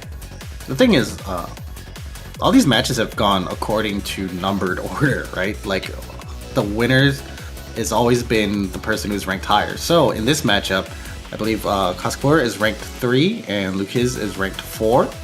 So if the patterns continue, then CasseCoeur would take it, but you know, that's not guaranteed because this is the fight between number 3 and 4, and winner goes to fight number 2, and the winner of that goes to fight number 1. Yeah, but so if these two have not fought yet, they were in different pools. If CasseCoeur wins, he has to go up against Skywalker, who he did have to play in his pool. If LooKiz wins, then it's going to be a new matchup between LooKiz and Skywalker. So it's going to be interesting to see, does the order play out, and are we just going to see a clear 1, 2, 3, 4 in this region, or is someone going to surprise us here? Are we going to see CasseCoeur beat Skywalker and get a chance against Shaoling in grand finals, or are we just going to see some same old matchups? Balls up in the air, could go either way. But CasseCoeur's Eliza was pretty good. Like, the way he plays Eliza shows that you don't necessarily have to play that character as a super execution monster. Like, we didn't really see a lot of dive kick loops in the combos. He did very sort of, you know, quote-unquote basic Eliza combos. It was mainly just his neutral and getting the hit and smart usage of meter in certain situations that has been kind of carrying him this far. Yeah, it doesn't overextend in the combo department or anything, just going with simple pokes, and then once in a while gets a read, maybe is willing to throw out that 3+4. Okay, gonna get this first match here. On Infinite Azure, I don't see a question mark on the stage, so I'm not sure what happened there. Maybe this is a replay. It's so bright and shiny, so peaceful here. I want a hammock. Fight. It looks like LooKiz accidentally picked stage, so... Or somebody picks stage and LooKiz realizes it and doesn't want to play it out. Yeah, so what happens, for those of you watching and might not be sure about what's happening, so when it comes to the first match, before anyone's won or lost anything, it has to be random select. And so, like I mentioned earlier, there was no question mark on the stage. So we're going to go back and reselect stage at a random stage so that no one has an advantage or disadvantage. Remember the patch where we couldn't prove, before the patch that we got the question mark? Yeah, we couldn't prove if people were picking stages or not, so we had to like do it Honor in system. Discord, honor system, or then people started having like a Discord bot in tournament Discords where they would pick the stage for you. It feels like so long ago that it worked like that, but it really wasn't that long ago. Yeah, and then the auto skip feature getting put in. That was nice. That was, as someone that works around tournaments and stuff a lot, that's a huge feature to have. You might not think about it, but over the course of an event like this, that saves like minutes, if not like full, maybe up to an hour. Yeah, up to an hour. More. Just save time. Yeah. All right, We're gonna restart that match real quick. Get a random stage this time because, like you mentioned, the first stage has to be random, and then from then on, the loser can either pick their character, switch their character, or switch the stage, but not both. Yeah, and they're pretty much locked into those characters, for at least for the first match. So we're gonna see, what was it, Asuka versus Eliza, right? Interesting matchup. Mm-hmm. Can I'm looking forward to it. Asuka reversal dive kick? I've never seen it. Yeah, I've never thought about it until now. I know she can reversal the unblockable. That'd be cool to see. Yeah, you can reversal or unblockable. if she can reversal dive kick, that might mean she might be able to use that new kick sabaki that's a launcher. That'd be sight. I always forget about that because I don't see. There's a lot of Asuka players, but then it's like you never think about it until you're getting sabaki'd and punched in the gut, and then like, oh god, this hurts. Yeah, it does a ton of damage, and it's a launcher, but it's kicks only. So the Asuka player has to be on point on knowing whether or not what kind of limb you're gonna throw out, right? Yeah, there's certain matchups though that it's super useful. Like if the second hit of certain strings, if she can fit it in there. All right, random select the sign. Duomo di Sirio we're going to. So we get another nice little look at Duomo di Sirio. I like this intro video a lot for the stage. This is our losers semi-final. The loser of this will be getting 4th today in the regional finals for West Africa. These guys got out of pools, played well, but for one of these players, their tournament life will end after this set. For today, not permanently. I didn't want to make it that dramatic. Yeah, they got really intense. You can't play Tekken ever again after this. I'm sure someone has played a match like that before. The pink slip match, bro. Yeah. Alright, here we go. CasseCoeur with the Eliza versus LooKiz. With the Asuka pick. Nice back three. Another thing that might come into play here. Oh, wow! Wow! He charged backdash to bait the reaction and then run in can. And can is not normally a launcher, but it is on counter hit. And when you're key charge, you are in counter hit state. So that was sick. And the one thing that matters in that explanation is that the first hit of cans is a low. And it's a fast low. So that might have been a punish, but even if it wasn't, still got hit. That was so big. Oh, you want more? It's not gonna matter because of that EX dive kick. You wanted more. He had the biggest brain moment and still loses the round. That's such a heartbreaker. Because I was literally about to say, I don't think that's a real tackle setup, and then he just backdashed out of the duck jab. And it was like, okay. Yeah. Not a real tackle setup, it's a real can setup. But LooKiz showing in that first round that he came to play, so.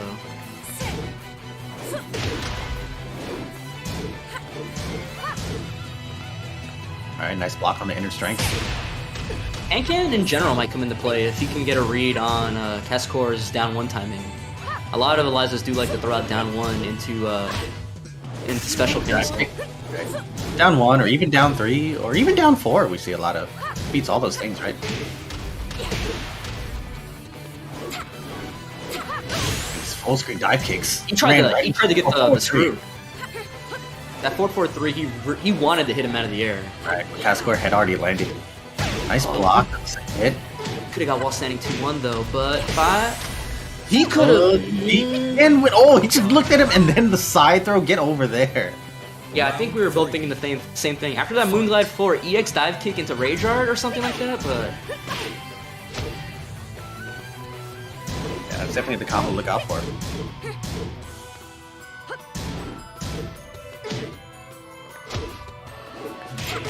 walk, only a little punch with the jabs though. Gets stuffed out of the back 3 by a jab? Pretty weird. Oh, nice block and punish. There's that down 4. Maybe we'll see some cans come into play soon. Regular throw. Gains a little bit of life. Health too, yeah. I think it's like, what is that? It's 5 or less, right? Yes, it's a pretty small amount. Oh, the double wall battle. I've seen every Eliza player I know do that at least once. Alright, going for that 4-4-3 option again. Nice. That is the kind of meta behind that forward 4-2 cancel. You can power crush the follow up, but then she can just not do it. But then she's -14. You know, a lot going on there. I don't know how fast Asuka's power crush is now that I think about it. I don't think it's 14 though. Yeah, it's not fast enough to just punish it straight up. Just break it. Alright, now CasseCoeur looking pretty comfortable, full screen, throwing out this plasma. Nice block! Did not need to overextend like that. This is really going to cost CasseCoeur, and there's the reset. Final round.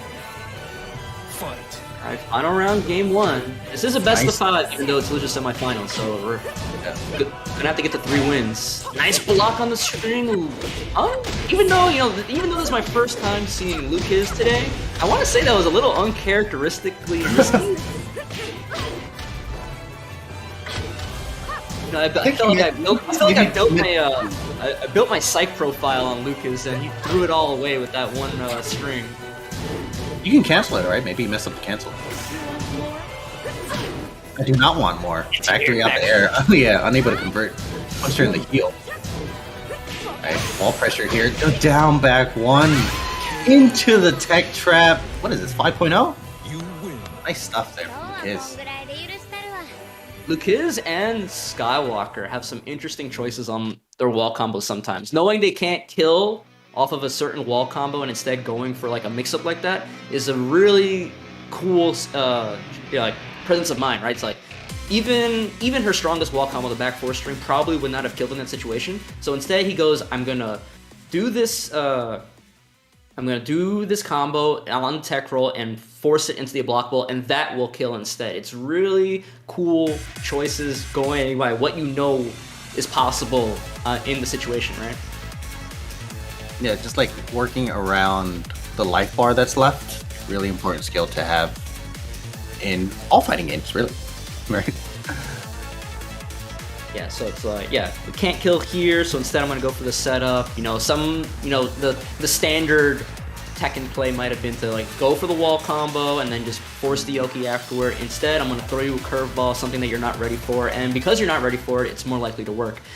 There is that one, it's also really good that in that situation, CasseCoeur didn't have any meter because there was maybe a chance that he could have tech rolled into EXDP, but because there's no meter, that option's off the table.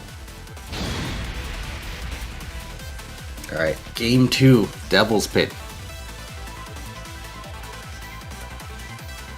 I always confuse Devil's Pit and Brimstone and Fire.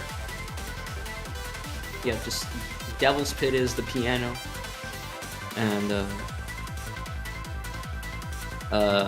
Brimstone and Fire is like the more like intense one, I think. But Devil's Pit has the infinite as final round, as possible final round. That's cool. I've always liked stage transitions like that. That way you get the best of both worlds. You get to play with a wall and without walls. It's a very Soul Calibur thing, and it's a little bit of a shame that this is the only stage that does it. Soul Calibur has a lot of stages that do that, right? Like in between rounds, it turns from walls to no walls and stuff like that. So, we're getting into game 2 here. Nice back 3 with punish. Can we get a clean wall split here? No, we're gonna spike down into Ongee. LooKiz working on a perfect right here. Down forward 1 party all day. Look at the wall pressure. Oh, doesn't get the clean hit. Yeah, he didn't. EX has a higher chance of comboing there, but he did not use the EX Moonblade and, dies for it. 4-4-3. Mark. Again does it. Not hit with the power crush anyway. Yeah, interesting. I don't know what happened there. Nice punish there though. Up for 2. Not able to get the wall. I think with the old combo, LooKiz might have been able to get the wall carry there. Slow parry. Can we get the wall here? He's got a lot of meter and resources. No, easy combo. Right, no EX. Damn, he just did the first part. He just did the 443. Wow, that throw had such a huge impact on their life bars. And 15 seconds left here, both with the rage. Nice slide, no guaranteed hit after, and then the mix to set 2. Round 3. Fight. One round apiece here, game 2. Damn, 4-2, just look at it. Alright, Rip City. Oh, he tried the mix. He didn't believe he was going to finish that time with the EX fireballs. See, now this is the meta that you were talking about, right? Am I going to finish it or am I not? Exactly. Alright, no duck there on the wall standing 1-4. And let it the counter hit down 4. Right, seconds left. Back 3 trades. Oh my god! Oh, and the EXTP, let's go! We're playing Eliza now. I was like literally just about to say how stingy CasseCoeur is being with the meter right now, and then you dumped it all. Dumped it all to take their round. Fight. Alright, bottom floor now. Infinite, no walls into play. Walls were definitely a factor earlier. Nice. Float. Back 1-2. Almost attempted to punish. Looked like they were unsure. He got the chance to jump, land, and jump again, and then dive kick punish the end of that string. And LooKiz trying to make something happen here. CasseCoeur trying to throw in some grabs. Oh, and the run. I feel like the mix-up for LooKiz there was either run-up grab or run-up 1+2. I got the 4-2 grounded hit. One more poke will take it for LooKiz. And the down back 1 does it. Alright, final round, game 2. We're gonna get 1-1, or is LooKiz gonna take a 2-0 lead in this set? Oh, in the butt, no punish. I don't even know how punish works. That shit's lost. I would assume. Oh, the wrist chuck slam. Eliza sitting with full meter in final round though. Oh, the double can. It's a can. Oh, pop her on top of her horns. Oh my god, the back 3 and CasseCoeur is gonna go down with full meter. Feels bad. I don't know if you wanted that running tackle to come out or not, but because it came out, he just got cleanly evaded with the back 3 and launched. And that's a bit of a heartbreaker. Like you said, dying with all the meter on Eliza, and now 0-2 in the hole against LooKiz's Asuka being real strong. Yeah, Asuka's looking pretty tight. There were some chances for CasseCoeur to really kind of start making a comeback. We saw like that huge meter dump that one round that really worked out for him, but in that final round just couldn't close it out. It's 2-0 right now, but it was a competitive 2-0, and you know, there's some wiggle room left. Yeah, I think I just need CasseCoeur to be a little bit more the word I'm looking for, the word's a little mean, but like efficient with his meter usage. Definitely times where he's just spending it, and then times where he's hoarding it when he could be using it to make opportunities happen, especially on some of these Moonglide 4s, the Moonglide sweeps. If he has a bar sometimes and he's not spending it on EX dive kick where he could potentially get to the wall and get some good things to happen and stuff like that, and then other times he's like dumping it all on like that unblockable and then into the EXDP happen, and it's like, you're playing with my heart here. You're playing with my emotions. Yeah, because to me, Tekken is what I would call like a butterfly effect game, right? Every little moment matters. So if you had done that Moonglide slide into the EX dive kick and gotten a combo, you might have taken that whole round just because of it. Yeah, I think a lot because of players, everything that'll happen after. I think a lot of players, like especially when they're watching their matches, they kind of focus on like later round things, especially when it's like 2-2 and like they make like a key mistake in the clutch and it's like, oh, this is why I lost. And it's like, really, it's like you got to think about like what were the decisions that got you to this point? Like, because you already gave up 2 rounds along the way, right? So you definitely made mistakes before that point that you're potentially ignoring. All right, going to the arena this time around. Let's see if CasseCoeur can make some adjustments here. Grips him up. I don't even need any life back. You can keep it. All right, now in the reserve tank. It's only worked that way, right? Mega Man. Alright, threatening these dive kicks. Nice block, no punish. Nice block, no punish. Man, these... They're playing like they're wrestlers. They kind of look like wrestlers, actually. Oh my god. Dive kick through the throat. And tackles are down. That time the tackle works out for him. Alright, CasseCoeur starting off strong here. 1-2-4, not ducked. Down 2, 1-3. LooKiz trying to poke down. Can, duck, no punish. Missed opportunities here all around. Our crush. Fishing for the wall bounce. No punish. Breaks the throw, but position change. Good dive kick. Grip him up. They're being straight up wrestlers. Jesus. And then now gets a power push just too far, and then waits and blocks the EX. DP gets what an efficient punish there with the wall bounce. I like that a lot. Now, see, what I think what's going to happen is LooKiz, now that he's been doing so many run-up throws, it's time to bring out the run-up inner strength. Run-up 1+2, yeah. It's kind of reminiscent of like old school Tekken, right? Yeah, when throws were harder to break. Yeah, when throws were super hard to break, so sometimes when people ran up to you, you just ducked. Yeah, because you didn't want to deal with it. You didn't want to deal with it, or just try to read the throw and get a launch. At that time, blocked. I don't know what happened that one time that he still got hit. Alright, 4 punch.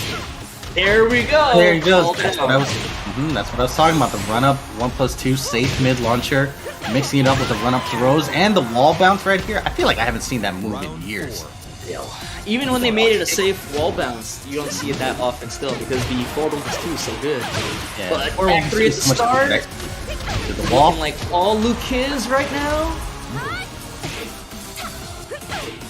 And ducks the run up throw and wrist chucks. Like, that is not wrist chuck, but still throw. Alright, CasseCoeur 2 meters on deck right here. Can they use it for something? And no, eating the leg cutter sweep down. And the key charge pop off at the end. I respect it. I respect it. He's broken the standings right now. Number 4 has just beaten number 3. And LooKiz, pretty impressive 3-0 victory over CasseCoeur, and he's going to move on into losers finals against Skywalker. Yeah, that would be the first time this tournament, right? That lower number takes over higher number. Here's a quick replay. And look at Asuka's body. Looks like she's getting electrocuted. And CasseCoeur, had some good moments. Like you said, the first 2 games were relatively close in the rounds, both coming to final round, but just feel like, again, you see right there, dying with full meter, and we might see the ending of the last round in these replays here, but also died with all the meter, like right here. Just unable to spend it or find a way to spend it, I suppose. But I think that's what's important about playing these 2D characters, right? Is trying to find a reason to spend it. And as you can see here, because of that match, LooKiz moves on into losers final, where LooKiz will face off against Skywalker, and winner of that go on to face Shaoling in grand finals. Skywalker number 2 on the standings. We just saw him in winners finals, losing to Shaoling, the number 1 regional ranked player in West Africa. But now this is a matchup we have not yet to see today. LooKiz versus Skywalker, number 2 versus number 4. Should be an interesting match. And here we go. Take another look at LooKiz, favorite character Geese, but we probably won't be seeing Geese. Let's refresh my memory on what characters we've been seeing from LooKiz. We've seen Gigas and Asuka. So we'll see it. Probably gonna see some. We already saw what Skywalker did to Rook. Rook's Gigas, just mauling him, and I don't think LooKiz wants to have to deal with that. So I think Asuka's a way better pick against Law. You have the parries, can-cans, back 3 stuff to at least make Skywalker a little bit more hesitant in how he wants to push his offense. So yeah, for sure. I think Law is a way better character, like tier-wise, but Asuka is one of the types of characters. It's a character matchup kind of thing, where Asuka can actually do a fairly decent job at fighting Law. Yeah, good job at fighting Law in the neutral, good whip punishers. good ways of stopping her. And then, you know, because, like I said, all those moves that I mentioned, Can-Can's back three, reversal, Sabaki's, like, the way that character is styled is she's meant to make you hesitate and not necessarily take your frames at certain times or be predictable with your offense. And when you hesitate or you like leave room for like certain things to happen, that gives her room to instead take the advantage back. Yeah, and that's the thing, you know, Skywalker, like I said earlier, is like a law player, right? So he likes to take his frames, he likes to be aggressive and be on the offensive, but Asuka is so good at putting a stop to that with all those tools we just mentioned. So he might have to pause in his tracks a little bit. Yeah, I don't know if these two have played in events previous to these or from different regions. So we saw when Skywalker was playing against Shaoling, he was playing way more reserved and not as flashy and like crazy. I want a better word. I mean, there was way less flipping going on. Yeah, he was, I can say that much. Compared to how he was in the group stages, he was playing way less loose, like, you know, way tighter, like taking it way more seriously. But I don't know if these two have any competitive history with each other, so I'm interested to see how Skywalker is going to handle the Asuka. Yeah, not quite sure if there's a meta going on here. Alright. We're going to have Asuka versus Law like we predicted. Going to Mishima Dojo this time around.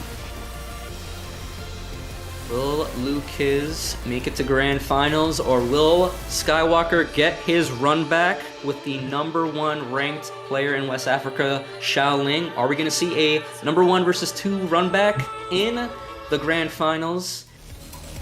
We got a best of 5 here to determine that. Both wearing red pants, different shades though. I mean, those are barely pants that Asuka has on right now. They're hot pants. Oh, key charge setup into another Can-Can. No, Skywalker's ready. Did another big ass flip. That was tight. Floor is lava, bro. All right. You can't blow up my life bar if I don't stay on the floor. Damn, Paul's a 2D character with no meter. Oh, into the instant legend. Got kicked in the face. Nice up forward 3 counter hit to start off. Nice wall combo, gets the flippy. That was a lot of damage already. Single flip. Not ready to punish it. Nice 1-1-2 here. Nice throw break on the run up throw. Oh, couldn't convert off of that down back kick float. Tried to step in between and gets clipped. Full punch legs. Guaranteed Demon Slayer right after. Demon Cutter. Honestly, that might be the first one that was guaranteed. I feel like every single time today he's not been able to hit it. Yeah, it's been out of range, right? Nice back 3 there. To the wall. Boom, boom. Flip. Oh, didn't get the delay. Alright, Skywalker threatening the slide mix-up. Really risky to do against Asuka. But, oh wow, the lost forward kick. Definitely looks like Skywalker's deciding to play more loose in this matchup. Oh, nice stock. Oh, got a little greedy. Yeah, super greedy, but could have worked out for him. And then the run up 10 string classic law ender.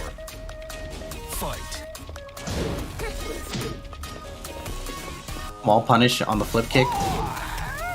There we go. Here's the offense starting right there with the slash kick. Nice hop kick into the convert. So the regular wall ender this time. I haven't seen any reversals from LooKiz, despite all this offense from Skywalker, especially when his back's to the wall. Hammer's coming down.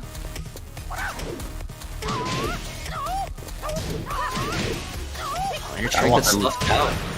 Back 4 counter hit. Gonna get to the wall here. No, tries to spike down while standing 1-2. Get out my face! And the Dragon Hammer into full crouch low flip. Just in case they blocked the first hit. Didn't need it though. Nice stuff there. Second time he's gone for that option. Generic low into flip kick just to sort of cover his bases in a risky way, but it worked out both times and takes the first game in this best of 5. Now do you think LooKiz sticks with the Asuka pick? I mean, I don't think Gigas is a good choice at all. So unless he has another character in the back pocket, the Asuka is probably the better bet. Definitely want to see a little bit more, like, just a reversal just like I said, especially with your back to the wall, because especially off of certain situations like post Dragon Hammer, if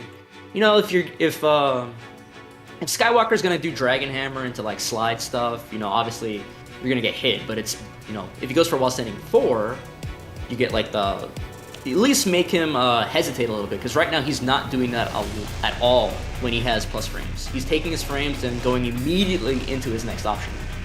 Right. I mean, Asuka has all these options to play defensively, right? So we haven't seen much sidestep 2. We haven't seen much up forward 3. A few other things, I haven't seen any of those moves all day from him. He hasn't done either of those, and those are what I would consider kind of key Asuka moves. I was thinking a little bit to go under law jabs, some more down back 1 as well. We have seen a number of ripped down back 1s though, that's for sure. But maybe, it's in the heat of the match and Law's doing all this crazy stuff, he's flipping around, maybe you just forget about these tools that you have. We're gonna get into our second game here. Losers finals. Best of 5, Skywalker up 1-0, wanting the run back with Shaoling in grand finals. Lost pretty handedly in winners finals to Xiaoling's Master Raven. Yeah, definitely wants a run back, right? I would.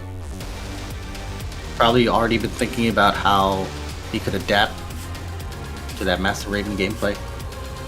It looked like he was already ready for it when we first saw them play. He's punishing the -14 stuff correctly and everything, but that's just a small piece of the puzzle. Yeah.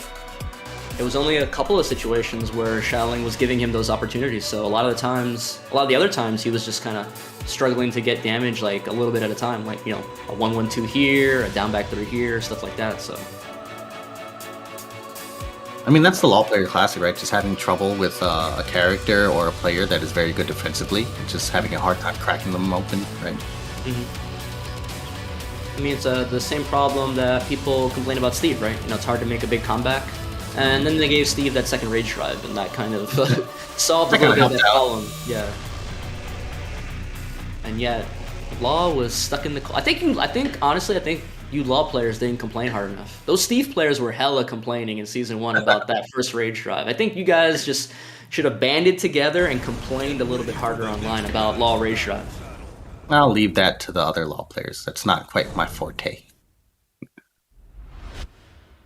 Alright, let's see if there's any of the Negan from LooKiz. This is unheard of, right? Haven't seen it yet. So Negan versus martial law. And you said you've seen Skywalker play Negan himself, right? So definitely knows something about the character. Saw one game of Negan out of him, so... Going to this matchup goes. It's hard to say, because Negan is such a strange character, strange and unique character, right? Yeah, it's like, it depends on how ready Skywalker is to punish, but it's another character where his key launcher is -14, that down throw 2. I have literally never seen anyone pick this Law outfit before. The shiny detective outfit. Yeah. If Bing Chang played Law, this is the outfit he'd choose. Yeah, I can see that. Not ready, okay. Yeah, not ready to launch that, so maybe a little bit of unfamiliarity in this matchup. With punishing him back 2-2. Very classic. I'm really wondering trying to wonder what the rationale is here. Just maybe better control of neutral with that back 1+2. You got a big ass back. Alright, 15 seconds left. Skywalker looking pretty comfortable. Yeah, that's another move that Law gets a good punish on. That a key Negan move, that down back 4. Oh man, I think if LooKiz had spent the Ray Drive when Skywalker decided to stay grounded, that would have been a huge momentum shift.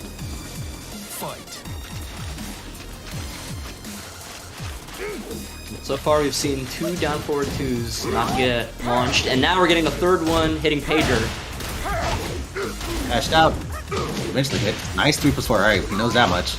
Oh, messes up the dash up 4 up 3 combo. He's the best of us. Oh no! Just a little bit slow, okay.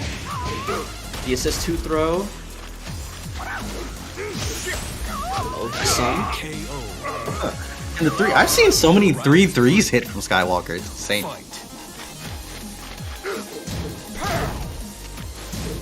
So far, this Negan not working out for LooKiz.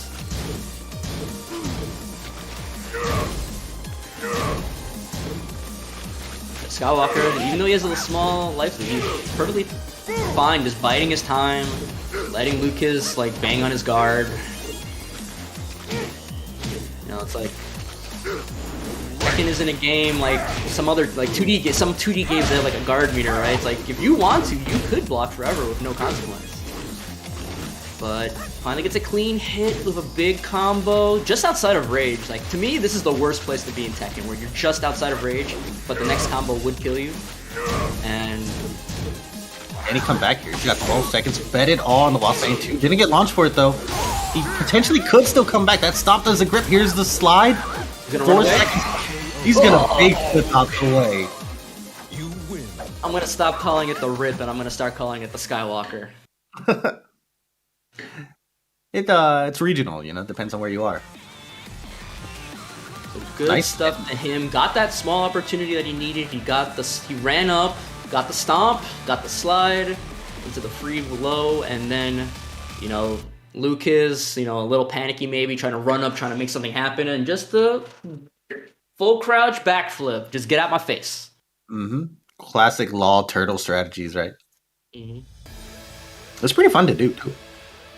I'm sure it is. As a law, you would say that as a law player, right? Like, yeah, it's fun. Doing backflips is always fun. I wish I could do a backflip in real life. Yeah, if I could do them in real life, I would do them all the time too. Good point. I mean, it's hard to argue with you.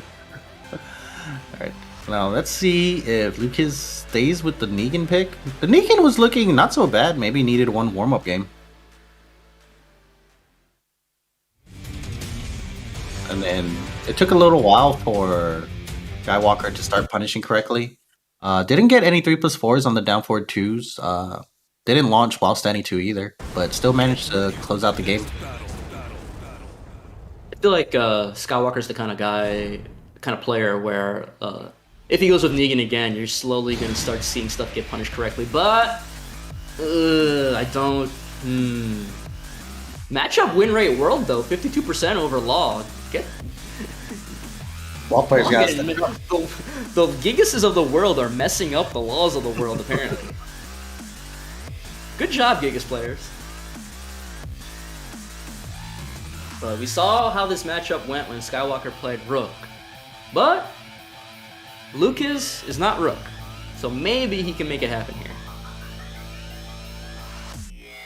I mean, if you just play real patient and picks his moments correctly, it's definitely far from impossible. Yeah, it's annoying. Even in the best case scenario, this matchup is annoying as hell. Fight. Alright, already starting out with the jab.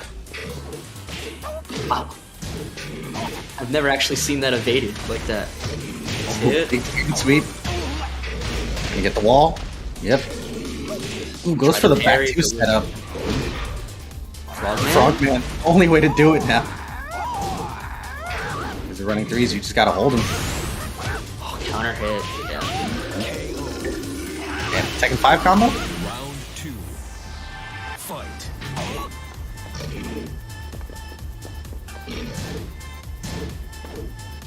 2. Trying to get a counter hit.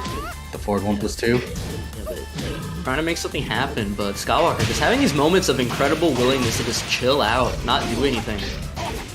But look at these hits adding up already for LooKiz. Could have done something way better there, but still got some free damage.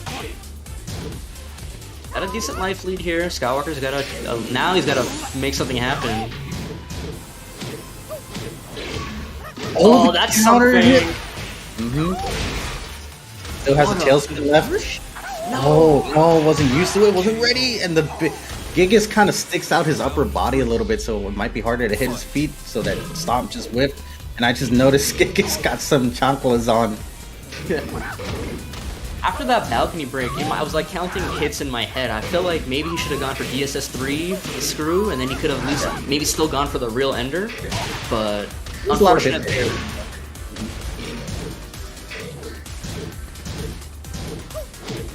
Dragon Hammer pressure. Classic wall pressure right here. Ooh, and the random legend kick to that big Minotaur head. Fight. 3. Big swing and a miss.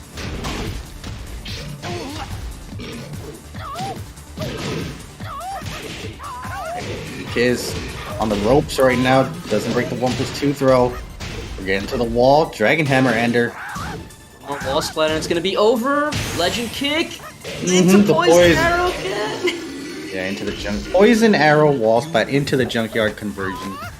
Nice stuff there from Skywalker. And LooKiz is sent packing in 3rd place. Good effort, but Skywalker kind of showing why him and Shaoling are both ranked number 1 and 2 in this region. They've just been kind of playing a step above everybody else, and now they're gonna get one more chance at one another to see who will be the champion of West Africa this year. But you see right here some highlights here. LooKiz tried to do everything. He tried to do the Asuka, he tried to bring out the Negan, and he tried to bring out the Gigas, but Skywalker managed to take the win each time with a 3-0 set win. Yeah, now the thing was, Skywalker had a really hard time earlier against Shaoling's Raven. So let's see if Skywalker has a plan this time. And don't forget, we have more regional finals coming up after this. We are currently watching West Africa's. Next week, you'll have Central America's, and then following that, Philippines and East Asia.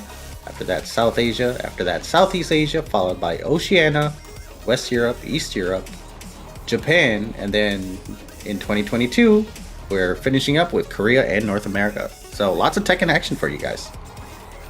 Yeah, it's like I'm liking the way they did it this year, giving more regions like West Africa today a chance to shine, both with the online Masters event and these regional finals. So, you know, obviously, you know, different parts of the world have different like internet infrastructure for these online things. So, you know, some are going to be worse than others. But I think I like the spirit of the idea, giving these players today a chance to shine on this channel and getting some exposure and some recognition for the players that they are.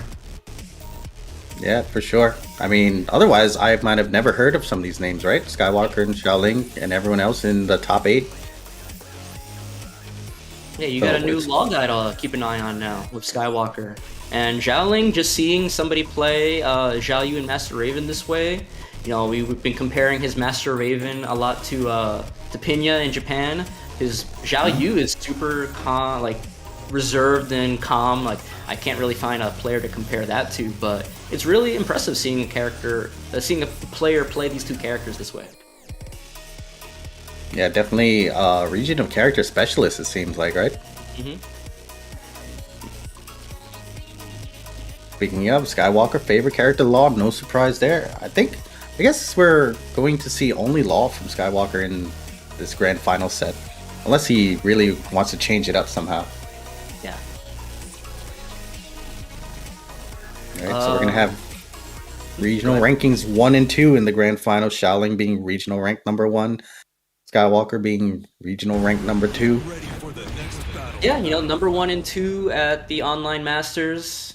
Number 1 and 2 today. You know, like, we're gonna see, you know, Shaoling currently number 1 in the point standings, but now it's grand finals time, it's championship time. Who is going to be the champion of West Africa Tekken today? I mean, the money's on Shaoling right now, right? Yeah. Not only was Shaoling beating Skywalker pretty handedly, but he's also sitting in winners. So, great start there. And we finally get to go to the beach. I love this stage. It's actually a pretty good stage, considering it's the last stage that we're probably going to get for this game. I don't know. Namco has surprised me before with their support, but... Give me the toes! Why'd he do that? You wanted the toes. What do you mean, why? I don't know. He was just standing there, and then he just stomped on him. That was yeah, exactly. rude. Why are you standing there for? He's just standing there like, nah, I'm That gonna was stop tight, dude. I'm stealing that. Instead of like, you know, the classic rip round ending stomp, round start stomp. But I hope you guys have been enjoying the games tonight. I know we've been having some issues, but we're at grand finals time. It's the last match of the day.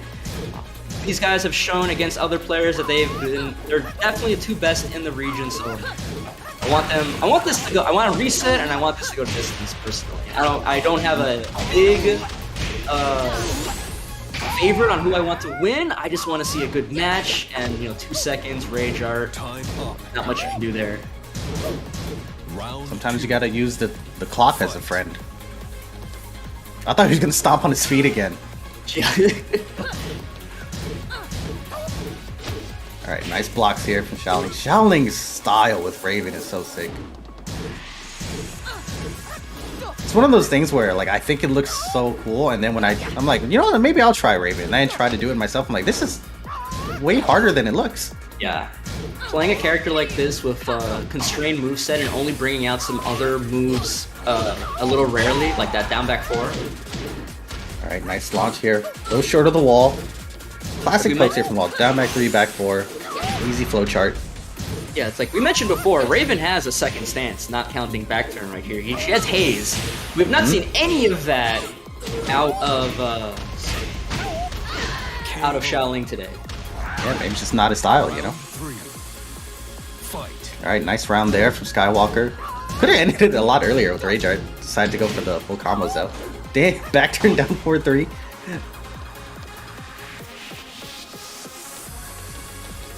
Alright, nice patience here. No throw break. Skywalker has not dropped his combo once. Are we going downstairs? Yep. Save the tailspin. No poison arrow ender? Oh, air to air combat. Yeah, air to air. What were both the guys thinking there? Alright, run up throw. I really like the bottom portion of the stage. It's so big and spacious. You just don't like the track. Yeah, the track leaves a little something to be desired. Especially because I love the original so much. I think that's more so what it is. I understand that. Alright, Law with the rage here. 10 seconds left. Banana peel? Oh, wow. I did not expect that down back 2 to reach. The bim bop. Raven just keeps bopping you on the head, dude. It's kind of disrespectful. Quicksand. In the sand.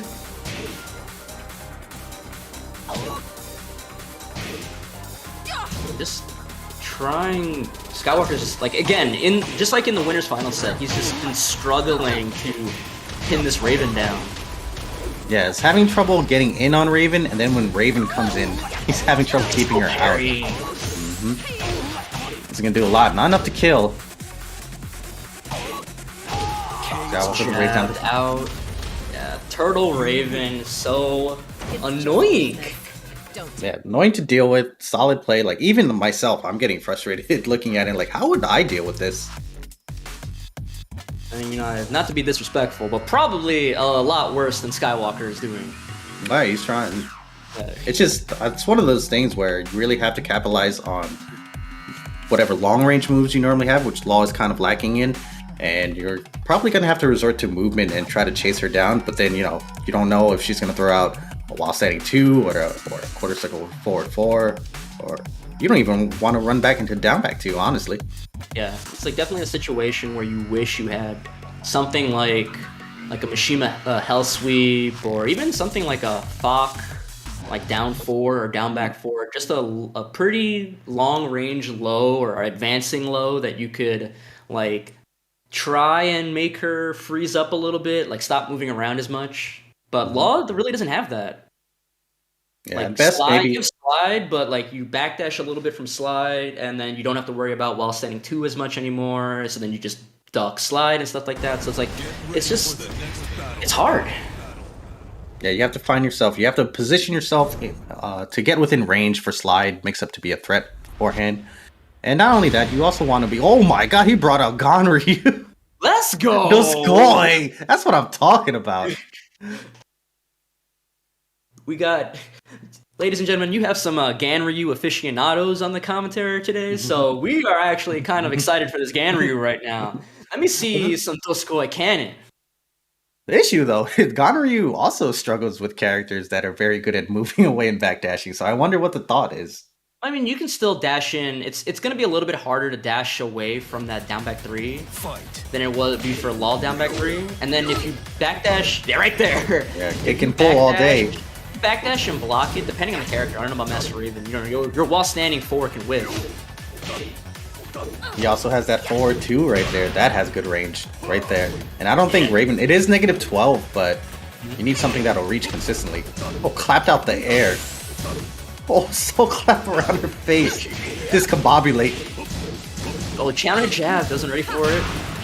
Oh my god, big counter hit. This might be the start of something big. Oh no, the wild standing 4. Side wall splat. Saved Skywalker's life right there. Oh my god, he just lost Evo. You know, like, it's a little weird, but I feel like Ganryu might be a better choice against Raven again than Law was. I mean, it's already looking a lot better, I'm not gonna lie. Not right now, but... Yeah. You know, depending on the lows that you block, that full crouch down forward 2 is a great block punish. And oh, 2-1-2 in the back, that's guaranteed. But the side wall right there, yeah, got in the way. Oh, no duck on the down back 2-1. It can also... Down back 3 is also going to be really good at trying to... Oh, the back wing! He bet it all. Yeah, I mean, that was the time to bet it all. I don't blame him. That down back 3 is also going to be really good. Shaoling's been getting away with a lot of sidestep right down back 2-1s. It's going to be really good at keeping that in check. Look at this round so far, though, from Skywalker. And then eventually these down back 3s are going to start adding up. Doesn't break the Undertaker throw right there. And then you can start doing dash up, down forward 2s and stuff. Oh, you can just run up and slap him with the sumo palm. The Ganryu mind game is very, very straightforward. I'm going to annoy you with a lot of down forward 3s, and then I'm going to start doing down forward 1 or 2s. And then we haven't seen him rip single down forward 2 yet, I feel like. Yeah, not yet. But, you know, and then you're going to start getting annoyed and start throwing... Wow, down back 2? He went for it. Got counter hit out of it. I was going to say, it's going to be annoyed, and you're going to start throwing out buttons on incoming, and then you get clapped up.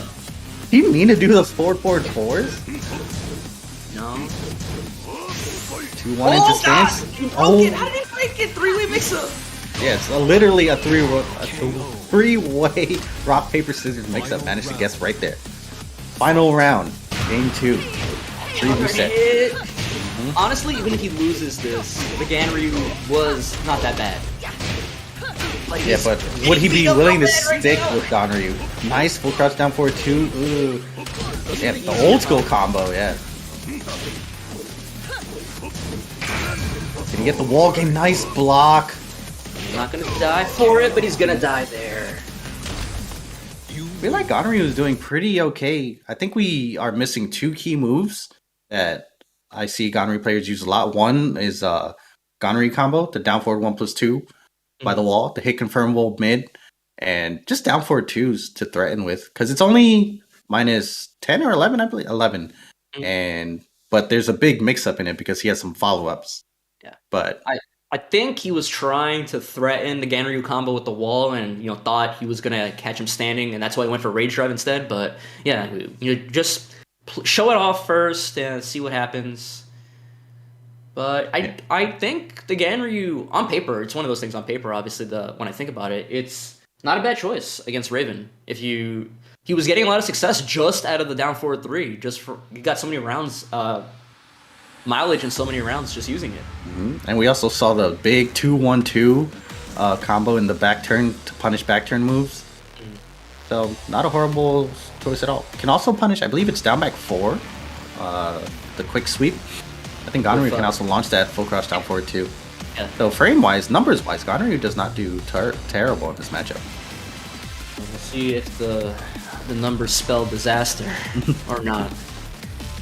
2-0 Shaoling, looking super strong, just like he did in Winners Finals. Potential final round of the tournament here. Will Shaoling be the champion of West Africa this year, or is there still some gas in the tank for Skywalker? The thing is Skywalker willing to stick with that Ganryu? Because if he does, he's pretty much locked in for this set. Pre-reset. He does. We're sticking with it. And we're going to Twilight Conflict too. I think Ganryu is also very good with a balcony break. That down forward 1+2 threat is huge because it basically becomes a huge damage launcher.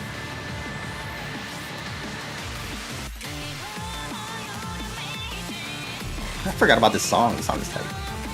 All right, ladies and gentlemen, potentially our final game of the day here. But I want to put some faith in Skywalker with this Ganryu pick. I want us, like I said, I want a reset. I want a second set to go down to the final game. But we'll see what Shaoling has to say about that with this really impressive Master Raven today. Oh no, what a terrible start. What is that? Black hole? You're right. Alright, see some Ganryu moves. Gotta get a little comfortable here. Look at the layers. Outfit. What are these pokes? Don't know. Going forward 4-2, hoping for a counter hit. Ooh, the running 1+2 whiff. Doesn't get punished for it though. He's in it. Backswing low. I was about to say, Shaoling's in. Well, he's doing a little dance there, but Shaoling was in the life range where he could potentially have killed him with the right combo, but... Yeah, I think Skywalker's just kind of struggling with the spacing of Ganryu's moves a little bit. Finally threatens that down forward 2. Maybe he was listening. There it is again. Can he convert? Oh no. He might not know the combo. Yeah, and Shaoling playing a little bit loose here. Maybe he smells blood in the water. Maybe he sees the finish line in today's tournament. Oh, big vampire knee. The wall too. And goes downstairs. Uses up the balcony break. No spin though, too many hits. Oh, finishes the string. Oh no. The killer bee. That did a grip. That did more than I thought it did. Tournament round for Shaoling right here. Is he gonna double 3-0 Skywalker today? Yeah, Skywalker's last chance right here. Can he make something happen? Got his back to the wall right here. And poked down by Raven. Nice block while standing 2. Gonna get to the wall. Underhands. Score. Alright, 40 hands. And Ganryu 40 hands. Nice block, Skywalker staying alive. Nice trade. Kick and pull, down forward 3. 2 of them, second one gets blocked. Nice punish on the power crush. Headbutt. Skywalker staying patient. Can he hold though? Nice whiff punish with the 3-3. Couldn't confirm off the single hit, yeah. That's very difficult. Oh, the slide! Bring out the stance stuff. You gotta do whatever you can to survive right now. But watch out for the rage drive. Yeah, you definitely don't want to get hit with the rage drive right now. You're dead. Even if it's against the wall, you're still probably dead. Oh, I'm so scared, dude. Oh, I got it whiffed. 15 seconds left. Nice. Why? That was an accident. He was trying to jab, I think. He's pretty much only got a pixel left here. Oh, knocks her out the air. What's he gonna do? Do it again? What did he do that? He bet it all on that. No. And your champion is Shaoling. Good stuff to Shaoling, looking very unshakable throughout the winners finals and the grand finals set. And the backdash, I think it was back. Yeah, because I've done this with Bob before. He probably did backdash forward 2, and that's why it came out as backswing blow. And then, finishing the string. I don't think he wanted to do the string, but at that point he's like, might as well let it rip. And Shaoling, he was like, I'm just going to keep blocking, and gets the kill there. So shout out to Shaoling. You see his player card right here. Very good showing why he was ranked #1 in the region with 300 points. We saw both his Xiaoyu and Master Raven looking very good throughout the bracket. And he takes first place today, the West Africa top 8. Yeah, just very impressive play, both from the Ling in Group A and the Master Raven in the bracket play. I was like, the way he played both those characters, even me, like I realized, like even me as a player looking at this, I was like, I don't know how to beat this. Like, at least watching it, you know, like, it was like, if I had been playing against him as well, I feel like I would have been super frustrated and just getting messed up as well. But we're gonna get some highlights here. You know, Skywalker, you know, did his best, had some good rounds here, but just couldn't put them, you know, couldn't get those 3 bubbles and put them together into games. Ganryu also looked really good when it came out, but Shaoling making the adjustments and, you know, even though it was close, still getting those key final rounds, and then you see this final game here. Yeah, Skywalker. the decision making was really close it out for Shaoling. So many good choices, and right here, Skywalker bets it all on that finishing string, but didn't work out. Hey man, sometimes you win, sometimes you lose. But congratulations again to Shaoling. What a showing. Showing that they are today's best in West Africa Tekken. Yeah, and I think in general, like this top 8, great showing for West Africa Tekken as well. Like a lot of the players today, very strong, very skilled, and again, just, you know, the Tekken Online Challenge this year, giving regions like this a chance to shine and show what players like Shaoling and Skywalker, CasseCoeur, LooKiz are capable of. Yeah. Shout outs to everyone that was watching, and of course, you can be sure to follow Bandai Namco Entertainment Esports on Twitter right there. You also have the YouTube channel where you can find archives of matches such as today's and from the other regions as well in case you ever missed them. Twitter.com/Tekken, of course, and Twitch.tv/Tekken, which you are now. Make sure you hit that follow button. And you can find us on Facebook as well. Yeah, you know, next weekend it's going to happen again. We're going to get another region to highlight. I believe it was South America, if I remember correctly. I think that was I want to say yes. It was or Central America. It was one. I want to say Central. I want to say something. But shout out to you guys for watching. Thanks for sticking with us. There were some hiccups here and there, but you know, we got through it, and I hope you guys enjoyed all that hype second. It's been my pleasure to be here, along with my I got the right way, along with my co-commentator Bloodhog. And always a pleasure. And you know, for the record, it's about to be 4 o'clock on the East Coast, and to be honest, it's still way too early for me. So I hope you guys enjoyed our commentary today. I learned a lot from watching West Africa play. I've got some new cool players to keep an eye on, and I hope in the future there's a chance for these guys to potentially travel out of their region, and we can maybe see them on a more global stage. But that's gonna be it for us. I hope you guys enjoy the rest of your Sunday, and see you guys next time. Bye. Bye. バンダイナムコ